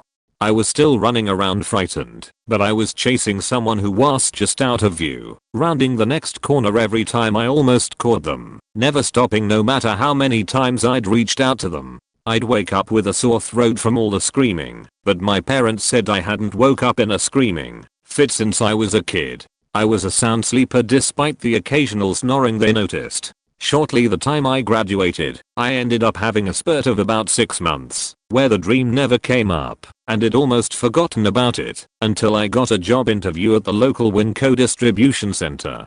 I was nervous with it being potentially my first adult job, and wanted to be as prepared as possible. The disto was on the outskirts of town in a big warehouse and office complex. I came in through the main doors to a reception area, was greeted by the interviewer, and he proceeded to take me back into the actual distribution center, which was just in the building over. When we walked inside, it was freezing. With all of the food they stored here, it had to be kept cold, so it wouldn't waste. As we started walking down the rows, and he was explaining the job role, being a floater for the first 6 months.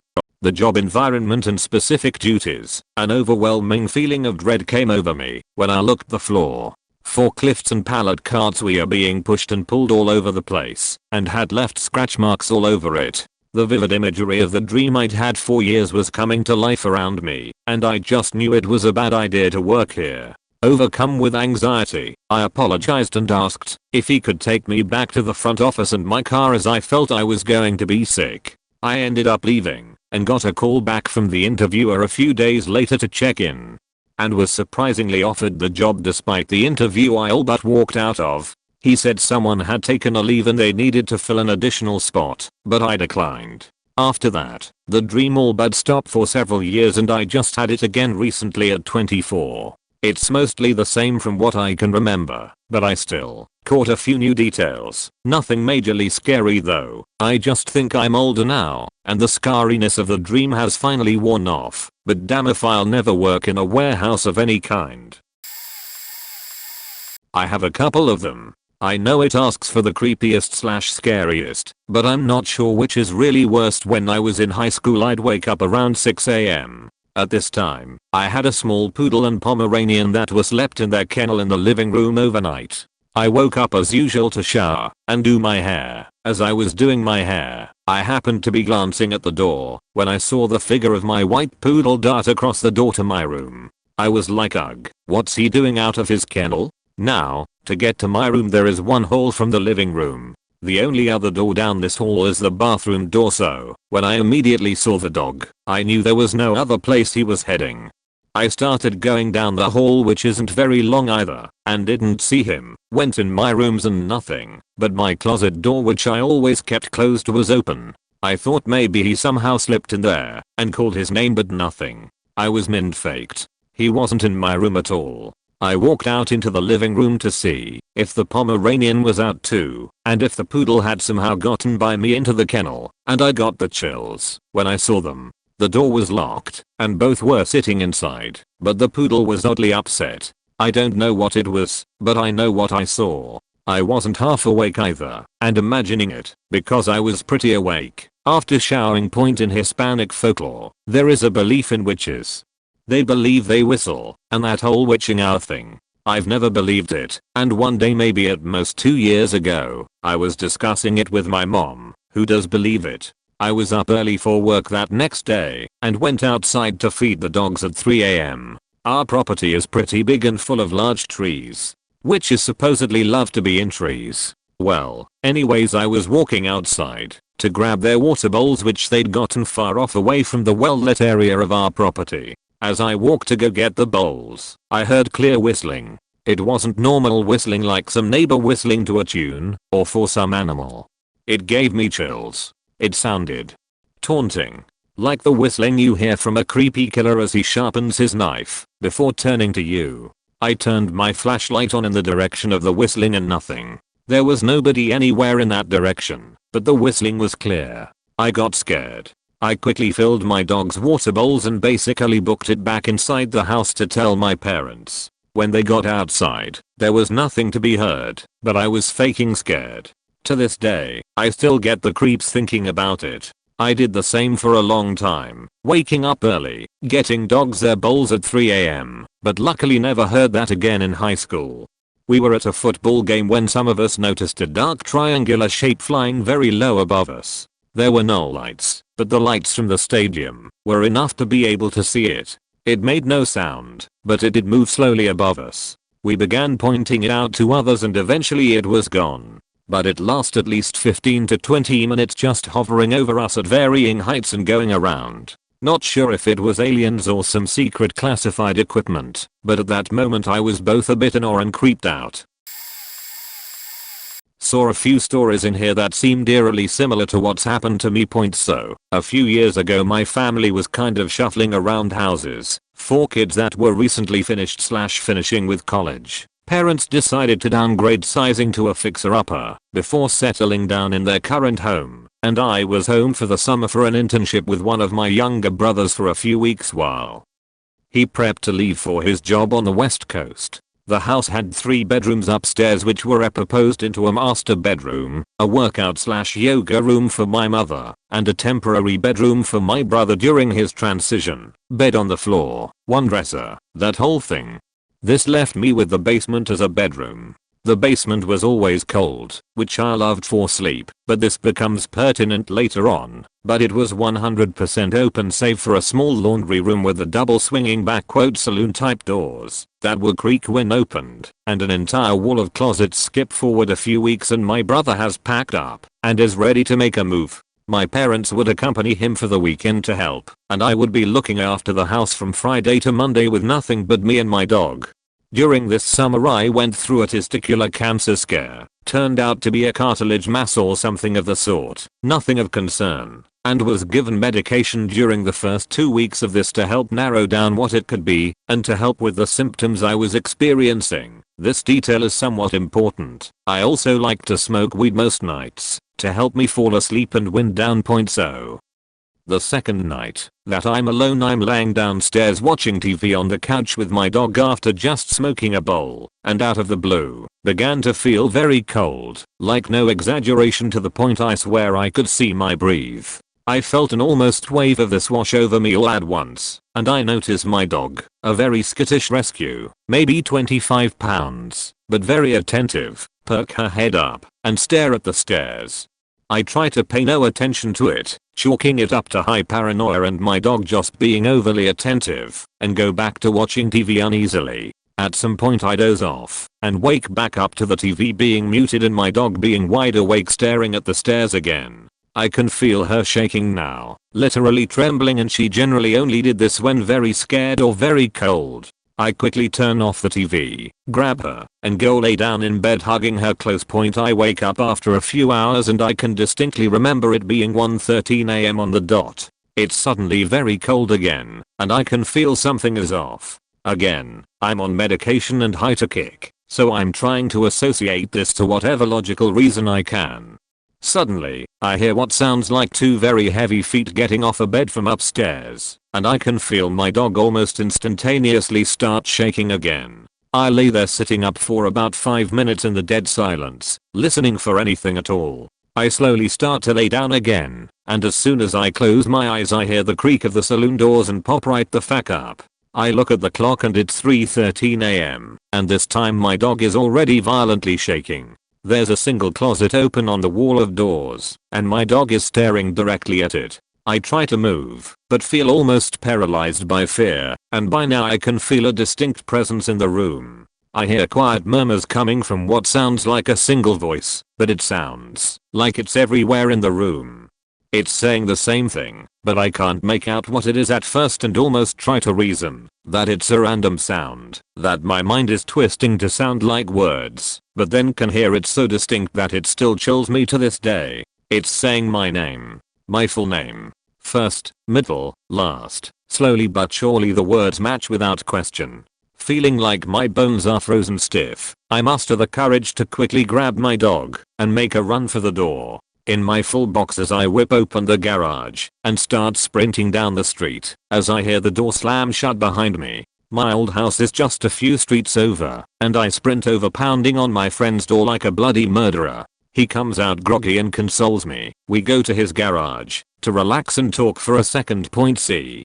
His mother had recently, and currently, battled cancer and said that some of the drugs they give you can have strange effects on the mind, and starts to describe drug-induced psychosis. The more he goes on, the more it sounds exactly like what I experienced. He agrees to walk back with me and chill till the sun came up, which made me feel immensely better as we start our trek back. My dog is noticeably apprehensive. She usually runs home and is the first to the door, but she's pulling away hard.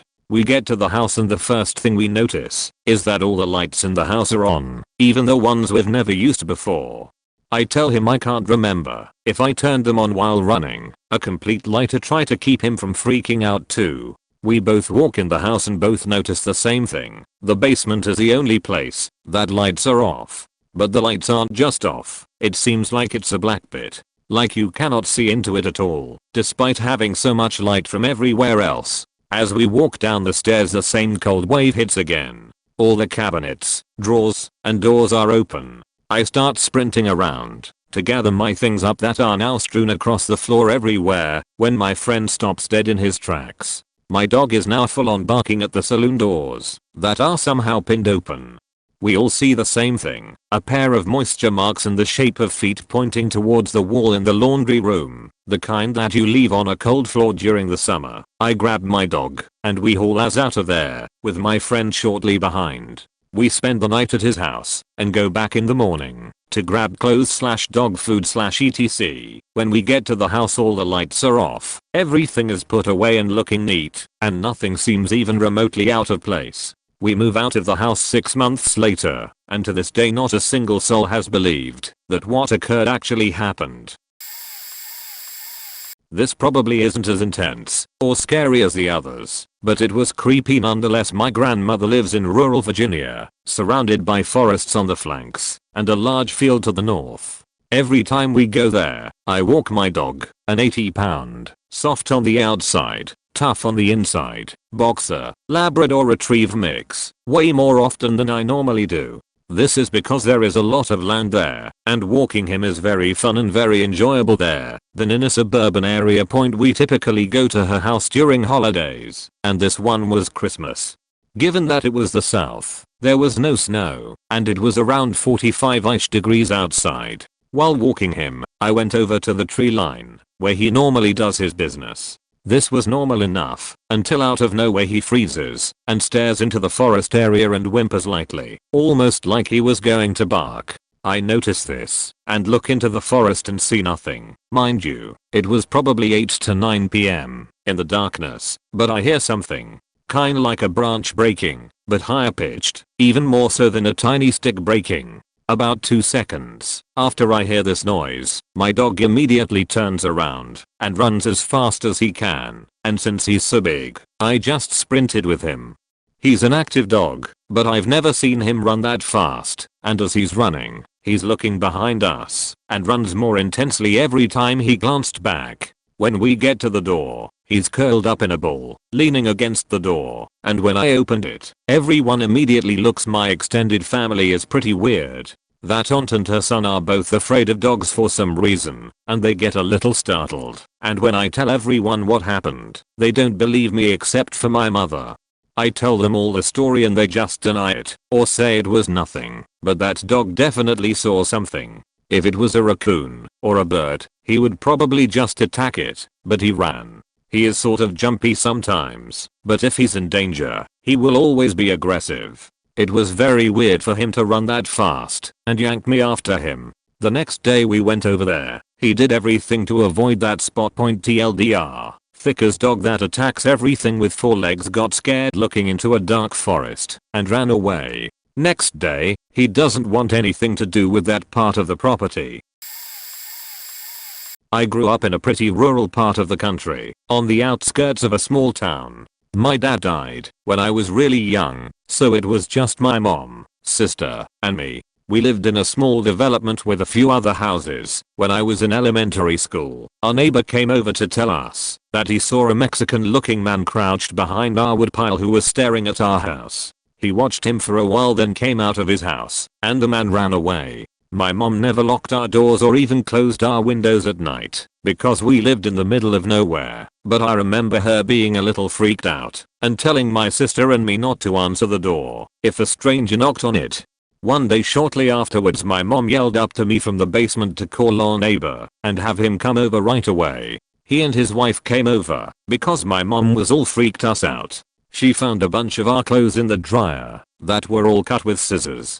Someone literally snipped a bunch of clothes of ours to shreds. We had a cellar door that led to the backyard, one of those double metal doors set into the ground at an angle, and my mom put a lock on the handles. She never called the police because she later said she felt safer with our neighbors since everyone owned guns for hunting. Then, a few days after that, my mom and I were making spaghetti for dinner. I remember this day so vividly because of what happened. I was standing by the breakfast counter and she was at the stove. All of a sudden, out of the corner of my eye, I saw a head move past our kitchen window, which was above the sink. Then, our kitchen door, which led to the backyard, flung open.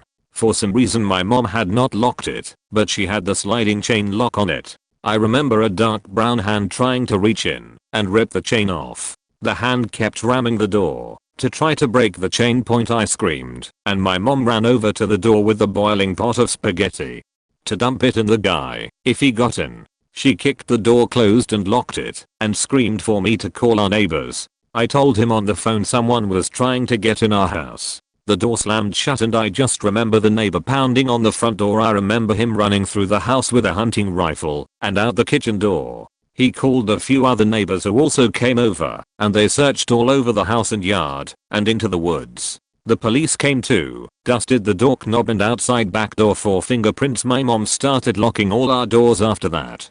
She installed floodlights and an alarm system. We also got a big dog who my mom let sleep in the house at night and who hung out on our back porch during the day. He was a bug black lab who was super friendly, so I'm not sure what he would have done to anyone as he just barked and got excited when we had visitors, but I think it made her feel better to have a dog around. We never did figure out who this person was or why he tried to break into our house. It freaks me out to this day.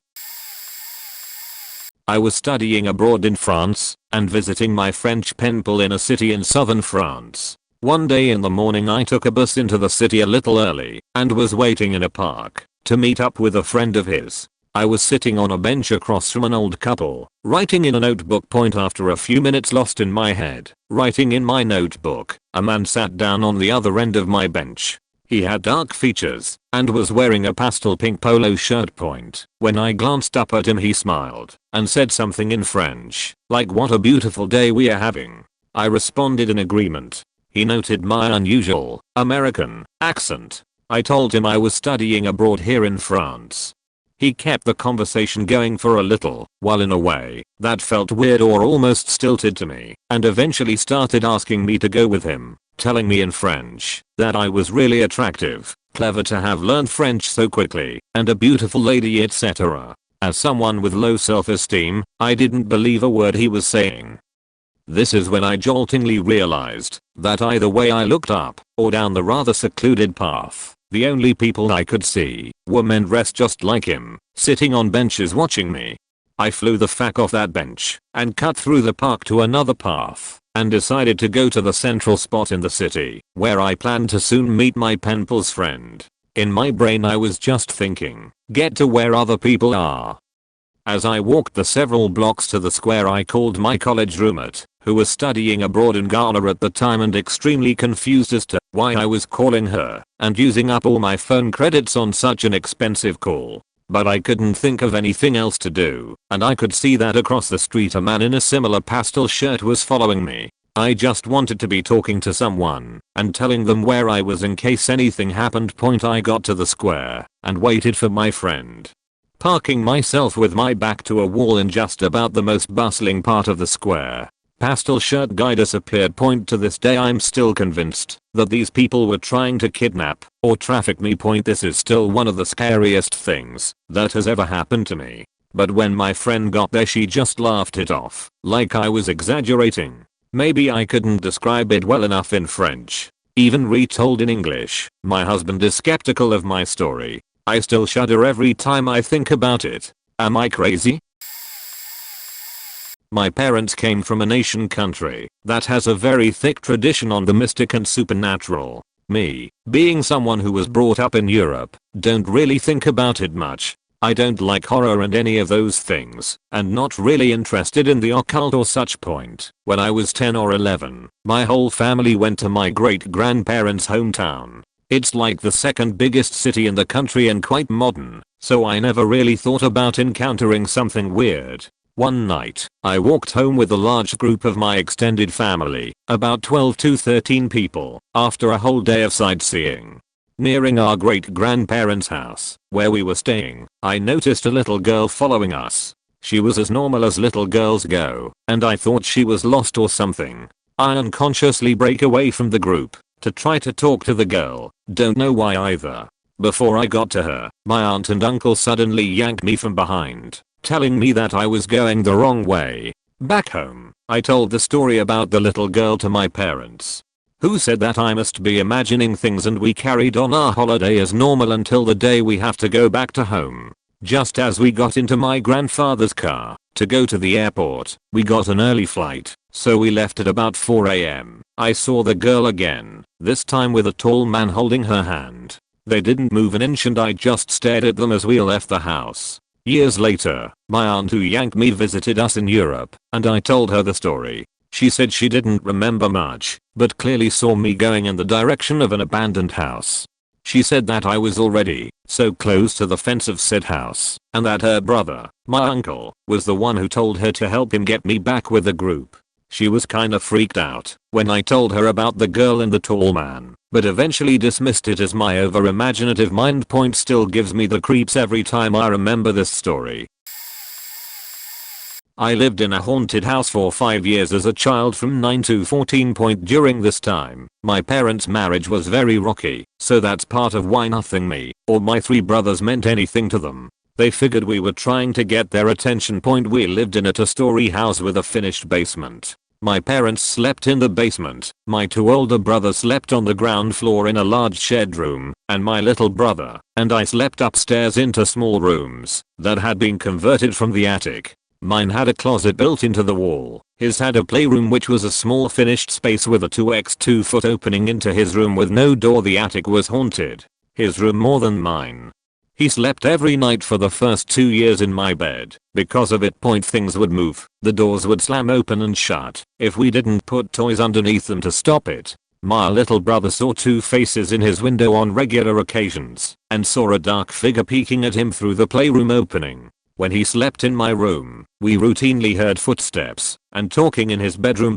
My bedroom door faced the stairs, and my bed was looking out of it. The closet was a few feet to my right. I had to pin my dresser in front of my closet door, or else it would open just about an inch and stay there every night. You'd think if it were crooked or loose it would do it in the daytime too, but it never did.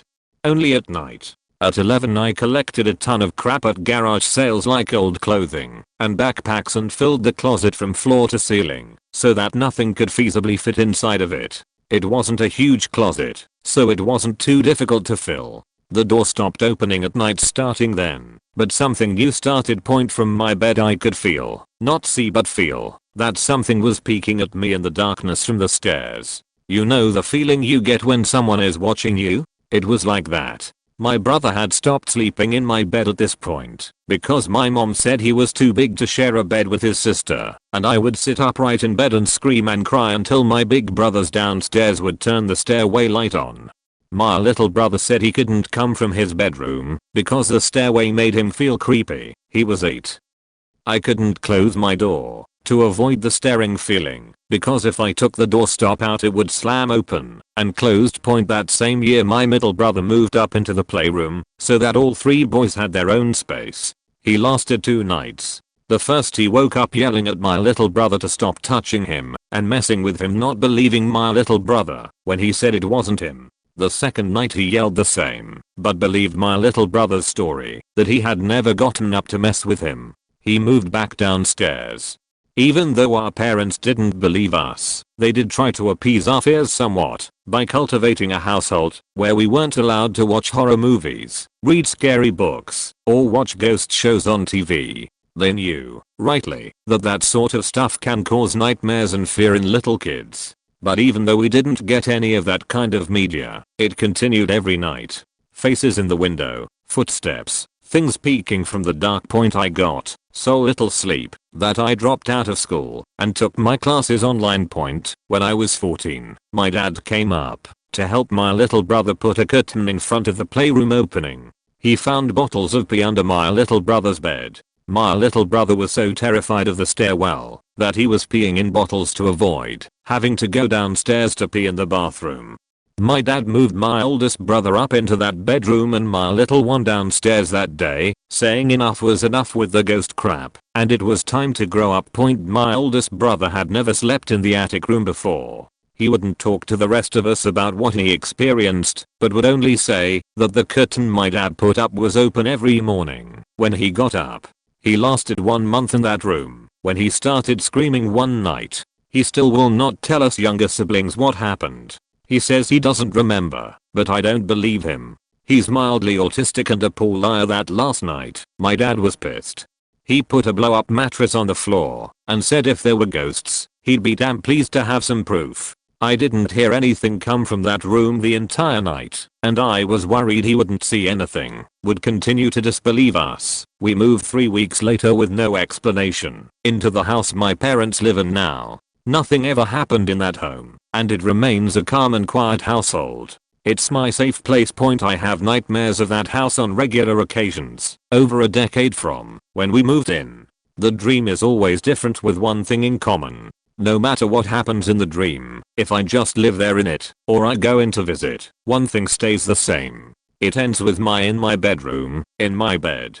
I'm looking around, first at the closet, which is closed, and then to the doorway. As I look at the closet, I get this feeling of dread, and I know not to get close to it, like something inside is pulling me towards it, but pushing me away at the same time. When I look to the doorway, I can see into my little brother's room by the stairs. From the hole into the playroom I hear a little voice, saying the same thing, every time. Come back soon, okay? My husband and I live about a mile from that house, and I have a creepy draw to it. I drive through the neighborhood about once a week on my way to the school I teach at.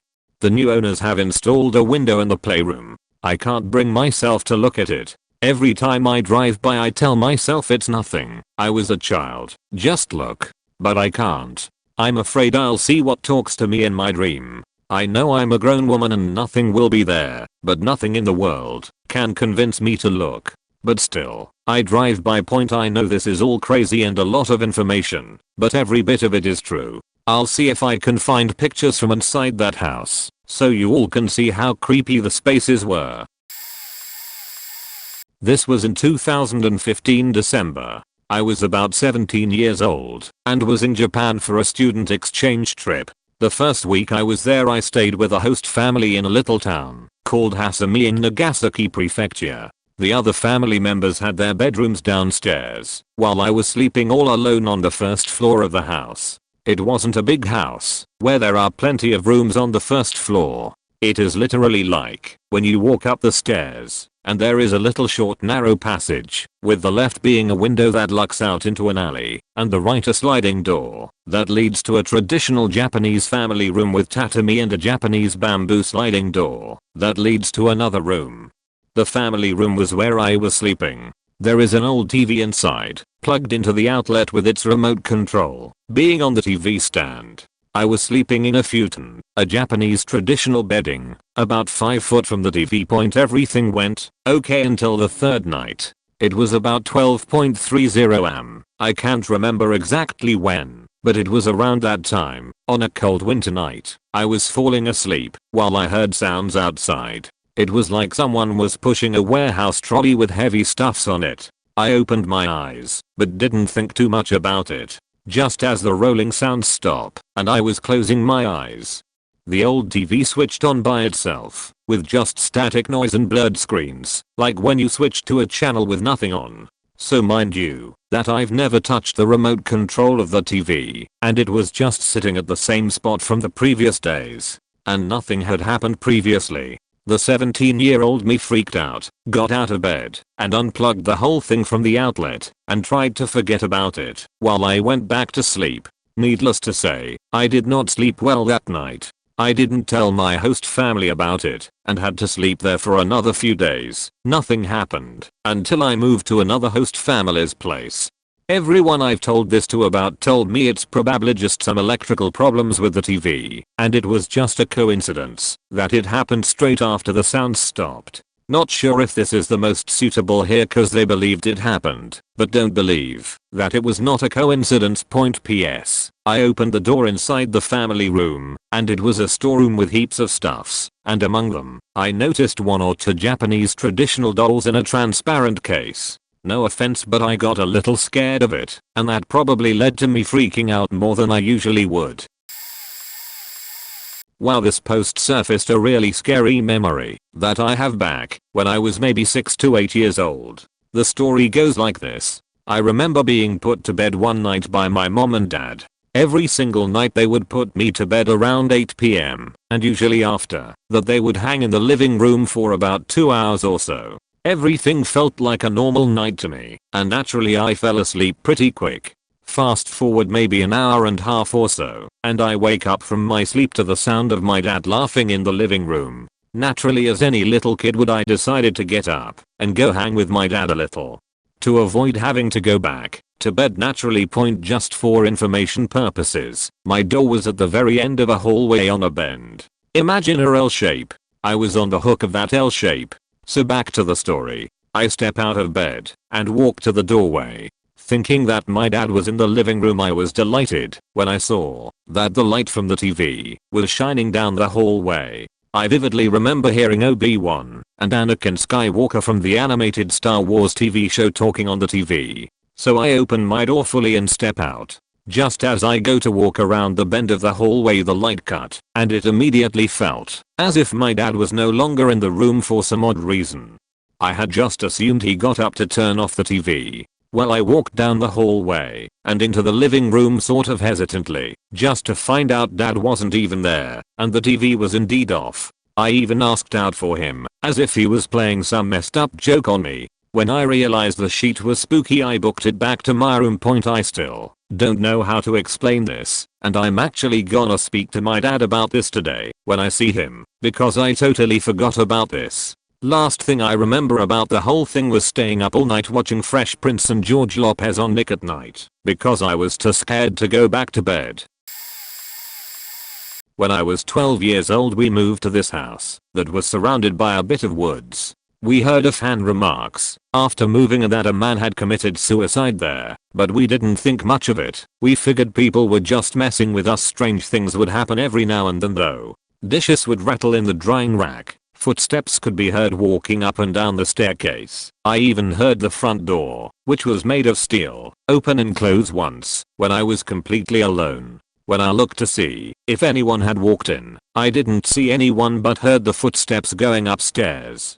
One time, late at night, I left my bedroom to go to the bathroom, and I felt a presence. You know how you can feel shapes in dark rooms, so you don't walk into furniture and stuff? I felt the outline of a tall man standing outside the bathroom door. I could discern the height, his depth, everything, so I thought it was one of my older brother's friends. I reached around and turned on the light and nope, no one was there. The worst experience I had though took place at about 4 AM. I was up late on my computer, about 17 years old at this time, just surfing the web. I felt this cold waft of air breeze across my left shoulder, so I checked my windows to make sure they were closed.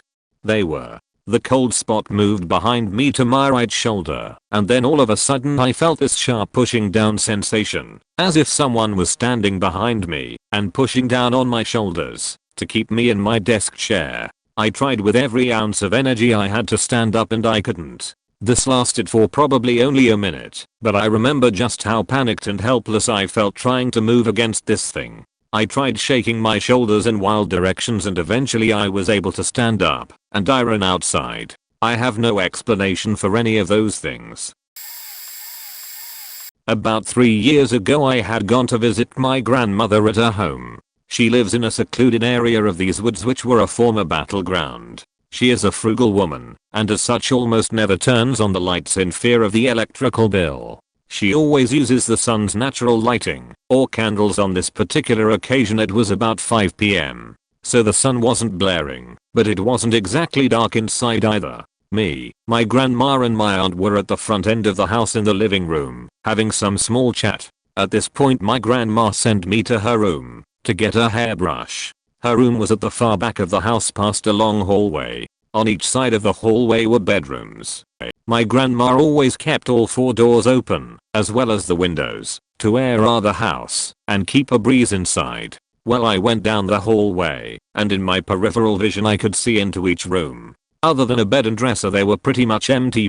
I went into my grandma's room and retrieved the hairbrush. And as soon as I took 2 steps into that hallway I heard a creak, and I felt something heavy come over me. I looked into the bedroom closest to my right and there was a man standing in here. A large man covered in dirt and blood staring straight at me. I didn't scream. I don't even think I was breathing. I ran as fast as I could and tried to carry my grandma out of the house to get away from the home invader. My grandma was confused and ordered me to put her down. Once we were outside, my aunt had chased after us and asked what was wrong. And as I lead her to get into my car so we could leave, I said I saw someone. She asked, was it a man? Confused I said yes, and then she said, he was dirty and looked hurt, right? He was in uniform as well. And then it struck me, he was indeed in an old Timmy Solitaire costume. At this point I was flustered and confused but also embarrassed. My grandma seemed to know this man and apparently I had nothing to fear, so as I calmed down I asked her why she didn't tell me someone else lived with her, and I asked her how long he'd been living there. She laughed and said he came with the house. She'd always seen him there. Y'all. My heart has never raced faster. My grandparents built that house in the 50s. And my grandma has just openly admitted that there was a ghost in her house. A ghost who would lock people into rooms with no locks. Who would open and close the window blinds as they pleased. Needless to say, I ended up spending the night at my aunt's house and only visit my grandma in the early daytime hours. And I never, under any circumstances, go down that hallway anymore. Now even though this happened while my grandma and aunt were there, none of my cousins believe me. My grandma says it's true, but they think she's siding with me as part of some elaborate prank. And my aunt is very non-confrontational, so she never replied when they ask her, and instead she stays quiet. But this really did happen to me. It happened to us. For all I know, it's still happening to my grandma. I will say though, that she did not seem scared. She said he never bothered her, and she figured if she didn't mess with him she was safe. Still very creepy though. And I'm so upset nobody will believe me. Edit. Please excuse any typos, bad spelling, or grammar. I have dyslexia, so even though I proofread this there may be some mistakes. I apologize. Hope it's still readable.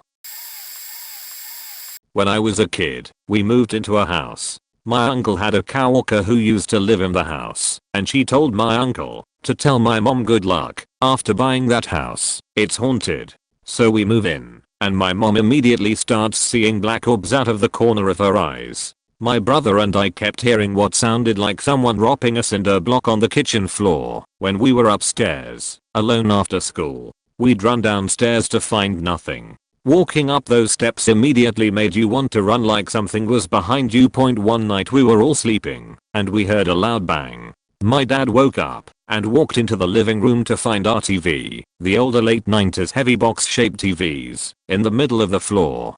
About 6 feet away from the entertainment center. There was absolutely no way that TV could have fell off that stand and rolled that far away. I could tell that my dad was freaked out by the look on his face and running his hands through his hair trying to make sense of it. It never stopped. I would be sleeping in my bed and a cold breeze would flow over me, and my blankets on my bed would form tightly on my body, and I swear it felt like someone sitting on my bed. One night I woke up and looked at my window and saw what looked like the face of a demon in condensation. Every night I would hear what sounded like something climbing and walking all over the roof outside my bedroom.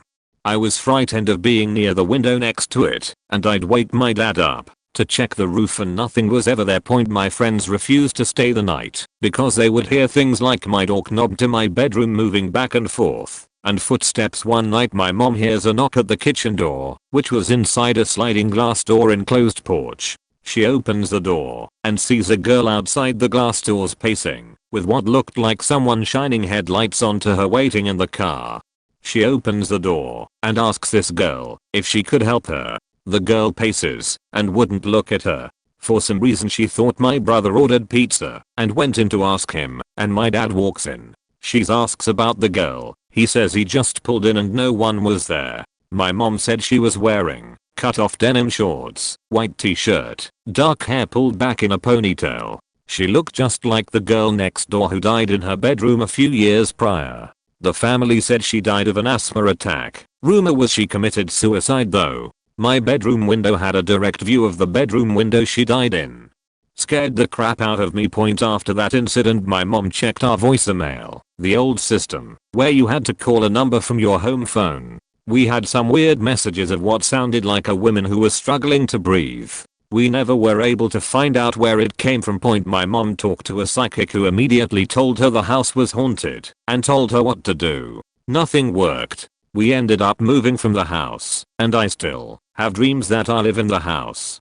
The dreams freak me out. I tried to research who lived in the house from the time it was built and found the people's names, but never was able to figure out if anything happened in the house. In the basement we had a porch underneath our enclosed porch that was just dirt, and my mom always felt someone was buried back there and none of us ever went in there. Someone lives there now, and I've heard they use feng shui. I don't know if it's helped or not.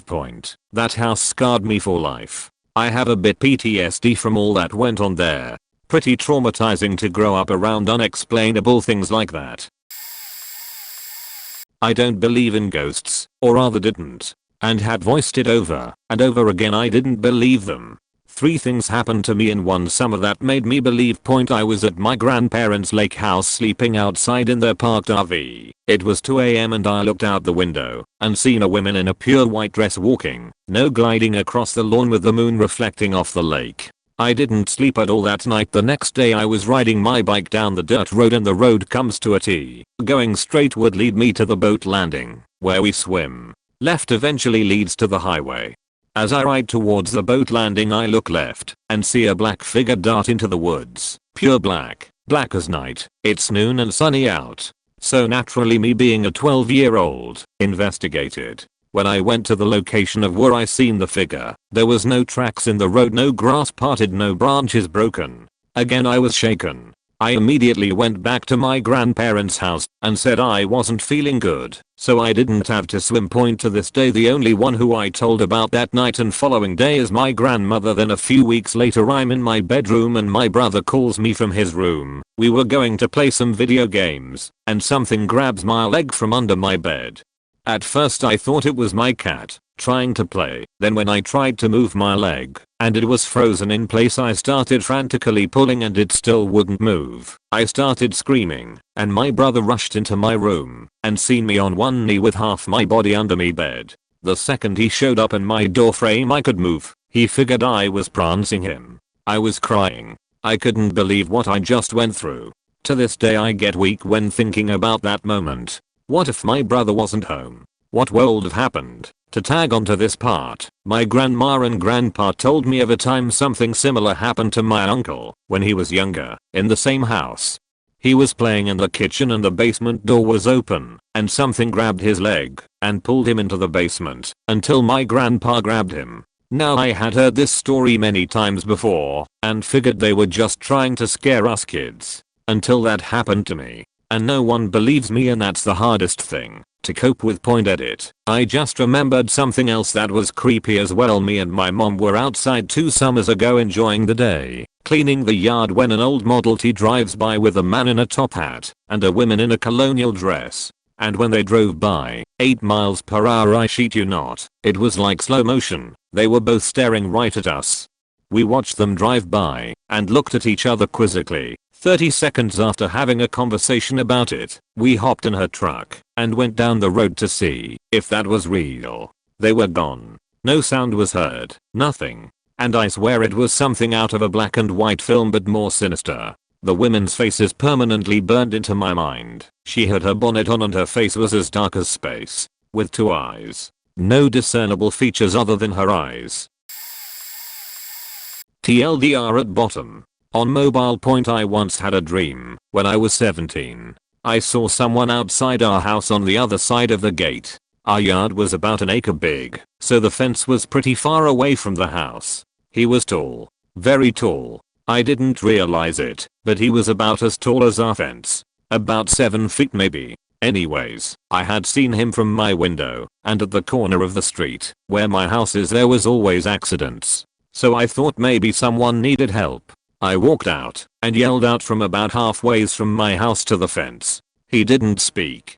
I turned to gauge my distance from the house, and as I looked back at him, he had already jumped the fence. I ran as fast as I could back to my front door. I jumped up the stairs, and as I opened the door, time slowed down, and I saw him through a reflection off the door window panel. He was faceless, almost like Slender Man, but with facial features like cheekbones and a chin and stuff. I know he grabbed me. I woke up in my bed later. Note, I don't think Slender Man was a thing in 2006, so I couldn't have gotten the idea from that point. I was in JROTC in high school and I always came home late from drill practice.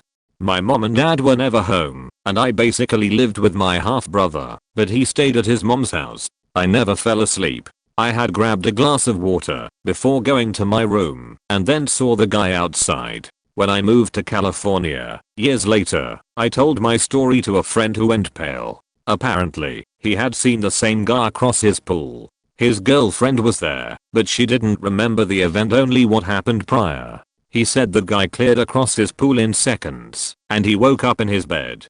We never did agree or disagree on whether the events actually happened, just that it was coincidental that we described the same guy in our dream. TLDR, I got abducted by a guy, only to wake up never remembering falling asleep. My abductor was also seen by someone many states away by someone unrelated to me. So my buddy lives near a quarry. Well, it's more like a half quarry with no water, so basically a giant cliff. One night, about a week before we all graduated high school, he decided to have a party/fire at the top of the quarry. We all met up at his house around 7 and got ready to go. His house is about a mile away from the woods you have to walk through to get to the quarry. Just as we're about to walk, a lady I was seeing at the time needed to get home, and I was her ride. I just told everyone I'd meet them there. I wasn't going to make anyone wait. So by the time I get back to his house it's about 7:45. I run the mile to the woods entrance, in flip-flops and jeans, really just trying to get there before it got too dark. So I finally get to the woods and begin walking the trail. It takes about 10 minutes of walking in the woods before you come to the quarry. Once you get to the bottom you see this giant cliff, almost a bowl shape. I see the glow of my friend's fire and can hear their music faintly. To get up to the top, you have to walk up this rocky path that basically takes you up the left rim of the bowl. I started my way up that path. At this point there's only a tiny amount of light left in the sky. To the right is the cliff, but to the left it's just this huge dense forest. About of the way up there's a little path out to the right where you can go and look over the cliff. At this point I thought that was the way to the top. So I go down that path, but could still only see my friends at the top. So I called out to them, turned around and headed back toward the main path. As I came back to the main path, I looked down where I came from. This path is about 4 to 5 foot wide by the way. About 10 feet down, I see a tall two-legged blur run from the quarry side of the path straight into the dense woods. I was in shock. I called out to ask if anyone was there. No response. Then I just booked it to the top. When I got there I immediately told everyone what happened and checked to see if anyone was missing. Maybe someone stayed behind to scare me. But they were all there. To this day I've gone back in the day and the night, but haven't seen anything else. The fear I felt when I saw whatever that was run across the path, I've never felt anything like it. I'm still so curious about what it could be. I don't know what's scarier, the thought of it being some monster that I don't even know exists, or the idea that it was just a person following me through the woods, watching me. I just wish I knew what I saw. For 5 years I managed the bar at a fine dining Italian restaurant. The building was a massive historical site, 2 stories with a basement, built in the late 1800s. The restaurant was on the main floor and the upstairs was empty. The basement, however, had been a bar back in the early 1900s and there was an old beat up, but beautiful hardwood bar down there, and a very creepy boiler room, and just past the boiler room, up 5 steps, a door which exits to the alley. The basement was frequently used after hours for the staff to have totally illegal, completely secret parties in. It's probably noteworthy to mention that the very first day I worked in this restaurant, a maintenance guy who was there doing some odd jobs made a point of warning myself and a fellow employee never to go upstairs or down to the basement because this building is totally haunted and someone could seriously get hurt. My fellow employee and I blew it off as crazy talk and went about our business. About a year into working there, one night, I was closing the business, like I did 5 nights a week, and I was alone as per usual. I had shut everything down, and locked everything up, and turned off all the lights, and my last thing was always to blow out the candles in this antique glass angel candle holder which stood on the hostess stand, just feet from the entrance door to the building. I blew those candles out. And then I set the alarm and went out the door, locking it behind me. But as I locked it, I glanced inside one last time, and the candles in the angel candle holder were lit. Needless to say, I was freaked out because I knew I had blown them out. But being a rational human who does not believe in ghosts, I unlocked the door, turned off the alarm, and once again, blew out the candles. This time, however, when I tried to reset the alarm, it wouldn't set, and instead the screen on the alarm console said, "Check basement back door." You see, the alarm won't set if there are any doors ajar, but it had already set once, so how could that door in the basement be open now? I felt the hairs on the back of my neck stand on end. My heart was racing. I knew I had to go down into that basement and check the door, but I was terrified. I called my good friend who also worked there and left a message telling her what was going on, because all I could think was that if I was never seen again, someone should know to check that basement. Anyway, I made my down to the basement and ran across the dimly lit room and up the stairs past the creepy boiler room to the door, and it was indeed slightly ajar. I pulled it shut tightly and ran back upstairs and set the alarm and did not look back in to see if those damn candles were lit or not. Nothing like that ever happened again and no one believed me, but it was terrifying. So one night I was watching my younger sister at home while my mom went out somewhere. I was 14 at the time and my sister was 4. So it's about 11 PM and I was sitting in a chair in my living room and my sister is watching YouTube on her iPad on the couch. Everything was going well for about an hour and then I hear a loud 4 knocks on the front door. I'm not one to assume things, but I quickly assumed it was someone I shouldn't make any contact with. I texted my mom and older sister and asked them both if they knew of anyone that could be knocking at this back. Both said no. I immediately told my sister to go upstairs to my room, shut the door, hide, and not to make any noise. She did that, and I went to the kitchen and grabbed a steak knife. There was another side door that the top half was glass panes and I knew it was unlocked. I turned on the flashlight on my phone and put it right in front of my face because I felt like that was safer. I don't know. I went to lock that side door, knife and flashlight in hand. I locked it fine, didn't see anything outside. I went around and locked anything that had a faking lock. I was terrified. It took me about 1 minute to lock everything and I then said, "Who is it?" Whatever it was knocked again.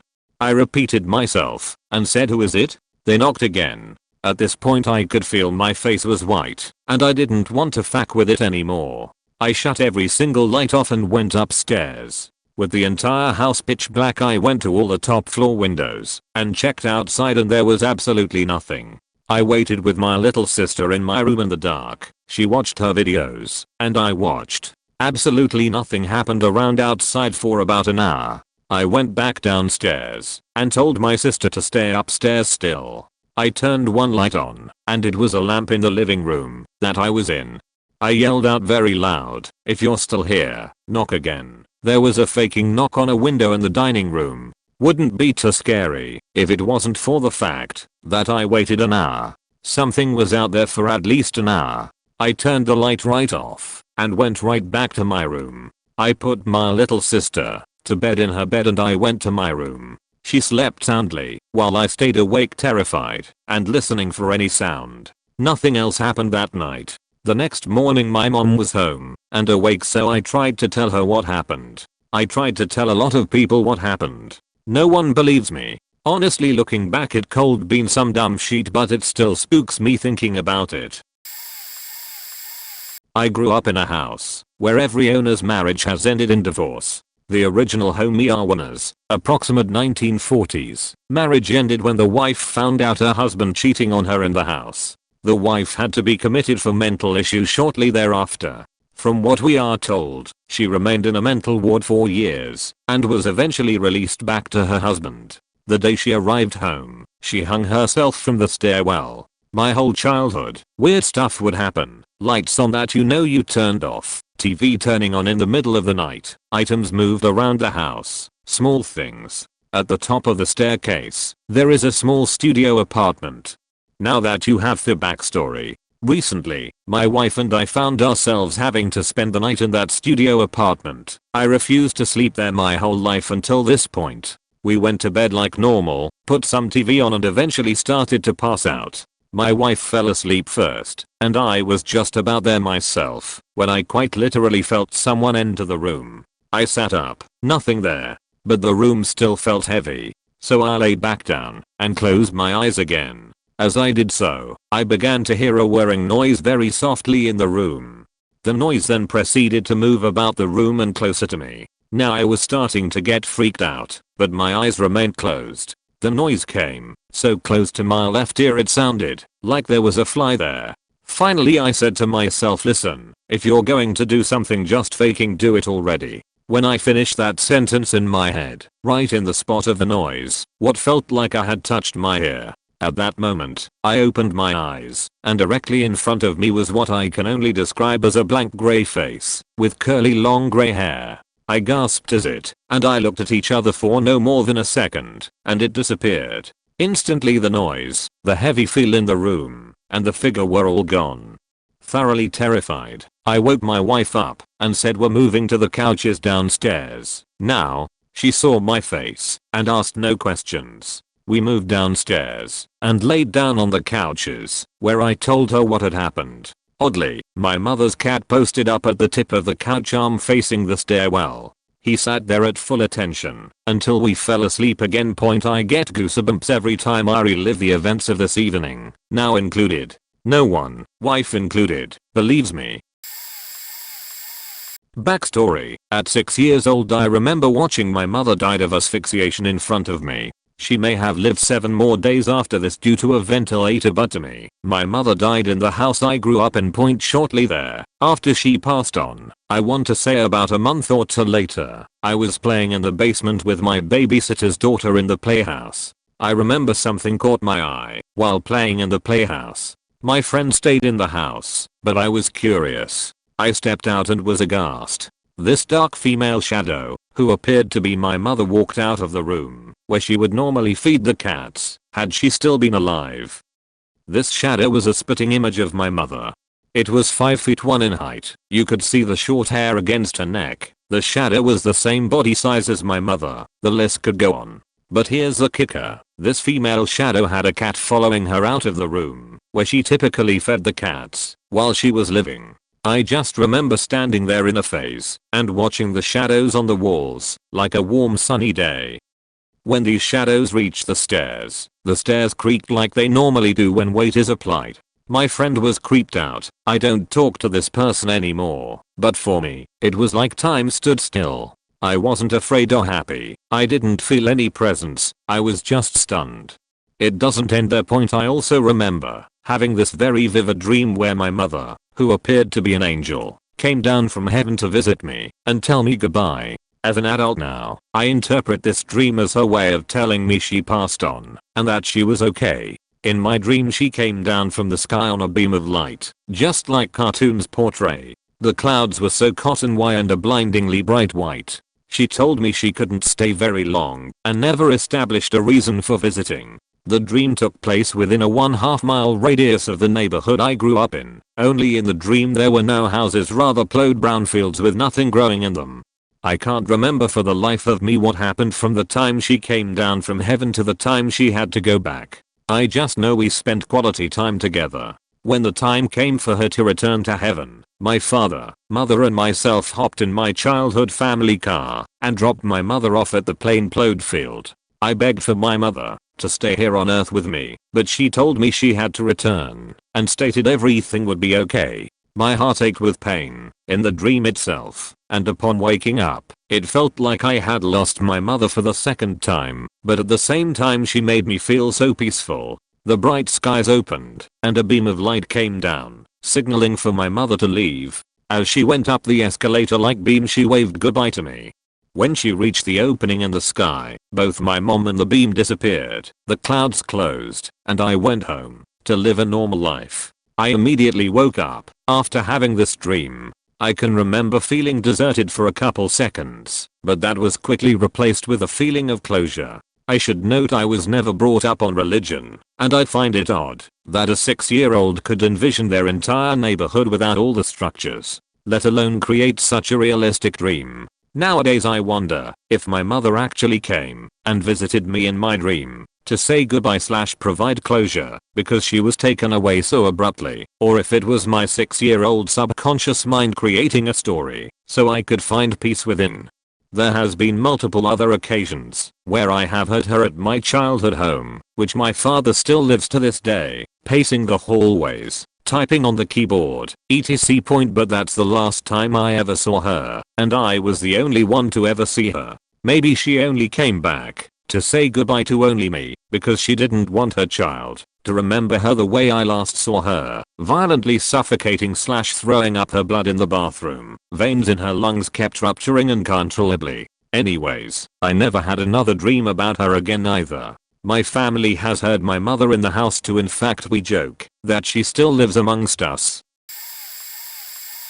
There was a big cold basement that my dad put the PS2 and our old TV into. There was a bathroom and stuff down there because apparently the original owner had the basement built for his aunt or something to live with him. Kind of like a mini apartment or something. Lots of bugs got in there all the time because there was a door that led right into the backyard and it was always drafty and chilly down there. Basically, I was used to little black things scuttling around me while I sucked it all up to play some Spyro. So one time I was in there in broad daylight, playing like always, when I thought I saw something in the corner of my eye move under the red couch in the room next to me. It looked big though, like the size of a cat. So, I figured it was a cat that had wandered in through an open window or something and just opened the door to the backyard, not making any sounds. So I wouldn't spook it. I sat there for, like, 10 minutes staring at the darkness under the couch, not seeing or hearing anything. And then I realized I was staring at 2 reddish green pinpricks. They reflected in a really weird way because the lights were all off and the open door was a ways away. Like, they didn't look like cat eyes and they were pointed directly at me. The thing was looking at me. I felt like something was off then. I was always a paranoid kid, still am, and I was really not prepared to defend myself against some aggressive wild animal. I decided not to move in case it was some kind of predator, since it might trigger a chasing reaction or something. Then I saw something poke out from beneath the couch. It was long and super thin, but had too many joints to be an insect leg. It felt around, I guess, in a weird aimless way, and then retracted a couple of seconds later. That was pretty much the last straw, and I faking booked it out of there and ran to the stairs going up to the rest of the house. I glanced back and something cat-sized, but weirdly silhouetted hopping across the room to the door really quickly, but I saw a glance of those weird ass eyes looking at me as it did so. I still have no idea what the actual fuck it was. I like to think it was a normal animal and my paranoid kid brain just warped things around both in the moment and in memory, but that doesn't make it any less chilling for me to remember. TLDR, strange orange lights, guarded by blockades and the town's on fire while the cop cars will drive the other way. When I was in high school we used to take valley rides all the time. Basically drive through the rural areas where there's barely any houses, rarely ever other cars, and never any cops. We'd drink a few 40s while someone drove us around and listen to music and talk. There were plenty of hills and you could go over the mountains to the next valley if you wanted a longer ride. So at this one point near the end of the first valley we came over a hill and a little light popped up over one of the mountains creating the border to the next valley. Just a small orange light, but it was moving in a strange pattern. Over the next maybe 10 to 15 seconds about 50 or so more of them appeared, and we're all moving in the same pattern. It was like they were twisting and out of each other in pairs, picture spinning DNA strands, but those strands were all in the shape of a corkscrew that was slowly twisting upward. We stopped for an instant and someone told driver to head up the mountain so we could see what they were. We turned that way and right as we got to the bottom of the mountain they all just disappeared at the same time, like someone flipped a light switch off. We said we were going to go up anyway to see what was going on, and there was a barricade across the road at the last place to turn off before creating the mountain. Just a normal piece of white and orange wood on 2 horses. Half of us said let's move it, the other half didn't want to. The driver decided to turn and head back to town. As we are approaching town we get on one of the more heavily traveled roads and see a white Ford driving the other way. Definitely looked like an unmarked police car. Not a big deal, but like I said you don't see a lot of cops out that way, but it is a secondary road to get to the next town if you don't want to use the interstate. Then a few miles down we see another white Ford, but this one has a black Suburban driving right behind it. It was dark, but it looked to me like a government SUV. All black everything. I was also a little freaked out by the lights, so maybe it was just someone trying to get home, but who knows. So this is the strangest part. We get to town, and there's a car on fire on the main street. just ablaze in the middle of the street. You can see it from the hill we are coming down. We can see the main street is closed, so we take the road that goes down by the baseball field and high school that goes around town. Well, there's another barricade. Same orange and white municipal barricade point. We turn around and start heading back up to go through a different route, and we get to the top of the main road and fire trucks are flying in from the next town over. Seems a bit much for a car on fire, but whatever. We start driving around to take another way around town, and there's a damn house on fire over on that side of town. We ended up having to drive back the way we came into town, up to this little patch town on top of the mountain, then taking a whole different highway around the town point. We got back to the parking lot we'd sit in, and tried to make sense of it. Thought about space junk falling and setting shit on fire, but what was up with the pattern and the government vehicles and the blockades? Best explanation I could come up with was maybe there was some kind of event and people lit off those Chinese lanterns and let them go up.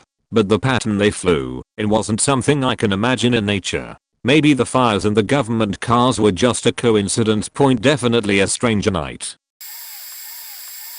When I was about 9 to 10 I had a severe phobia of dolls, mainly thanks to the Chucky movies. While sleeping in my room I had to have a light source, so my bedroom door was always left open with the hall light on. My older sister had come to visit for the week during a break from her university. I remember she would always go to bed wearing this very long oversized white shirt with cartoons of famous basketballers across it, with the words "slam dunk" on the back. It was her go-to for pajamas for years, even after she moved out. During the first night she stayed over I woke up suddenly for some reason, and sat up in my bed. The door was open and the hall light was on as normal, and I assumed everyone was asleep. I slid my legs from under the covers and I remember thinking about maybe going to the kitchen as I was thirsty, until I heard what sounded like bare feet walking across the wood floor. I guessed it was my mum or sister, but then from the left of my open doorway a doll version of my sister slowly walked past from down the hall where the spare bedroom was. It looked like her in every way, her hair, her face, the exact same shirt with the cartoon basketballers, only it was way too big for her as she was half the height of my actual sister. It was real. It had a shadow. I could hear it breath and hear it gently hum something. The sudden sight of the doll made my body run ice cold, and I couldn't move or speak out of pure fear. All I could do was watch the doll as it calmly went to the wall switch for the hall light and jumped up to turn it off.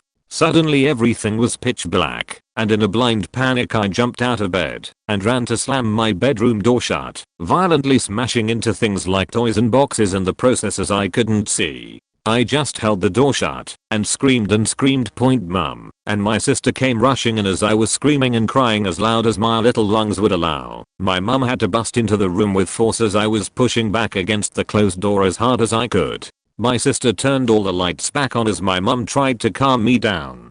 While shaking with fear I explained what I had seen, but they couldn't understand what had happened. After saying a doll of my sister had just turned the hall light off, they chalked it down as a nightmare, but the odd thing was that both were certain they never touched the switch, that they left the light on like always, yet when they came rushing to my room the hall light was in fact off. My mum scolded my sister for forgetting to leave the light on, but she swore she didn't. My mum then told us that she went to bed at around 10 and my sister explained she went to bed 20 minutes after her, saying she even checked on me before going to the spare bedroom. I'll never forget the look on mum's face when they looked up at my Godzilla clock which stated it was around 4 AM. To this day they both can't really understand what had happened. They say it was dream etc. That I woke up and panicked because the hall light wasn't on, but I remember vividly that it was on when I woke up, hours after they both had went to bed. I was awake, sitting up and the light was on. I still get incredibly unsettled when I think about how real the doll was, how I could hear it breath. After that night I never sleep with the door open anymore, anywhere. I called him the Silhouette Man when I was younger. That was the best description that I can provide because I still, to this day, do not know what he looks like. I can only describe him as a silhouette-shaped tall adult man that appears to be wearing a fedora. He would live inside the mirrors and paintings of my house. One of the worst things about him is that I can feel him always staring, like at behind me, or right at the corners of my eye, and when I caught him, He literally moves/runs away from my vision. Most of the time I've always just caught him in motion with just me seeing his arms or his ankle only before disappearing. The best way to describe it is like trying to catch a person when they walk away from you at the corner of the building in those TV shows/movies when you're trying to call out for them. It's very rare to see his face up front. I've only seen it twice, and the last time I saw him, he finally approaching me for the very first time after 4 years of dealing with this man. We have a painting that shows tall, somewhat abstract classic buildings that seem to follow a more older traditional city. Something like the classic Italian type of town. However, this painting focuses on the alleyway in between those buildings as its focal point, and right at the middle of it there was also several paintings in there that shows the abstract townspeople/crowd there to depict the busy lifestyle. He was amongst those crowds. I was having a sleepover with a bunch of my church friends at the time when I wanted to go and get some water. Now mind you, that my room, where my sleepover is all the way at the end of the hallway. One of the paintings is at the other end of that hallway that has a TV room there that's connected to the kitchen. I turned on one of the dim lights there, and after I got my water I had that dreaded feeling again that he was watching me. But it felt more extremely ominous and dangerous. I turned around and there he was. Inside the painting. He was just staring at me. I can't see his eyes or anything like that because he's obviously a silhouetted figure, but I can just tell that he's standing and staring at me, even though he was being motionless at first.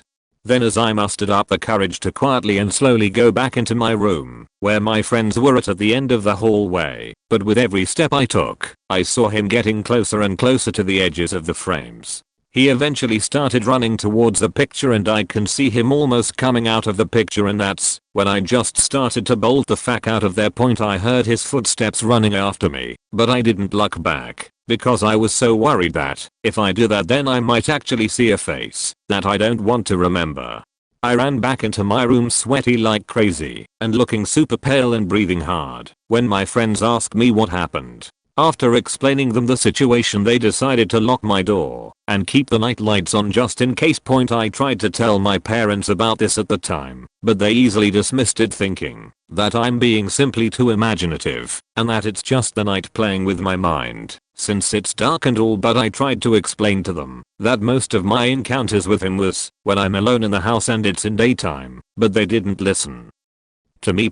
I still live in the same house, but now the silhouette man is gone. I haven't had that dreaded feeling in many years, and I don't know if he moved to another place or disappeared, or I don't know, and I don't know why, but he's gone, like, for good. I can't find him anywhere either. I wish my close friends and family believe me when I tried to tell them about this encounter, but they won't listen to me.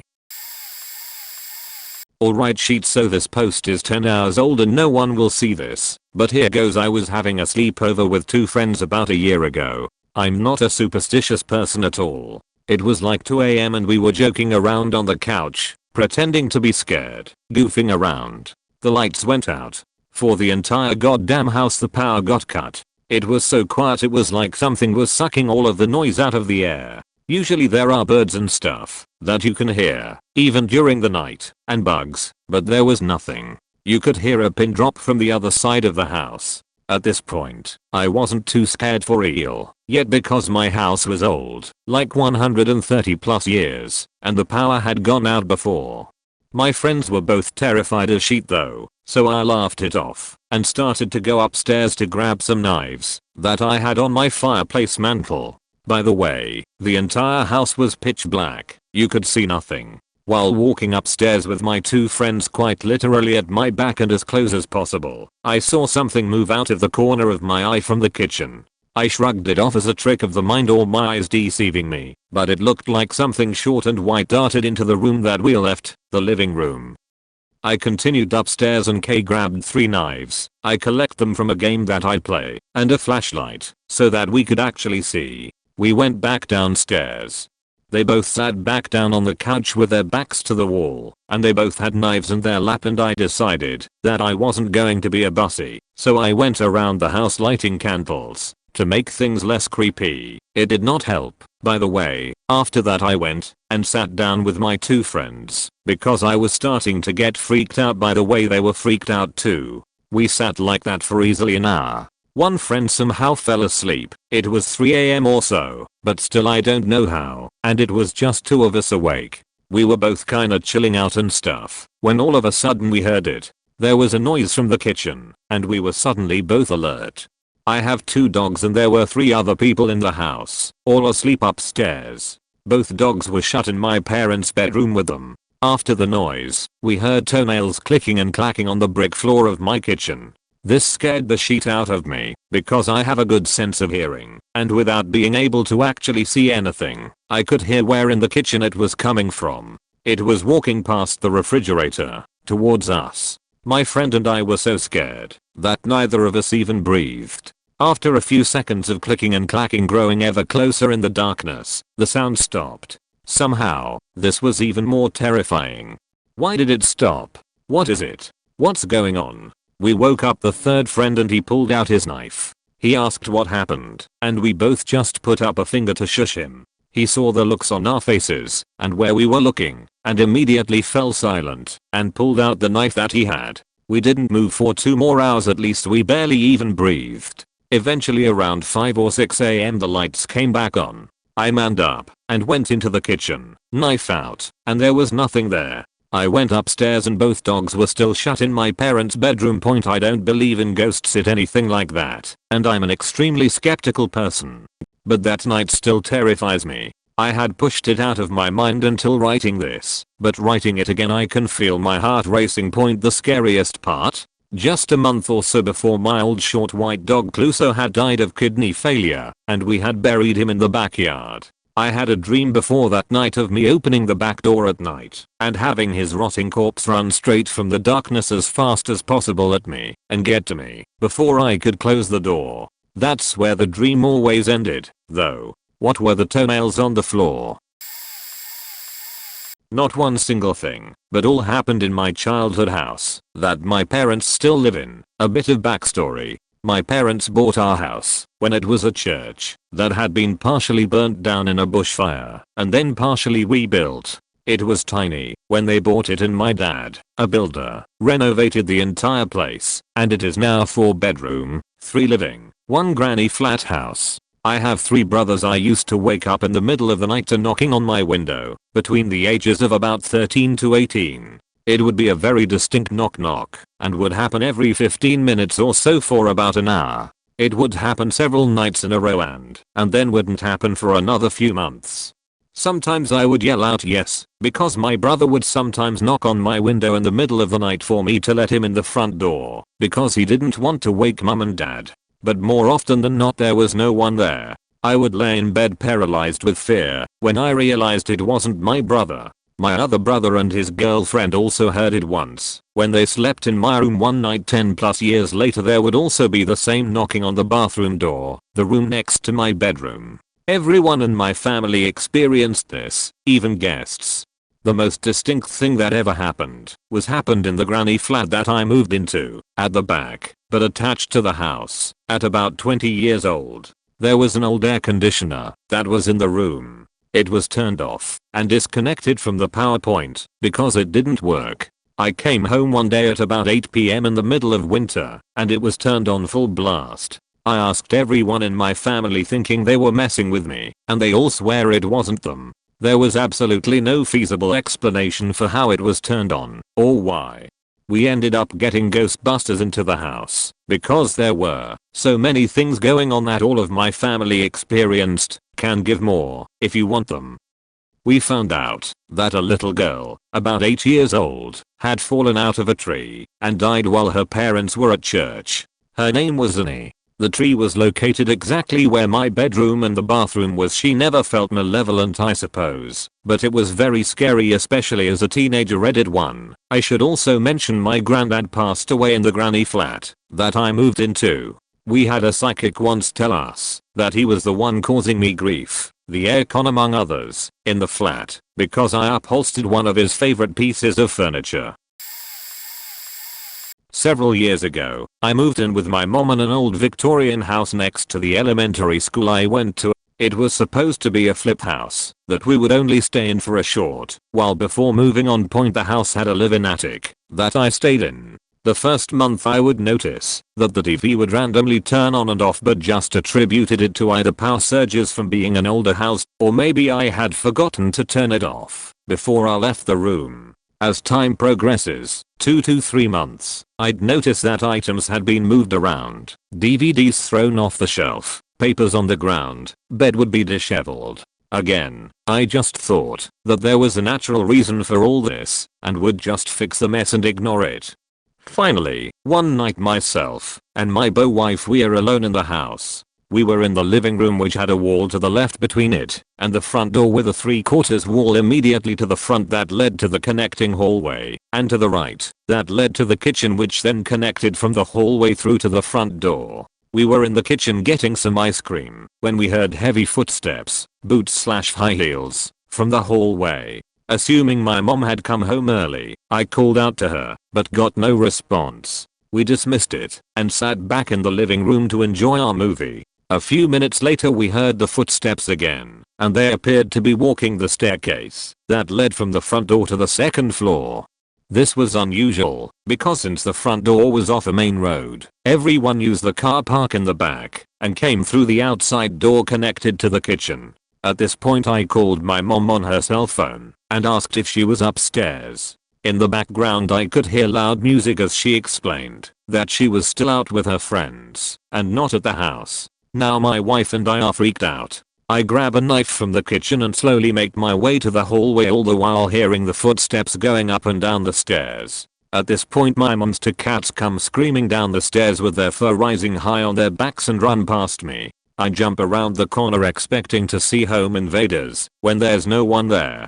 I yelled out for the person to leave when I hear the footsteps sound like they are racing down the upstairs hall, down the staircase and straight for me, but there was no one there. At this point I call my dad, a cop, who lives a few minutes away, as my wife and I jump in her car and drive down the street. I tell my dad, who's very skeptical, exactly what happened, and he conducts a thorough search of the house. While we waited across the street, my mom comes home after my dad had searched the place and can see on our face that we're visibly upset. We tell her the entire story and she just calmly replies, "Okay, we'll deal with this later."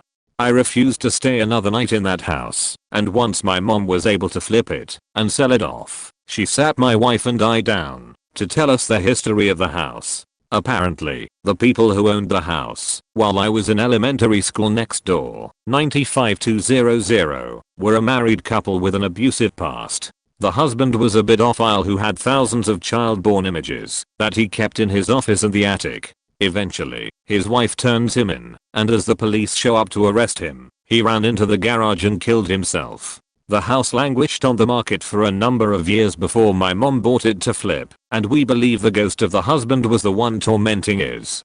My mom would go on to tell us about how she had similar experiences anytime she was alone in the house, and had a number of sleep paralysis nights where a man had been standing at the foot of her bed. My wife and I rarely talk about this night, but anytime someone brings up ghost stories we always share a knowing look, and to this day I can no longer remain the skeptic that I originally was. Thanks for listening, as this was my first time sharing this story.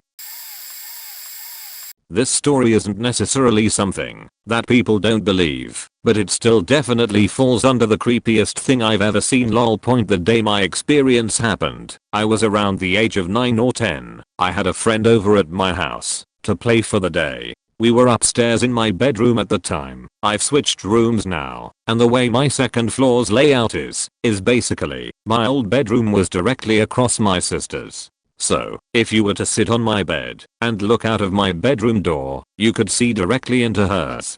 My friend and I were playing on my bed, and my mom, being the only other person home from what I was aware of at the time, was downstairs cleaning the dishes.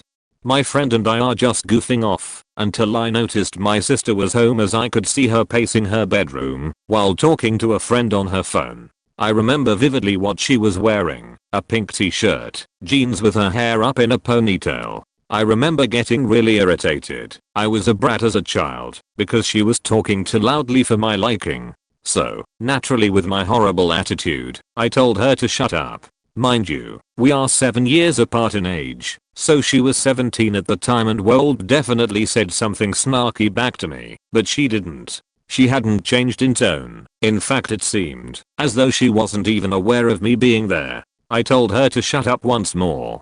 But again, she hadn't even looked up for the slightest second, which was bizarre to me, but at the time I just figured she was being a bee. So, obviously I threatened her with the old, "I'll tell mom," and again, nothing. At this point I was pissed and decided to actually go tell my mom. My friend and I went downstairs, and I approached my mom and told her my sister was being mean, and my mom paid no mind to what I had just said besides responding with, "Natalia, stop." So, I was upset and told her again that my sister is upstairs being mean and talking too loud. My mom stopped what she was doing, looked down at me and said, "Natalia, she isn't home. She's camping with a friend."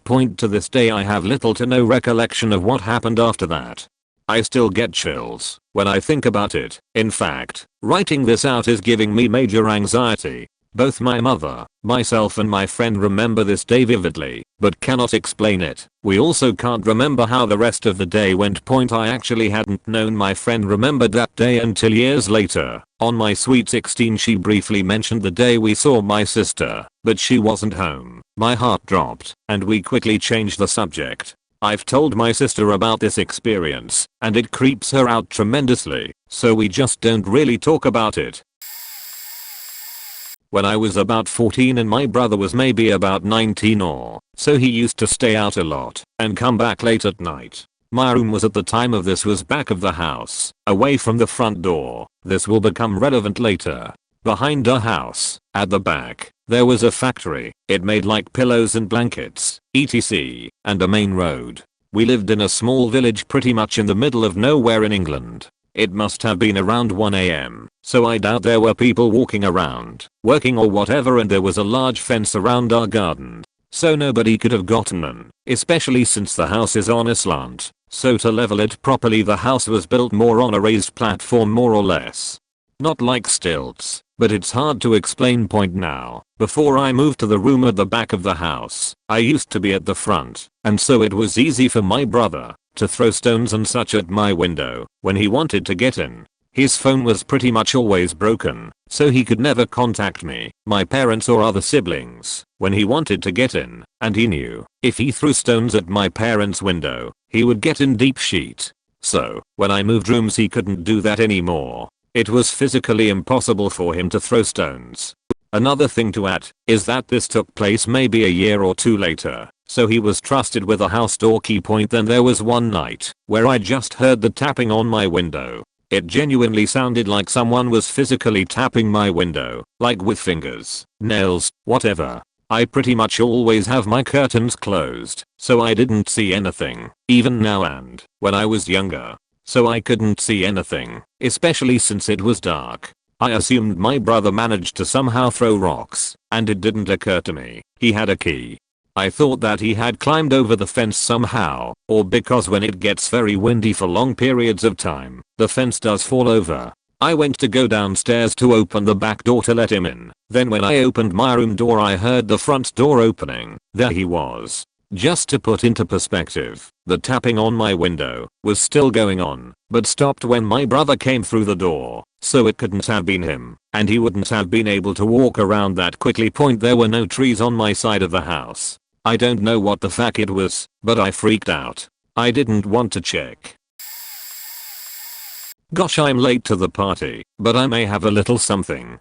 I was 9 or 10 at the time. I lived in this apartment complex with my parents. I had my friend over for a sleepover. There was a small lake and some trails along around it, all of it surrounded by about 2 square miles of woods. Throughout my friend group, kids who all lived in the apartments as well, there were always rumors of people living in these woods, wearing creepy cultish outfits. I never believed it, and my friend wasn't from the apartment complex, so he had no idea about any of the stories my other friends would tell. We were up late playing Game Boys until around 2 to 3 AM. I had decided to go to bed, but my friend stayed up playing video games.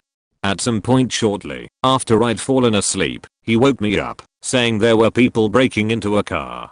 Lo and behold, there was a group of around 5 men, wearing dark cloaks, with strange wide-brimmed hats, breaking into a car. My friend and I just sat watching in disbelief that this was actually happening for around 10 minutes before I finally decided to go wake my parents and show them what was happening. My parents had still been up, they were going through a divorce and signing papers, and refused to come see, and told me to go back to bed.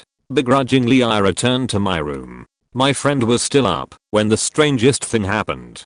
The woman who owned the car, and was probably about 70 years old, had exited her apartment. She was parked directly in front of it, and was speaking to the group.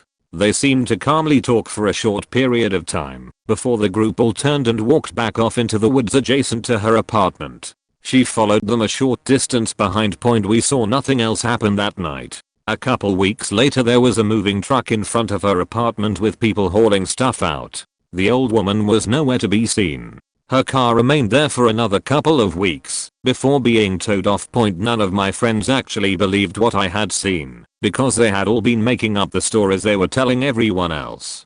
Nobody ever saw the old woman again, and there really wasn't anything ever said in the news about anybody going missing. I assume she just moved after feeling unsafe and having her car broken into, but the strange outfits really threw me. That wasn't the only strange occurrence that happened while I lived there. We would always find dead animals in the woods. There were a few instances of men being arrested for stalking people. My friends and I found a box of pistols buried in a pile of leaves once, but it was gone the next day. All sorts of creepy, not so child-friendly things that happened back then, lol. Now this isn't quite being seen, but I think it still counts. So some background to put everything in context. When I was 4, my grandmother died of breast cancer in my grandparents' house. She had gone on to home hospice and passed away in February. The next year, my mother passed away in May, leaving my sister and I orphans. Her father, my grandpa, ended up taking us into his house. We moved into my mom and uncle's old rooms from when they were teenagers. It's a single room split by a partition, so basically 2 rooms. For the first few years, we both slept on the same part of the room, with the other one being used as a play area. Eventually though, as we got older, we wanted more space, since we fought a lot and didn't like sharing a room. She moved to the toy room, and I kept the original part. Something to note is that the rooms were never quite right. There was always something wrong with them. It's hard to put into words, but there is this oppressive feeling when you stay in the rooms, like a constant lurking dread. It never goes away. All throughout the night and day you can't help but be on edge, because it always feels like something is approaching, even though it never comes. It's terrifying, especially to a little kid. I have always possessed insomnia, but it was at its worst when I was in that room. I was only like 7 to 9 when it was at its peak, but even with it now body of that younger kid, I couldn't get more than maybe 2 to 4 hours of sleep. I eventually had to start taking melatonin in order to be able to sleep in the room. Then when I was 10, my severe depression rolled around, and I pretty much never left the room, no matter how much it creeped me out. When I was 11, we got a cat. For whatever reason, my sister and I decided to stay in the living room day and night with the cat, since she was only about a month old. After that I just ended up never leaving the living room. I stayed on the couch for about a year and a half. After that, discovering the wonders of air mattresses and moving to the empty space in the computer room. When I was 13, I finally ended up moving into the spare bedroom downstairs. Now why did all that matter? Those rooms have been abandoned since we got the cat. Basically, when I moved out, my sister jumped ship as well, not wanting to stay in that hellhole alone. Nobody can really stand to be in the rooms for extended periods of time, getting in and out as quickly as possible. I don't go in unless I absolutely have to, and even then I still get an uneasy feeling. We of course don't know why it happens, if it's because of my grandma, mom, or something else. When we slept in the rooms, we had to play music at full volume just to get to sleep. Silence in that room is the closet thing to hell have ever experienced. It sounds dramatic, but I'm a quiet person by nature and biology. I easily get headaches and migraines, so I prefer absolute silence. I find comfort in it. I love it. I get away from people in order to experience it. Silence in that room is the scariest thing I have ever felt, and I did most anything to avoid it. I'm not sure how legitimate this sounds, but my sister and I felt the exact same thing for literal years. We describe it in pretty much the same way, exception wording the sensation differently. Those rooms are the things of nightmares. Nothing happened in them, but that's one of the scariest parts. It always felt like something was just at the cusp of happening, but it never did. It was like it was holding its breath and just waiting for the right moment to release it. It made you paranoid that this night, when you closed your eyes, would be your last one as it finally happened. It just built up and up and up until the tension was a psychical sensation. Like I said, it was scary. It never went away or lessened. It just kept building through the years until it was a choking, ever-looming presence. Of course though, nobody believes me or my sister. We are just two kids that went through too much trauma too quickly and made things up to cope. They can deny it all they want, but they don't know what it was like, and they can't change my belief in it being real. I'm generally a huge skeptic, but this was something tangible I felt on a constant basis for years. There is no way to push it aside. When you can still feel it in the rooms, there is something wrong with those rooms, and I honestly don't want to know what. I've never told anyone outside my siblings about this. Someone believes so it doesn't count, but I'll post it anywhere. Some quick context. At the time my dad lived in another house, about 30 minutes from our own, and we visited on weekends. At the time, a large amount of empty blocks lined the street we took to get there and back, filled with dense scrub and lots of trees. So, we've just had a great night at my father's, had a lot of fun, forged some new memories, played some Minecraft with C's, but it's time to go. It's getting late. Around 2200 and Mum's here to pick us up. We load into the car and off we go, waving goodbye for the usual extended amount. Until we were out of sight. Dad had a really long driveway, and down the road we go. I'm at peace and content, staring out the window at the trees and scrubs, letting my mind wander. A few minutes pass, then something comes into view. I instantly snap to reality. Flight or flight on maximum. The world slows to a halt for me, like no time is passing at all. Standing before me in the tree line was a tall, thin man, probably around 7 feet. His skin was pale and covered with fresh lacerations. His body was hairless and his bones almost visible underneath the skin. We later dubbed him Scars. I can still see it in my head, like it's burned into my brain forever. After some time I snapped to and started crying. I tried to explain, babbling like a fool, but nobody believed me. The rest of the drive was as mundane as usual, but I couldn't shake the terror that had just been burned into my head. Roughly 2 weeks pass and nothing more had come of it. I was in our house with my sister, who we'll call J, and my other sister's boyfriend, who we'll call H. Our mother and other sister were sleeping, or out or something. I can't really remember more context. Our house was L-shaped, and in the crook of the L was a veranda, enclosed cat cage, and outside that was a sand pit. It's almost midnight. H is playing something on those bucks. I'm watching him play. J is on the computer just to our left, probably talking on MSN, or making one of her old music lyric videos.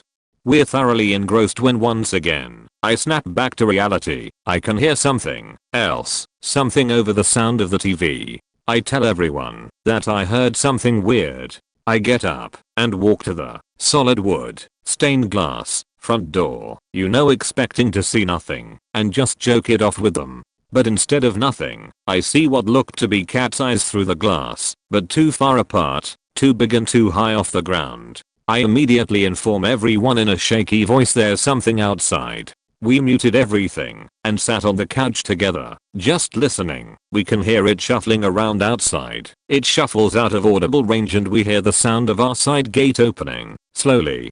Realizing it's not leaving, and the back door is open, we get up and arm ourselves. H grabbed a hammer, I remember that much. I think I grabbed a knife from the kitchen drawers. We start to approach the back door. We notice the side door to the cat cage is open, and the curtains drawn back. That's when Jay saw it for the first time. She later described it as being like a weird, elongated, pale dog person, covered in scars with long knives for hands. She closed the glass and curtains, said it's out there, and we all prepared ourselves. I don't know why we thought it would be a good idea to straight up attack it or go outside, but scared minds think irrationally, I guess.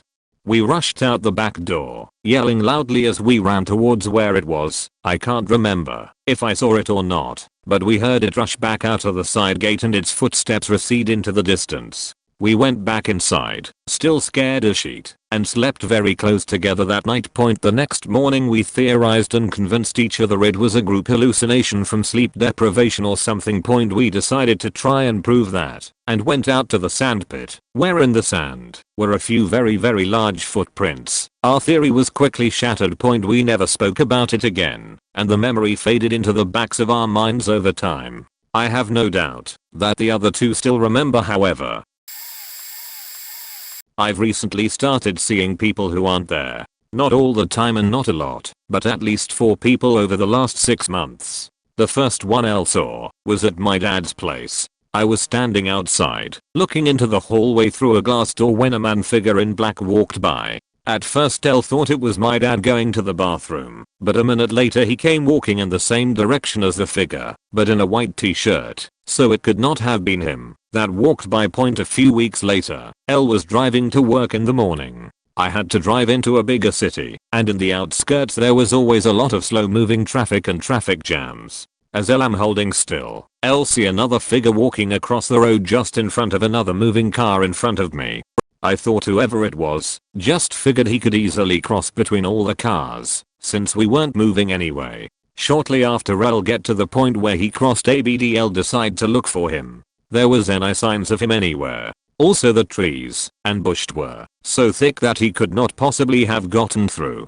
I could see the field behind the trees, but no guy here. Third time was maybe a month or more later. Me and my boyfriend was at his parents' house, and Elle am sitting in their backyard smoking. Behind their house, there is a small dirt road leading up to their business, and no one but us ever really uses this road, since there is a closed gate at the end to stop other people from entering their business outside opening hours. Anyways, I'm sitting there, looking over the road ABD such, when a woman with shoulder length grey hair, a very blue jacket and a red scarf walks down the road. I figure it's just someone out for a walk, but when shortly disappears behind a tree at the end of the garden, she disappears for good. There are not other trees or really anywhere for her to hide, but she is completely gone. Last time was 3 months ago probably. I'm standing in my kitchen doing the dishes, when I'll look outside and see a girl my age in a yellow coat coming down the stairs from one of the other apartment buildings in the back alley. I look down for a second, look up, and she is gone. Elle quickly grab a cigarette and go outside, because Elle had a feeling that she wasn't really there, and Elle knew in the short time it took me to go out, she wouldn't have had time to walk out of the back alley or get a bike from the basement or the shed back there for bikes. But she is gone like the others. Never seen her in the back alley since. But yeah, told my boyfriend about them, and he thinks Elle am crazy. But Elle know Elle saw them, and Elle don't know why. I was very young, maybe 10 or 11 years old at the time, maybe even younger than that when this happened. Me and my cousins were in my room. There was some sort of get together going on, so the adults were in the kitchen talking and cooking up some food. Me and my cousins always found it fun to play with stuffed animals. We would make little stories for each character we had. The oldest cousin in the room would always play with this Gen 3 MLP plush of Sweet Barry that I had gotten at one of those live shows. In our game, Sweet Barry was a star of it all. She had caused the most drama and was what made our game keep going, as all the other characters struggled with her attitude. There was a lot of us that would play, 5 of us to be exact. Luckily my room was big enough to hold us all, mostly because my one room used to be 2 separate rooms, causing me to have 2 doors on each side. In the middle of our game, my mother had came in to tell us dinner was ready. We put everything down immediately. We had been starving, so we headed out of the room fairly quickly. We all ate together, never leaving a person behind, so that we can finish together and get back to our game. It didn't take long for us to finish our food, so we went back into my room. As we sat down, we realized Sweet Berry was not where we had left her. We couldn't play without her, so we looked all around the room for her. It was at this moment the door, at the other side of the room, opened on its own, and behind it stood the Sweet Berry plushie. We all panicked and left the room. We didn't return for the rest of the evening. I ended up putting away Sweet Berry into storage to keep it away. I have tried to get it again to show my boyfriend what it was since I've told him this story, but I could never find her. Surprisingly, my cousins don't remember this ever happening. Some of them say I made it up, but I could never get that memory out of my head. It was by far the most creepiest thing I've ever experienced. Doesn't help when family members have also been able to see and communicate with a spirit that has apparently been in our house. TW. Mentions of suicide and death ever. Since I was a child I always used to have strange dreams that used to end up happening between a few days and a few weeks after these dreams. Nothing too big, just things like a classmate getting hit with something over the head with a bizarre item that you usually wouldn't see in a school, of one of my pets doing something funny, or my mum or nan saying something odd. Things that would make you think nothing of it. It got really bad though when I was 7. I started having this really bad dream of one of my kittens being killed by a jeep in a hit and run right in front of me. It happened for months but nothing happened to Moonshine, so after months of panic my mum shrugged it off as a kid with anxiety, having an overactive imagination, taking my nightmares seriously, as I was always a sensitive kid who even at a very young age always worried about even the most minuscule things. Well, I still had those dreams up until the day I went to leave my cat Moonshine out. She went to run across the road and was struck down by a jeep right in front of me. The jeep fled the scene. She died almost instantly. My family thought nothing of it, and I didn't have any big, worrying dreams like that until I was 17. I had a dream where I saw someone hanging, but I couldn't see a face, so I couldn't identify the person. I couldn't identify the place either, so had no clue as to who the person was. I assumed for a while that it was a nightmare featuring my best friend who had committed suicide a few years prior, as it was coming up to his anniversary. Well, it turned out that a friend was in a bad way mentally and had hung herself 2 days later. The day after she died I had another dream of masculine figure hanging. Again, I couldn't identify the person. It was too dark to see a face. Less than 2 weeks after the first girl died, a childhood friend of mine also hung himself. I was in the counselor's office with a couple of friends who also knew them, and the counselor tried to assure us that it was all over, that there was going to be more deaths, they were going to make sure of that. And I remember in my dazed state just saying, there will be more. I just had this gut feeling. Well, I had more dreams up until that girl who was in my year also killed herself. It was so bad that news reporters got involved and hounded my school and the parents of my at the time just deceased friends. It was hell on earth. I also foresaw the death of one of my beloved pets. I 100% blame myself for not doing something to help. I tried to tell people, superiors, and friends, but only my best friend at the time believed me. I understand that it's odd and a bit hard to believe, but after the first death, they should believe me. Though had I brought up the situation differently and made it sound like I was concerned for the safety of fellow students and friends, instead of sounding like a crazy person who thinks that they're having visions, we could have saved a lot of lives. Another thing that I should mention, even though I don't find it creepy or scary, is the dreams I've had since I was a child. Basically, I die from cancer. It used to scare me when I was young, but I've made peace with the dream. I've had this dream for almost 15 years. I don't know how old I'll be or where I'll be, but I know that's how I'll die.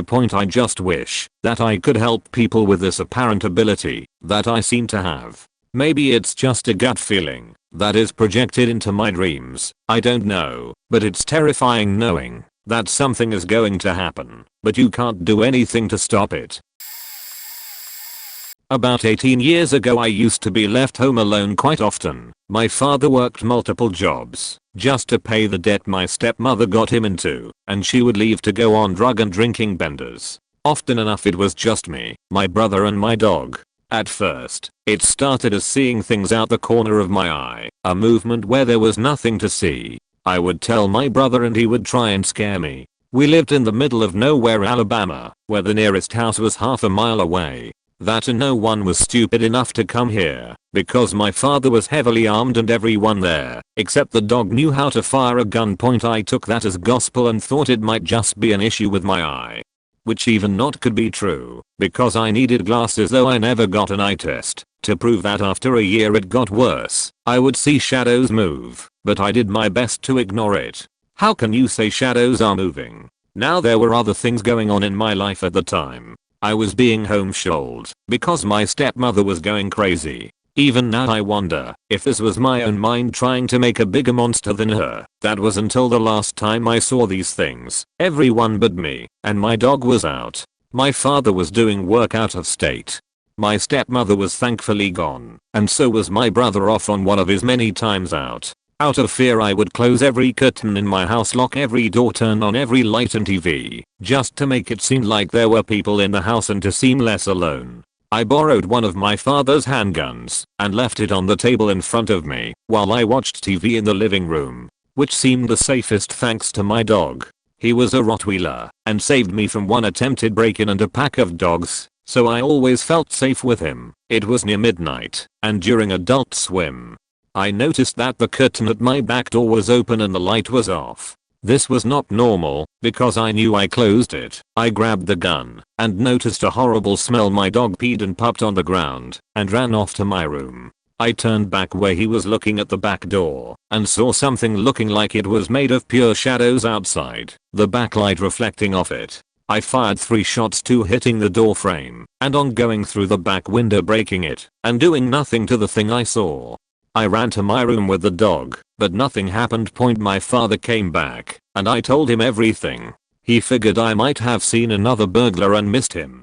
Told me we would clean up the mess together and fix the door. The part that still sends a chill up my spine is that it stopped after that. I never saw it again, and even typing this out I have trouble believing it was anything supernatural. Sometimes I wonder if it is simple trauma, but why did my dog do that? And though I got 1 bullet outside, why was there no one hurt or signs of an intruder outside? As a young child, I lived in a trailer park. It was a fairly close-knit community. When my grandfather died, my parents had my neighbors watch me during his funeral, and my best friend lived across the street from me. It was the kind of neighborhood where my mother could let me, a 5-year-old girl and her only daughter, play out in the street while she slept off her medication inside without any fear. I knew every child on my street that was my age, and a few that lived the next street over. This trailer park was also scary as hell at night, and I saw many terrifying things that nobody else saw. Most of the time, at the very least, my mother believed me. When I told her that creatures lived in the dark, she bought me an at light and taught me how to control my nightmares when I had bouts of sleep paralysis and night terrors. Once during a snowstorm, I sat at the screen door and stared at the snow for an hour in a trance. I don't remember doing anything else, but my mother swears that I was swaying and humming a song she'd never heard before, and was fairly sure I'd never heard before either. The only time my mother didn't and still doesn't believe me was the time with the kids down the street. One day in summer, a pair of children I'd never met before came up to me and played with me, since we were the only house on the street with a swing set. After a while, it could been 10 minutes or an hour, my new friends offered to take me to play at their house for a while. I asked my mother, and she said I could go, since she had no indication that it could have been dangerous. That led me to a dingy looking house at the end of the street. It was in terrible disarray, the yard full of trash and broken mechanical parts and wooden pallets, windows broken and pieces of the gutters falling away from the roof. The fence had a padlock, but the kids showed me a way through a hole in the fence to get through. I didn't think anything of it, as it was a fairly common sight in the town I grew up in, to have broken down car parts and random trash and overgrown weeds in your yard. We played games, one of which I remember vividly. There was a dog leash tied to a tree via a thick rusty chain, and the boy clipped the leash around his neck and pretended to be a dog. The girl beat at him with sticks and encouraged me to do the same. Instead, I pretended to play fetch because I'd been taught to never hit animals, and I didn't want to hurt the boy. Eventually I asked for some water and where the bathroom was. The girl led me inside and told me to be quiet because their big brother was napping and they weren't allowed to wake him up. I understood because of my mother's napping habits. The inside of the house was disgusting and falling apart even more than the outside. The chairs were broken and covered in sheets. There was a depression in the living room floor, and the wallpaper had been torn off in places. The kitchen counter was a piece of plywood on top of the floor level cabinets, and the sink wouldn't work. The girl told me that the water bill was probably late. The bathroom was just as dilapidated as the living room, and the toilet didn't flush. I was forced to go home after that, as I was thirsty, and I didn't want to play in the heat anymore. The kids told me goodbye and I just went home without any issues. I never saw those kids again, and never went back to the house, since they never came back to invite me over. When I asked my brother if he knew the kid's brother, he said he didn't, and when I told him where they lived, he told me to never go there again. Years later, we've since moved out into a different neighborhood closer to my school and my dad's job. The trailer park was eventually bought by the railroad right next to it, and then sold to the town to become a private school. I remembered them randomly one day and asked my mother if she remembered them. She didn't and claimed that she didn't remember most of my friends from the trailer park, as there were so many kids and only one of them was consistently over to our house. I asked my brother about the house. He warned me not to go in, and he told me he didn't remember the house or telling me not to go into it. That freaked me out a bit, so I asked around some of my old friends that I still had some contact with, but none of them remembered a pair of kids that lived at the end of the street. I don't know who those kids were, if they were homeless, or if they were even alive. There were no adults or teenagers around. I never saw the big brother I was warned not to wake up, and my memory only goes so far. I don't even remember these kids' names, so I can't ask around for them. My family is fairly certain I'm misremembering, or I just hallucinated the entire thing. I myself am not sure my memory is completely accurate, but the things I do remember are so vivid that they can't possibly be imagined. It's not that no one believes me, they just think I'm exaggerating. I've always had trouble at night time. Don't know why, but from what I can piece together in my shattered childhood memories, I had been paranoid even as a child. Every night, I felt like something terrible was watching me. I'd have very vivid dreams, some of which I remember more than my actual waking childhood. One involved me standing in a spotlight with animals surrounding just outside of where I could see them. Everything else was a deep, drowning blackness. Well, anyway, fast forward a couple of years to when I was like 14. I had a summer of sleep paralysis and panic attacks, which my parents didn't know about. The worst panic attacks would always be following a noise that I can only describe as a dripping noise. As soon as I would hear that noise, I'd know I was in for a long and terrifying night. And I was right. Only moments after the noise would begin, I'd feel myself encased in a paralyzing fear unlike anything I've felt at other times. There would be bad energy surrounding me, but bad doesn't even begin to cover it. Demonic may be better, actually. I remember one time, at the age of 15, I woke up hearing the noise. It kept going and going, and my fear kept growing and growing. I managed to glance at the clock. It was about 0100. I heard and saw my mother coming up the stairs and the sinking feeling got even worse. I knew something was wrong, but I didn't know what. Every hair on my body was stood up on end. My mother went into a bedroom that was different from her own usual one. In fact, the bedroom she had gone into wasn't even a bedroom. It was empty, save for the painting materials and other miscellaneous items. I felt that something was off, to say the least, and ideas began to race. Did my father hurt her? Was she going to hurt us? That isn't my mother, is it? That isn't her. I don't trust her. I'm unsafe. This will be how I die. I have to protect myself. I have to get rid of the threat. I braced myself to move, so I could brace myself to fight. I never could bring myself to move very far, as I was terrified and crying over the dread of having to kill the body of my mother. I stared at the door, sobbing, waiting to hear a gunshot or to see her mangled body coming out of the room and coming to kill me. Eventually, I exhausted myself with my crying, and I blacked out. The next day, we found out my father had been staying out late drinking and had them tried to drive himself home. He didn't make it to the car, fell, and smacked his face on the concrete. While I was at school the previous day, my parents' bed was moved into the bedroom my mother had gone into, and she had simply gone in there to sleep. It is crazy how something as small as a dripping noise can bring upon such frightening thoughts and feelings.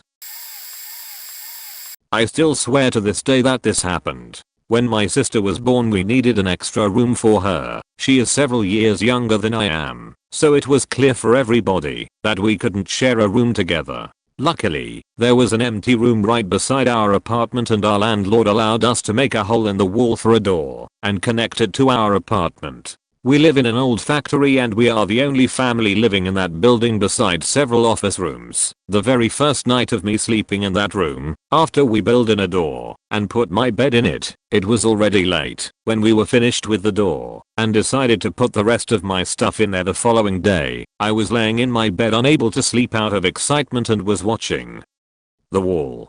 Remember, the room was empty besides me, the bed I was laying in, and a little night lamp on the floor. Suddenly I noticed a shadow on my wall, and it was moving. When I looked closer I saw that it was the silhouette of a woman who was eating something. At first I was understandably scared, but not terribly. I looked around the room to figure out what was casting the shadow, but there was nothing. Besides that, my room was directly under the roof and the shadow couldn't possibly be caused by a person outside my window. My blinds were also shut. Even now looking back with my adult mind, I know there was nothing that could possibly cast a shadow like that, especially not one looking like a woman eating.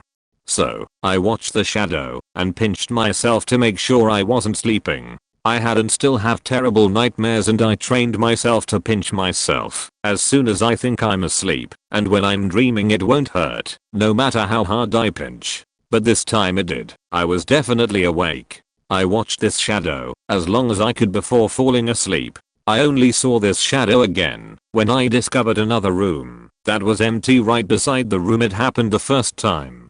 I was with a friend and there was this little hole in the wall you could crawl into and listening to people talking on the phone. Still don't know how this is possible.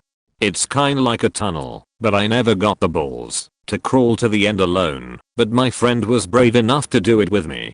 So we crawled to the end and there was a hard turn to the left where we stopped at and couldn't go further into because there were like tubes and tires. And then my friend asked me what's that shadow there, so I looked and it was the same damn shadow of a woman eating something. We noped the hell out of there. I still live here, still have access to that empty room, still could crawl through that tunnel. I'm tempted to go there again, but damn. By the way, my little sister now lives in that room I saw that shadow in first. Never told her the story.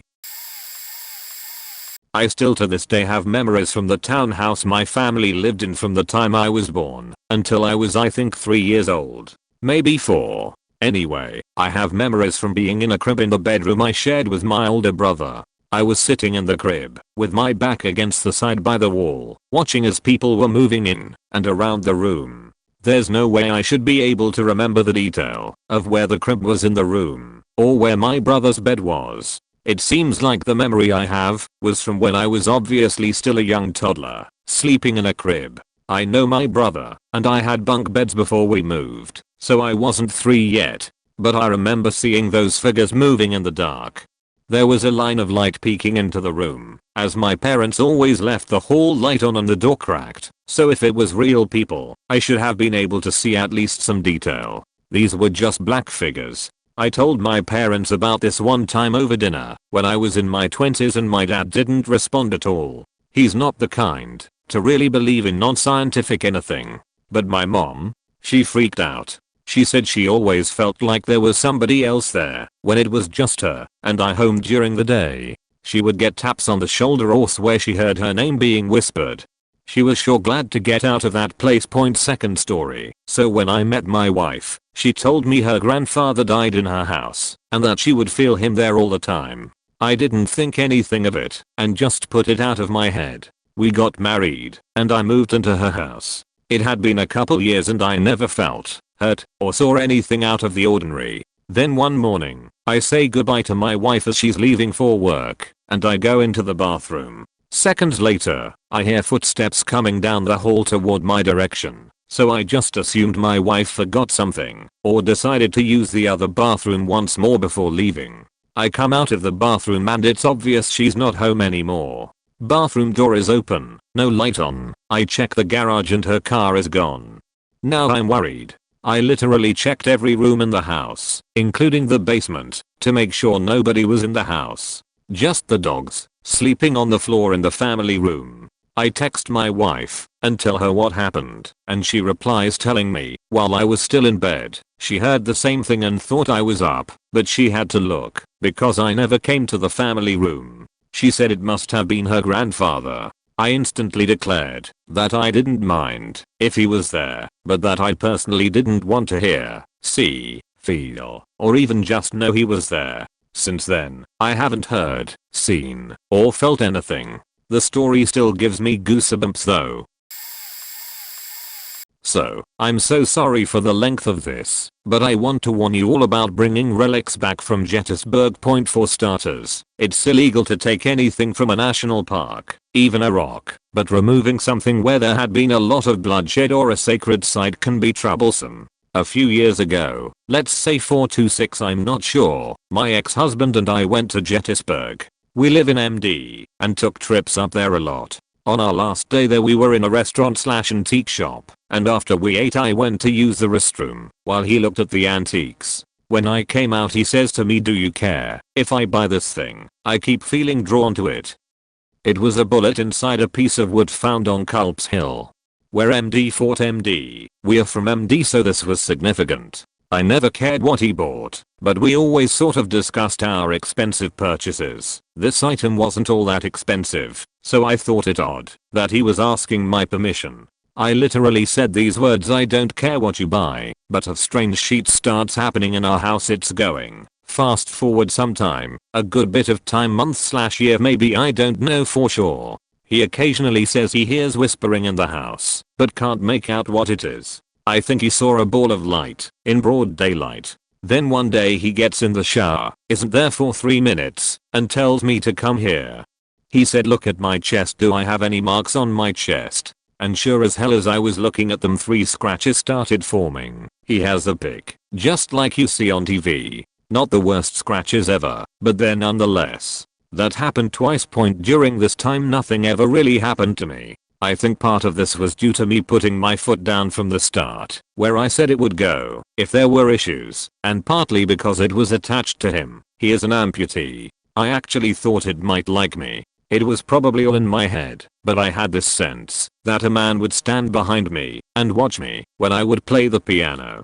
Also, once when I was standing on the toilet cleaning the bathroom window, I took a wrong step getting down and started to fall hard sideways into the tub. I have no clue how this happened, but somehow it was almost as if I flipped toward my backside and was cradled into the tub. Shampoo bottles and stuff went flying everywhere, but I didn't hit my head, get bumped, nothing. It was like I floated down haphazardly. I'm not saying that was supernatural. I'm not saying it isn't either. It just felt oddly protective. Point, the last thing I remember happened was my ex and I were considering looking for a new house. Our friend was coming along, and we were waiting for her to arrive. I was in our sunroom putting on my shoes, while he was in our bedroom looking for his belt. From where I was I have a direct eye view of the bedroom, but it's not close enough to say something without speaking up a bit. Next thing I know he comes out white as a ghost, and shaking, and says, "What did you say to me?" I'm like, "What are you talking about?" He says, "You didn't just say back quote your mine in my ear." I say, "How could I when you see I've been in here the whole time?" He was seriously shaken up. I've never seen him like that, and on the way out I had a quick little convo with the ghost telling him that was unacceptable behavior and whatnot. I know I sound crazy, but what else can I do? I read sometime later in an article about all sorts of things being sent back to Gettysburg that people pick up over the years. How they have had terrible luck, lost jobs, lives, divorce, hauntings, all sorts of things. I asked him time and time again to get rid of it, and he not only wouldn't, but couldn't. I never seen him do it, but he said he would look at it sometimes. Also, every time we went back to Gettysburg he did not like to go up Culp's Hill. He would get a headache and be nauseous. Maybe it was all in his head, I don't know. I would repeatedly ask him to get rid of it, for his sake, not mine, and the answer was always no. Point, a year or so later we divorced, very amicably. We are best friends but nothing more. We just got together too young. He got a new dog and was dating another girl. They went away for the weekend and asked if I would stay at the house and watch his puppy. Now living in an apartment, I didn't have much alone time, so I jumped on the chance to have a relaxing weekend. It was maybe 10 at night, and I was watching TV when this loud as boom hit the roof of the sunroom and woke the dog up. Honestly, it sounded like a pterodactyl hit the roof. I had no idea what it could be. This was my house, and I'm used to the house noises, and this was one I never heard, and I can't imagine it being a normal house noise for any house. I called my ex and told him what I heard, and he said he and his girlfriend had heard something like that a month or so before. I looked outside for a person or an animal. Nothing. There was nothing. I shrugged it off and went on with my life. A few months go by, and he is now dating someone new and is serious. He moves on with her and rents the house out to me. I told him that the bullet, joking called the magic bullet, needed to be out before I moved in. I came back to the house to have some furniture I bought delivered, and while I was waiting, I thought the house had a heavy feel. I looked to the top of the piano to see if he took it, but it wasn't there. Later on, he played a joke on me and put it in the cabinet with the glasses, which make me jump out of my skin, because when I opened up the cabinet it looked like the eye of Sauron staring at me. Anyway, he did take it to his new house where his now young 7 stepson would hear banging or knocking downstairs where he didn't before, and maybe some man's grumbling voice. He had no idea about the history of the bullet. Then my ex said he heard the knocking too, so he asked the kid what he heard, and he knocked on some things to the table where the thing sat, and he said that's it. I'm still telling him to get rid of the thing and he's not listening. In the meantime, his wife had an unfortunate miscarriage at 5 MOs, and he had very bad luck with his job. Again, I remind him of the article I read and how things were known to bring bad luck. Then I pointed out all the bad luck he was having and how bad it really was. I think that made him reconsider some things, and it was really difficult for him. Then I said, have you ever actually sat down and thought to ask it what it wants? He said no. The difference between he and I was that he was scared of it and therefore wanted nothing to do with it. I, on the other hand, was cautious but wanted to find a solution point. So he said, where can I take it? I thought about the haunted museum in Connecticut. I think it was closed. He definitely didn't want to give it to Zach Baggins. He can't stand him, lol. So I was driving home one day and I just knew what to do with it. It wants to go back to Gettysburg. It made sense. All its fallen comrades were there. It wanted to be there, not on show in someone's house. So that's what we did. I did my research and I told him what had to happen. I bought black rock for the house for protection. I bought him a black rock necklace and everyone Saint Michael the Archangel things to put in their pillowcases. Then we sacked the house, sacked the magic bullet, and I sacked everyone, especially him. We just told the kids it was a blessing. After I cleansed him, he was physically drained. This was in the AM after breakfast. I told him to go outside and he would feel better. Then we drove the bullet up to Gettysburg and gave it to the reluctant rangers. We took a test run up to Culp's Hill and he felt fine. He got out of the car, we took pics with the cannon and the kids, and he was fine. It may have all been on his head, I don't think so, but I can see how that argument can be made. But even if it was, it psychologically worked, and he no longer has problems. I did a little bit less good of a job sagging my house, and occasionally I hear strange things or possibly see shadows. My dog seems to definitely see things, but I don't feel threatened, and if activity revs up and I feel uncomfortable, then I'll take more action. Until then, I'll leave it as it is. So sorry for the length. TLDR, don't bring anything back from Gettysburg. You might get more than you asked for. When I was kid, like 7 or 8, we lived in this old apartment that was being bought out by the closest college. We had a few weeks of notice to move out, and I was bummed. I really loved that apartment. We would play all sorts of games, ride around the lake nearby, and just do kid things. As we were talking about it with my siblings, one older one younger, both 2.5 years apart from me, I started talking about the little door in the wall we used to play with. Carolina was a movie that just came out, so we treated this door like the almighty door that could take us wherever we wanted. It was basically the door to our dreams. But like Carolina's door, we were also scared of the price of using the door. to get to our dreams, so we would play with it, but cautiously to not end up hurt. It was always locked and something my parents never cared for. They'd always just ignore it. So as we are talking about, we wanted to play one more time, seeing if we could open it before we never could. Because despite how scary it was, we were weird kids with too much curiosity. I mean, we used to treat Smarties like pills for fun. The pills that melt. We didn't try to just swallow Smarties. But we searched for the door, where it always was, in the middle of the hallway between the kids' rooms and my mom and dad's room. We kept looking, and after 15 minutes we were all confused and went to our parents. After finding where the door was, a patched wall where there was a rim around it that looked the doorway for where our door was. We complained to them and asked them what they did to our door and if they could find out what was inside. They simply replied there was no door. We all were confused and clearly in disbelief, so they even went as far as to find a picture of that one spot of the wall, same as they always saw it, with the rim around it. They took the picture when we got the place in case anything happened. To this day, me, my brother, and my sister all don't know what happened to that door, if it was real, or if we're just crazy enough to all imagine it. I mean, I still have 1,000 questions, like why it would switch then, or how did all of us see the same door, was the door real or the wall with the rim, what was behind our door, but they'll never be answered. I've even gone as far as to subtly bring it back up to my parents for them to deny it every time, saying we are just trying to see if there was a hidden vent or tunnel behind the wall. No one believed us.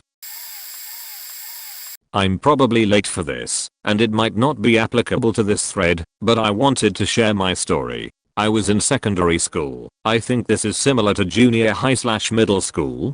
Correct me if I'm wrong. Anyways, in Southeast Asia, we have superstition that when a girl/woman is on her period, she is more likely to see/experience supernatural stuff. Even more likely if it was nighttime. I noticed that I would tense up if something was amiss. Instinctually I knew when I needed to leave. None of us, myself included, realized what that actually meant. Of course, as a young 13-year-old girl, I was kinda of a skeptic on this superstition of seeing supernatural beings. I mean, what are the odds? That's just some silly superstition, right? How very wrong I was. Oh, so wrong. Point, there was this old and derelict looking bathroom that was kinda tucked away to the sides next to the block where my classroom was back then. I remembered some of the seniors cautioned us about going there since it's creepy and silent, and to maybe go and use the one next to the cafeteria. Point, my friends and I always used to go to the creepy one because ever since it was renovated, it was cleaner and better than the other one. One day, I was on my period, the heaviest flow and cramps, you name it I have it, and I had to go to the bathroom. But since class has started, I have to go alone. First mistake I made that day. The second mistake was that when I neared it, I got the chills. Even when it was hot day, I had goosebumps, and I ignored it because I really needed to pee. Really needed to pee. I should have listened to my own instincts, but I didn't. Third mistake was, I lingered there, even when the whole bathroom seemed to grow silent, like dead in night silence. Usually you can kinda hear the sounds of other classes having free period roaming around, but I hear nothing. Suddenly, I felt terror and somehow I knew I shouldn't look at the mirror, but I did. What I saw was terrifying. I saw what looked like a large black figure standing behind me, when I know I was the only one there. The humming. Damn that creepy humming. My heart started racing, and I grew pale, and I just had to fled. Point, as I did, I saw that the figure was a tall male all dressed in black, with black skin and everything. I remembered praying for it to go away and leave me alone, but all I see was its huge claws and red eyes, seemingly following me around. Point, I managed to get myself into my classroom, but I was already panicking.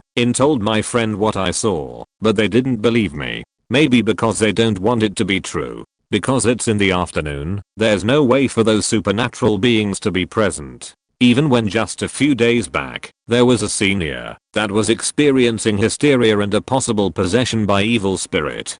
Everyone was on edge, and if I was faking this, it was so not funny. But I wasn't joking around, it was true. Not that it helped me any. I had to endure over an hour of being terrorized by the creature, slowly feeling like my whole body was being burned, because no one believed me. Not even the teacher. They probably think it was a joke something. They convinced themselves that nothing was wrong and left me to myself the whole class period. When the pain hits me again, I tried to keep myself from crying because it hurts. My BFF sat next to me asking me if I was ill. When I turned to look at her, my face was pale and I was sweating and shivering. She called our teacher over and told her I was probably in pain due to cramps.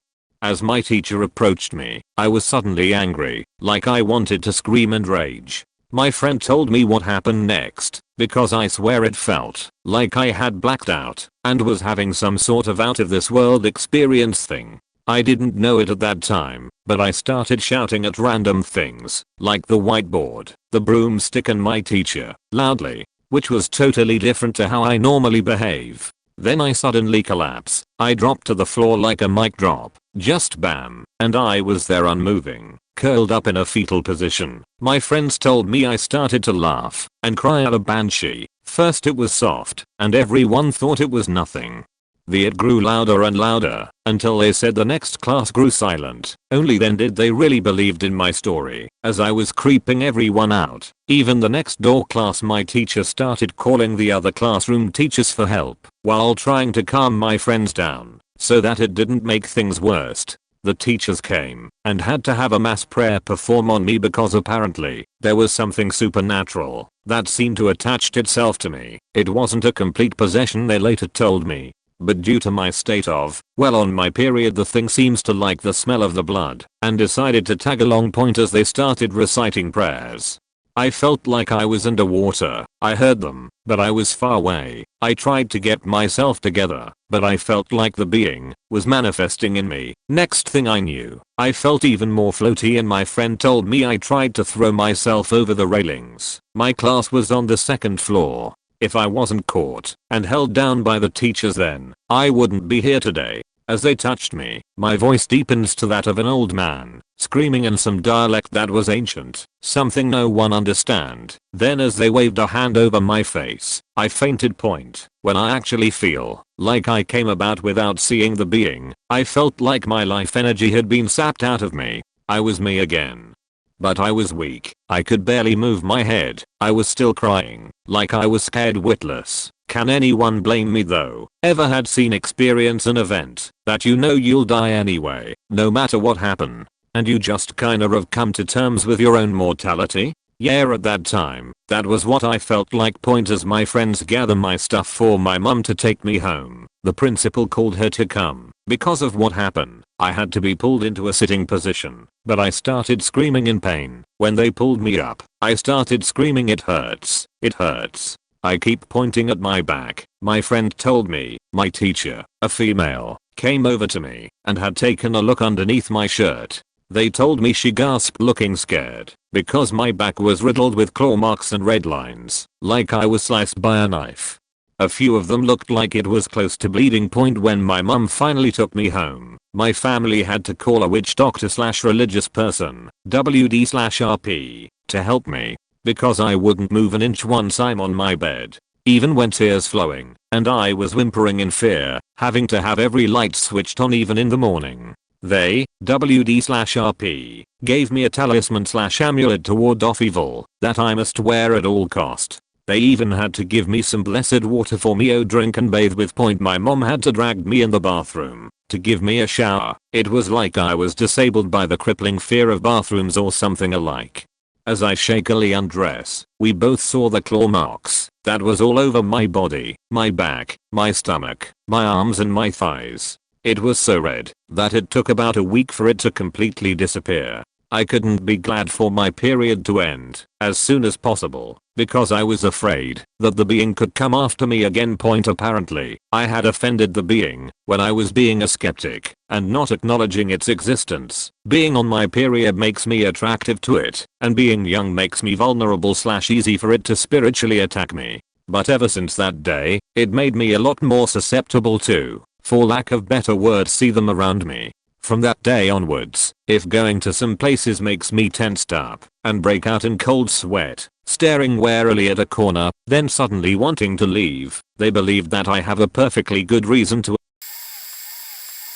I don't know if this counts, but I've seen, felt and heard things that I just can't explain, and many people don't believe. The first thing that happened wasn't that bad, but it was still chilling. I was watching Game of Thrones with my sisters, and I heard a phone ringing, so I started looking around the room for it. My sisters started to look confused, asking what I was doing, and I said I was looking for the phone, and one of them said, "Here, I'll call it," and said, No, I'm looking for the one that's ringing," and they both looked at each other puzzled and said that they couldn't hear any phone ringing. The ringing continued for about 10 minutes before stopping. I was walking down the corridor of my house. It wasn't a long corridor and there was a door opened halfway down. I walked down pretty quick and I caught a glimpse of something in my peripheral vision. It looked like a tall thin person with its back against me in the room. I walked past because my eyes saw, but my brain couldn't react fast enough for me to stop and look. I went back to look and it was gone. The next time this happened was in the same room. I walked in for something, and when I tried to push the door open, it opened halfway before it stopped and started to push back. It looked like there was fingers pushing it back to close it, and when I finally got through there was a stool on the other side. That could explain for the door being stuck, but I swear that there was something pushing it. When I was eating dinner, I saw a hand going in to caress my face. I screamed and literally fell out of my chair onto the floor while at a restaurant. I felt a hand grasp my ankle and another on my shoulder. I stood up hastily and almost broke down in the middle of the restaurant. I just left. My mother is convinced I'm a medium. My sister says that I need medical help and that, since I've been prescribed glasses, I might just be having peripheral delusions. It's been the most terrifying things that have been happening for the past few days. TLDR, I've been seeing, hearing and feeling things that no one else can. My mother thinks I'm psychic. My sister thinks I'm crazy. This is just some of the things I've been experiencing. I witnessed the briefcase man on Halloween of all days 8 or so years ago. I had a lot of friends from school come over to my house. I lived 5 minutes walking distance to school, so everyone just walked home with me and my 2 sisters. Good group of maybe 20 people. We all had our costumes and were ready to trick or treat the neighborhood up. Once the sun set, the school connected to a relatively large forest which itself connects to a lake, a super long driveway to get to the school through the forest, and on the opposite side was my neighborhood. My house sat on the corner of the neighborhood, so the only routes into the forest was directly next to my house through a public footpath or down the long driveway to the school. After moving as a group through the neighborhood at the hint of dusk for our sweets and banter, we got back to my house and we prepared for the game. I had drawn out 8 pages from the Slenderman game, with creepy writing and all, and I set off to post them throughout the forest along some paths, and doing so I was able to set up boundaries so as to limit the hunting space for the players. We chose 2 people to be Slenderman, and the rest were to carry flashlights, as we had waited for the pitch black of night, and travel in a small groups of 5 or so. The groups would walk throughout the forest, never allowed to run, trying to find all 8 pages, and somewhere lurking in the dark were 2 Slenderman guarding pages at their own pace. If you spotted a Slenderman, you had to travel in the opposite direction of him and avoid prolonged eye contact, else he would run to you and capture you. Likewise, too many run-ins with the Slenderman meant you were captured as well. He always got closer, so be wise with your pathfinding. It was a creepy concept, but hell, they all brainstormed this game a few weeks ago, so we were all stoked. During that time period, I basically owned that forest. Every path, every hidden path, every cool spot, every lame spot, I knew it. I would frequently take late night walks and early morning runs throughout the forest. I could probably walk through with my eyes closed if I wanted. I even figured out the schedule the deer took through the forest and the neighborhood. There were even many times when I was able to hide from police who were just patrolling for the sake of curfew. Never once was I spotted. This forest was mine. So I thought, because of my understanding of the area, I volunteered as one of the first Slendermen. My friend, who visited frequently and knew the area well enough, joined me in the hunt. After a couple rounds of hunting, I was running out of new spots to put the pages up for the groups to find. So I deemed it the last round, and it was getting late, so nobody really argued. I put the pages in the last cool spots I knew, one of which being closer to the school, set at the edge of the boundary I created for the game point. The spot was pretty, a small bridge leading over a dried out stream, and the lights from the school peeking through the trees and tall grass created a disadvantage to anyone crossing the dimly lit bridge. On the edge of the boundary across the bridge was a circle of trees, with a long winding path outside of my boundaries leading out the area, circling back to the start of the bridge. One way in, really only one way out. This would be perfect to end the night. My friend and I hid right beside the bridge, crouching to avoid the streaks of light from the school facing us, and waited. We let the groups roam the rest of the area, finding pages, and wondering where the slender man were. The last page would bring them all together at the bridge and they would have no chances to escape a game-ending encounter with us Slenderman point. So we waited, hearing in the distance the groups traveling and yelling to each other. Some time has passed, and by now I figured at least one group would have thought to go across the bridge. Nobody had ventured close though, but we stayed quiet in anticipation. You could have heard footsteps from any direction as leaves had settled onto the paths and forest floor, so sneaking by through the forest around us was no option point. And then I heard footsteps coming from the other side of the bridge. It was clear that someone was walking towards the bridge from the path that loops back to the opening of the bridge where we were, so this person was out of bounds. That path was off limits and everyone knew, and my friend and I were wondering who it could be. The footsteps stopped near the circle of trees, so I stood up in the direct light coming from the school to get a look at who had cheated point. As soon as I stood up, we heard the footsteps start crossing the bridge. I was frozen, forgetting that I was in plain sight, as the person I saw was clearly not one of my friends. The man slowly walked across the bridge, shrouded in darkness, and the light that did hit him only created a black silhouette to our perspective. He wore a baseball cap and distinctively trapezoid-shaped briefcase by his side. I stood there, and the man just walked straight across the bridge towards the area my friends were wandering around, and disappeared into the forest paths. My friend and I just stood there, perplexed. After about 2 minutes of disbelief, we ran through the forest and rallied everyone back home where it was safe. Everyone was accounted for. Nobody else saw the briefcase man, but my friend and I were freaked out enough to disperse any doubts in our story point. The next morning, on my early morning run, I thought I would go and collect the last page by the circle of trees which we abandoned. No need for someone to stumble across that creepy writing so close to a school point. It wasn't there. I don't know if the briefcase man took it, or if it just fell and rustled away in the wind, or what. But the last page was gone. Years later now, when the briefcase man is brought up, everyone remembers, but the story changes. The scariest part to me, my sister swears she was the one with me by the bridge. She recalls it all in vivid detail. To make it worse, another one of my friends swears he was with me as well. Yet, I recall a different friend by my side. I don't know what sort of time-space continuum the briefcase man collapsed, but goddamn if I hope I never see him again. About 25 years ago, I was walking in an open-air mall, which was fairly crowded with shoppers. My friends had come with me, but had gone to a different store, so I was looking for them to return.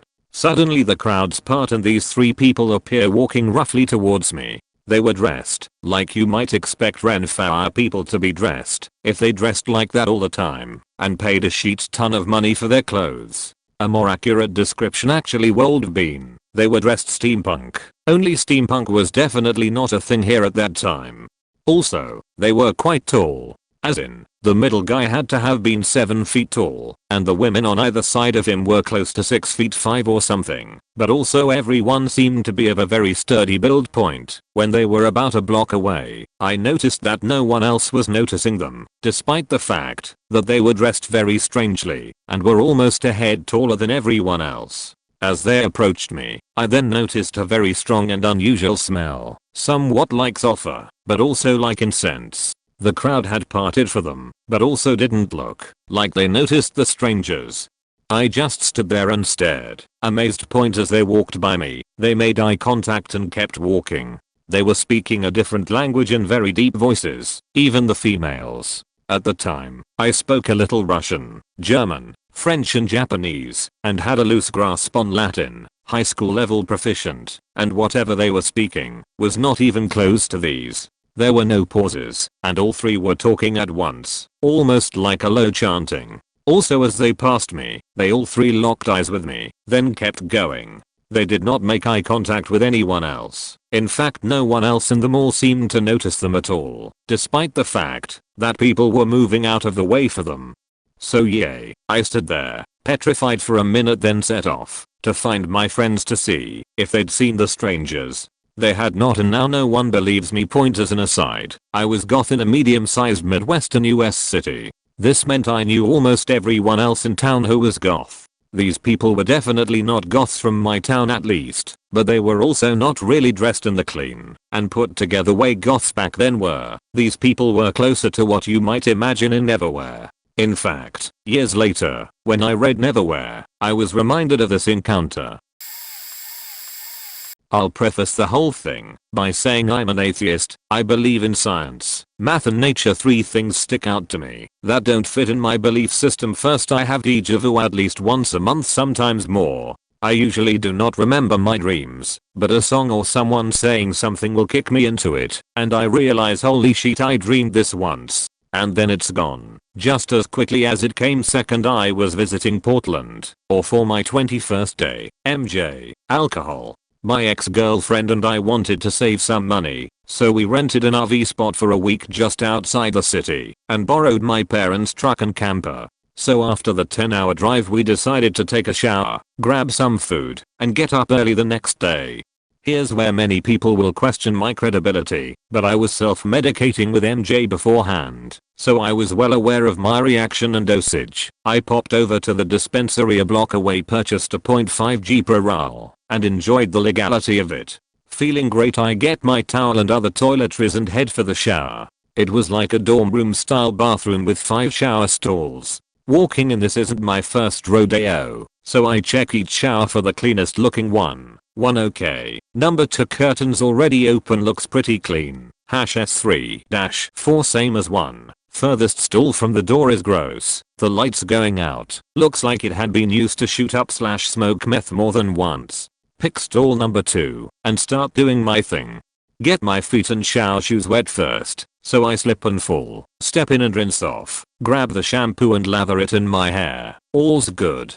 Go to rinse the shampoo out of my hair, and I was slammed against the wall, arms up, pinned for a solid 5 seconds. I threw all my clothes on and noped the fuck out to there. My ex thought I was just high and laughed at me. As I said before, I know what weed does to me, and that was something else. I believe that somebody was raped and murdered either in that bathroom or on the property. Third and most recent, my grandpa passed away a couple of years ago. My GMA kept having dreams of him coming in the door and just sitting down at the table and smiling at her. For a long time I simply thought she was coping with the loss of her lifelong companion. One day I was at her house alone, borrowing her triager to smoke a turkey for a family dinner. All of a sudden I hear infomercials coming from the back bedroom. I start walking to the back of the house to see just why the TV is on. As soon as I step in the room, the TV was off, and it was dead silent. It then hit me like a ton of bricks. My GPA spent his last 6 months in that room watching TV in bed, and would just yell at whoever came in to come see him and at least say hi. I cried and told the empty room that I missed him. I haven't seen or heard anything since. TLDR. 1. Déjà vu. 2. I may or may not have had an encounter with a ghost. 3. I may or may not have had an encounter with my dead grandpa. This happened last night. Actually, it's around 6 in the afternoon, and my friend and I are going on a drive up this mountain just to enjoy the view. The drive is about an hour long, and we are gaining altitude fast. After about half an hour we eventually find a nice spot to park, and we enjoy the sight of the city lights with a good playlist playing in the background. It's almost 7 at this point and it's starting to get dark, so we decide to call it a day. As I'm driving back down this mountain, I point out a shadow in the corner by the side of the mountain and jokingly say, "That looks like a ghost," just to fuck with my friend. As we get closer to it, the shadow sort of goes away, and I realize it was just a white sign telling me to go 25 miles per hour, which I was already doing, since curves and death and whatnot point well not 2 seconds. After I make that joke, we hear this loud sound outside of my car, but I couldn't really tell which direction it was coming from, only that it was right outside my car. It kind of sounded like someone revving an engine, which isn't that abnormal, except there's no other cars nearby. When the revving sound stops, my car begins to shake, not dramatically so, almost like it's vibrating all over. This is a new car and I've never experienced this. My friend turns to me, rolls up her window, and in the most serious voice says, "Drive." I hit the gas so hard I must have been going at least 50 miles per hour. We made it down that mountain in 5 minutes as I flew past all the stop signs. At this point it was completely dark, and we seemed to be the only car on driving that road. How we didn't get into a car accident, I'll never know. I know this isn't as dramatic as some of these other stories on here, but in the moment my heart was racing. My friend and I just stared at each other without saying a word after I had taken her home that night. I think the fact that we were on a lonely mountain in pitch black darkness is what really set the mood. A shame too. That was my favorite drive to take.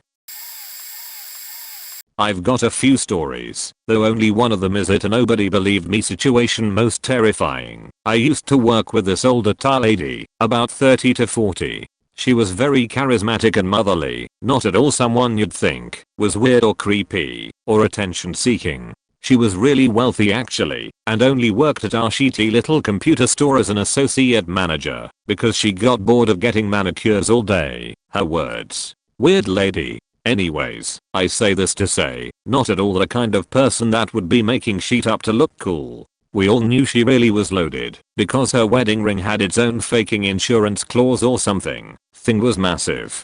And she had obviously had plastic surgery / long as expensive manicured nails / etc. Every single day we knew her, and she also brought all of us food almost every day. There was at least 8 employees. All the tall tales she told us had been pretty much obviously true. So one day she comes in and tells us how she's moved into this new townhouse. It's like an apartment, but fancy and bigger. Anyway, she moves into this townhouse and she goes to use the sink for like the first time / one of the first times. As she turns on the water to wash her hands, she happens to get a glimpse of her feet and says she sees blood all over the front of the counter down by where her feet are. She shuts off the water, horrified, and steps back. A moment later the vision is gone. She mentions it to the property manager almost as a joke. He turns pale and informs her that the last resident cut their wrists and had immediately after gone to the kitchen sink to try and bleed out down the drain or something, but they had gone to the kitchen sink but obviously collapsed at some point. Apparently they had bled out all over that part of the house. When she told us the story she said she wasn't that scared. It just meant she had to respect the ghost in the house. She said she believed in ghosts, but had never had reason to believe in a specific ghost as she had never experienced anything supernatural. Did not ever bring it up again. Second is less drastic, but scared the absolute shit out of me. I had this friend in high school who said his house was haunted, but we all thought he was full of shit cause that's how high schoolers are. It wasn't even a rolled house. One day I go to reach for something like a Tootsie Roll on his kitchen counter. I almost shat myself, because right before I can grab the candy, it moves away from me, as if it has legs. Just moves back a little bit just out of my reach. It is way too heavy for my hand to have caused wind to disturb it, and there was no fan on etc. Though again it was heavy enough that I cannot imagine that would do such a thing. It was a smooth, sliding movement, not the slow shuffle of something being blown on. I didn't say anything to anyone and said it was my brain pulling tricks on me, but as simple as that is, it is 100% the scariest shit I've ever experienced personally, just because I have no explanation for it. I did pick it up and eat it afterwards. Lol. Third is just weird. When I was a kid, I used to jump off my bed attempting to fly. After doing this all the time knowing full well I could not fly, one day I vividly remember time showing down and me jumping off my bed. It was not a bunk bed, just a slightly high day bed, and fully moving my body to sit cross-legged, hovering in the air for a long moment in that position, and then flopping down onto the ground. A few years later I wrote this off as a trick of the mind as well, but in the moment as like a 4 to 5-year-old I was horrified that it was a be careful what you wish for type situation and never attempted to fly off my bed again. Yo. Let me tell you guys about the day I went from one of the biggest skeptics to a believer in ghosts and paranormal activity. This is 100% a true story. Kind of lengthy, but my friends enjoyed it when I told them, so I think it's worth the read. When I was in high school, about 10 years ago, I was dating this girl my junior and senior year. One day we had family obligations and had to go visit her mom and her mom's boyfriend for the day. Sigh lol. They lived about an hour from our hometown in a town with older, colonial type houses. Now her mom was an odd bird. Nice enough, but really into witches and Wicca, SP, and all that jazz. Always wore black, fashioned the jewelry, you get the idea. Not really my cup of tea, but to each their own right. So we get to her house and head inside, and it's exactly what I expected. Basically an Addams Family replica. We are talking dark purple drapes, lit candles everywhere, gargoyle statues. I cannot make this up. But again, duty serves and I'm being respectful to our hosts as we get the tour. Then we begin to get the ghost stories. My girlfriend's mom is telling us all about how the house is haunted and how there's 3 of them in total. 2 adult males and a young girl. She says they are always opening and slamming doors and cabinets, moving things like her hairbrush, yada yada. Me and my girlfriend just look at each other and roll our eyes. Her mom was a notorious exaggerator and storyteller, so we were just rolling with it. We get to the kitchen and my girl starts writing on the whiteboard attached to the fridge. I don't remember every bit of dialogue, but I'll never forget this. She goes, "Come out little ghost girl." I'm spacing out counting the minutes until I can get back to my life when I hear the marker hit the floor. I look to my girlfriend and her face is absolutely pale white and she is frozen. I ask her if everything is okay. She goes, "I know this sounds absolutely crazy, but I swear someone just breathed on the back of my neck. I want to get out of here." I couldn't help but burst out laughing. I'm like, you let your mom get in your head. You're just psyching yourself out. Relax. Point anyway, the afternoon drags on. The 4 of us have some lunch and talk about the ghosts and whatever. To my surprise, the mom's boyfriend is co-signing everything that has been said. Now the mom is one thing, she is out to lunch. But the few interactions I've had with this guy, he seemed like a really down to earth guy with a good head on his shoulders. How could he possibly believe in ghosts? I figured it was more of the same. He let the mom get in his head and started incorrectly remembering things or exaggerating them altogether. Either that or he was just humoring her. Either way, now they are starting to convert my girlfriend into their horror story. She's starting to get freaked out and is ready to head out. Perfect. Anyway, somewhere in the ending conversation, me and the mom kind of start to get into an argument about the whole thing. She tells me she can prove it. She says she was doing errands around the house when the girl apparition came into focus. Fortunately, her camera was on the table and she snapped a picture right in front of the washer and dryer. I go, "Okay, I'll play along. Go get the camera and show me." She abides and comes back a minute later with the digital camera. OHH, no, the battery is dead. Shoot, I won't be able to show it to you. Obviously I'm Captain Smug now. Oh really? I go, what a crazy coincidence. She tells us to hang on, she thinks she has a spare battery. She comes back having proudly retrieved it and gets the camera to work. After scrolling for a couple minimums, she gets to the picture and hands it over to me. I'm looking and I don't see anything. Looking for a shadow or an orb or something. She comes over and says, "No, look, it's the transparent little girl. You can see the eyes here, the nose and the mouth." Yo. That sheet came into focus and instantly every hair on the back of my neck stood up. That was a 100% authentic ghost pic. No filter, no Photoshop, right in front of the washer and dryer 5 feet in front of me. I mean, this thing was award-winning material. Anyway, I grabbed my girlfriend and sprinted out the door as fast as I could. We broke up years ago and lost touch, but I'll never forget that photo or that whole interaction. I don't know if she has the photo still or did anything with it, but if you've ever taken a complete stranger's word for something on the internet, trust me when I say this is completely true, and that picture was 100% legit. I grew up in a small town less than 300. For entertainment, all the kids in the neighboring town, and in my town, would always hang out in the woods at the bottom of my town. It was full of trails, and was a good party spot for the locals. There is a lot of creepy stories associated with this particular woods, but for the most part as kid we just ignored it. In the summer my best friend and I decided to go down at night to dick around like usual. This wasn't uncommon, but we usually went with more of our friends. There are two main ways into the woods, but at the time people really only took one, because the other was overgrown. For some reason we decided to take the overgrown trail, probably because we were bored as hell. It's a small trail, maybe 20 yards in total, then it opens up. After moving some branches out of the way, and crossing this little bridge, we noticed a tent to the right. This was a little odd. Only because the location point, it's not unusual to see tents and camping gear in general down here, but tucked back off this trail made it weird. Just a few yards, and whoever was camping could have been a nice flat opening. Instead they placed the tent in tight spot against a dirt mound and a river, also very tough to get to. Thinking it was one of our friends' tents or someone we knew, we decided to investigate. Nothing felt creepy, just adventurous really. There was a small blanket, pillow, and backpack. We unzipped the backpack, and it was full of matches, like hundreds of them. This where it got creepy. We found a knife, which is not uncommon, but it looked like it had blood on. Once again, not too usual if you're fishing or hunting, but for 2 to 12 years olds it stopped feeling adventurous and more dangerous. It started to freak us out, so we decided to get away from the tent. Zipped it back up, and stepped into the big clearing. We stepped into the clearing, and could see across the field pretty good, but there was a lot of fog, which made it hard to see completely across. After a few minutes we heard a quad sound.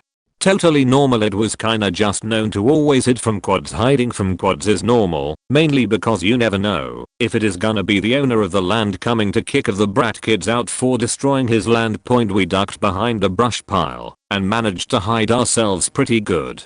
The quad sound stopped, and we decided to peek out and look to see if we could see lights. When we did, my friend hit me and pointed to a man sprinting across the field in front of us. He was probably about 75 yards away, but I could clearly see a tall lanky man darting across the field. The only thing we could make out is that he had something in his hands and a big coat on.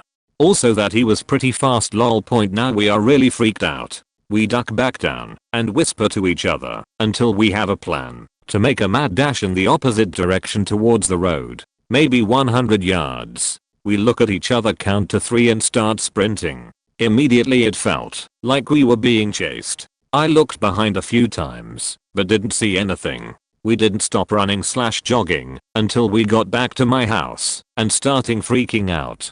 The next day we told everyone. Our friends seemed to believe us, but no adults did. They just laughed at us for the most part and kinda brushed it off. Sorry for the terrible grammar, I want to proofread, but I'm getting car sick. Lol. Tried to write while on a road trip.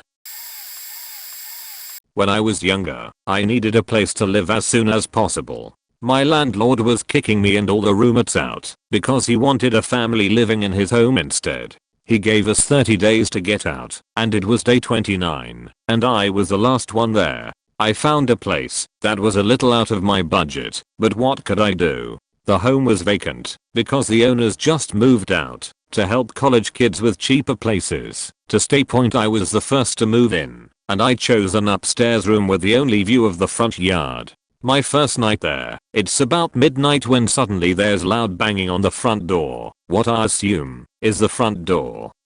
I can't see it from my window, but definitely coming from outside. It's like bam, bam bam, bam, bam bam bam. My first thought was wind, I dunno. But after 15 seconds it just stops. I get my trusty bed knife, which is just a small switchblade, and venture downstairs. I turn on all the lights on the way, of course. When I get to the door, I look through the peephole but see nothing. I open the door, ready to strike, but there's nothing there. I step out, yes, horror movie mistake, and look around but there's nothing. No smudges on the door either. I quickly get back inside, turn off the lights as I go back to my room, lock my room door, laid in bed sweaty for a good hour or two before falling asleep. A few days later, Same situation, laying in bed, close to sleep since it's late. Suddenly I hear and feel the front gate in the front yard being slammed shut. I can feel it, because the gate is connected to the home, the same wall in my room, just one floor down. I look out my window. From the angle I'm at, I can't see anyone in front of the gate, but it's being slammed so hard that the gate is popping out from behind the wall. Like, with such force, it's bending at the hinges, so I'm thinking some motherfucker is inside the gate slamming it. I suddenly think I'm Rambo, and I grab my knife, run downstairs, turning on the lights still, pull open the front door, and there's nobody there. Nothing. I run to the gate, look around, look on the grass for footprints, nothing. I look at the gate. It's still kinda shaking, and now I'm nervous. I'm exposed outside the house. But something nags at me. I look at the gate. I try to open the gate, but I'm unable to pull it towards me. The gate only swings out, away from the house. How was it opening inward? It dawns on me again that I'm exposed outside of the house. So I run back in and back to my room, leaving all the lights on. Took me a good 4 hours to fall asleep that night. After that night, 2 people moved in and nothing happened for months. Until one night, one of the roommates and I were coming back from dinner. It was maybe 8 p.m. I walked through the front door first. When you walk in, if you look straight down the hallway, you can see the dining room and sliding glass door leading to the backyard. It's dark back there, but the light from the front patio lit just enough to the back area that I saw a silhouette of someone at the back sliding door. I immediately told my roommate to stay there, on the porch. I grabbed the closest thing to me, an umbrella, and I ran to the back. As I ran through the hallway, the patio light sensor triggered, but there was nobody there. I got to the sliding door, ripped that bitch open, and went in the backyard faking nothing. No footprints, my hand marks on the door. I went to each side of the house and saw nothing.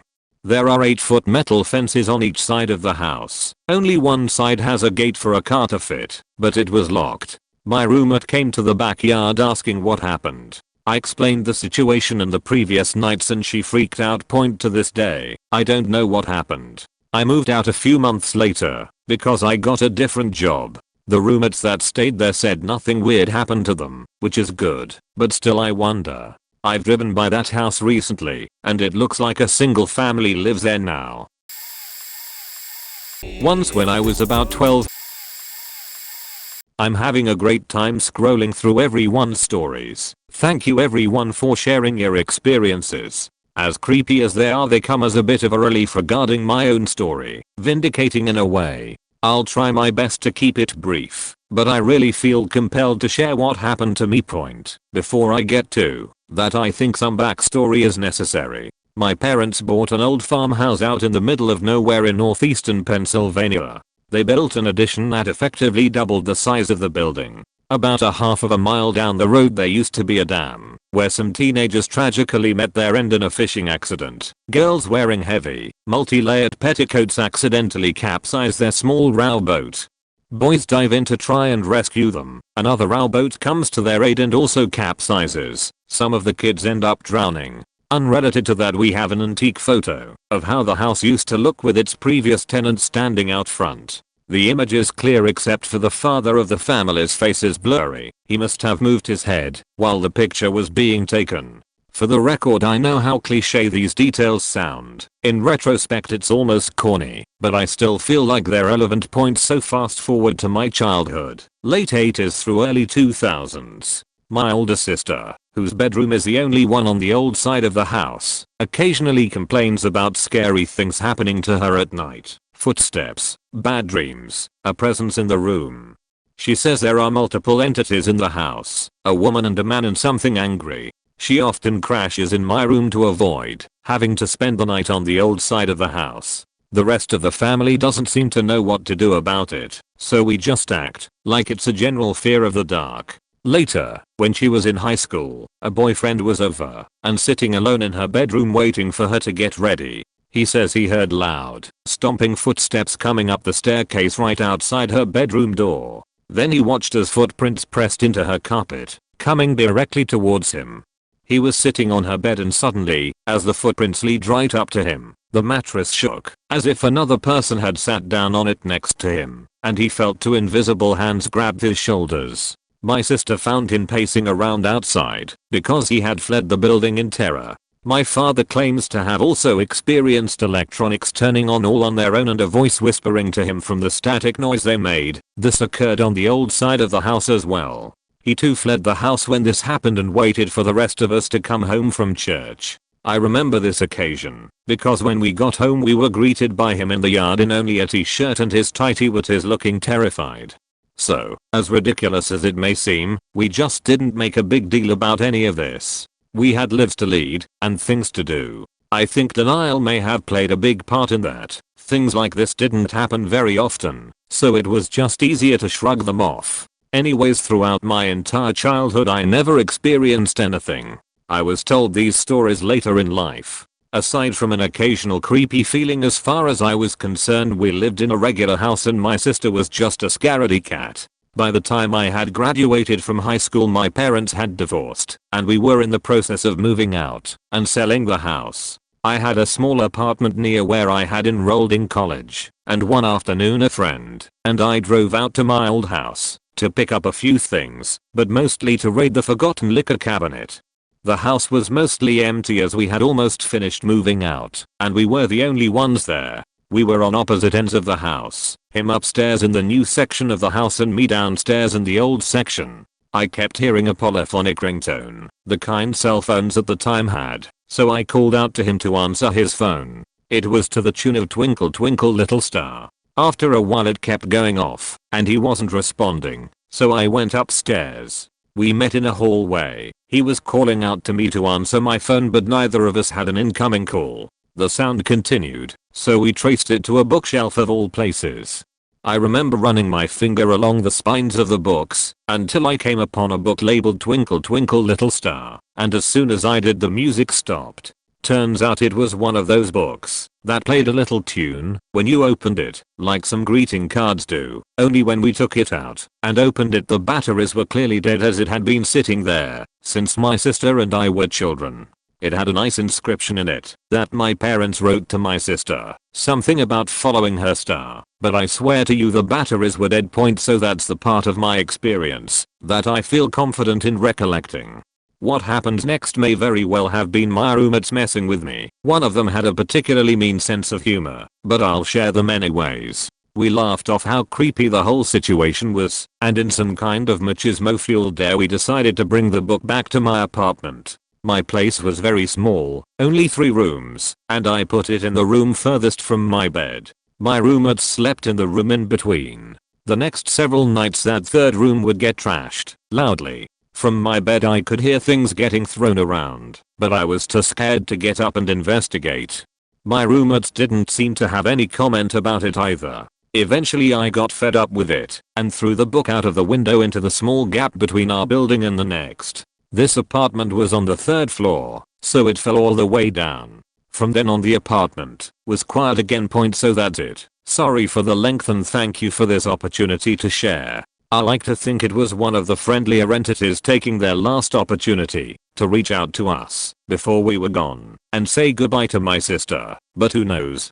This experience led me into a rabbit hole of paranormal research. I even formed a paranormal investigations group, but I ended up abandoning it all because it was affecting my day-to-day life.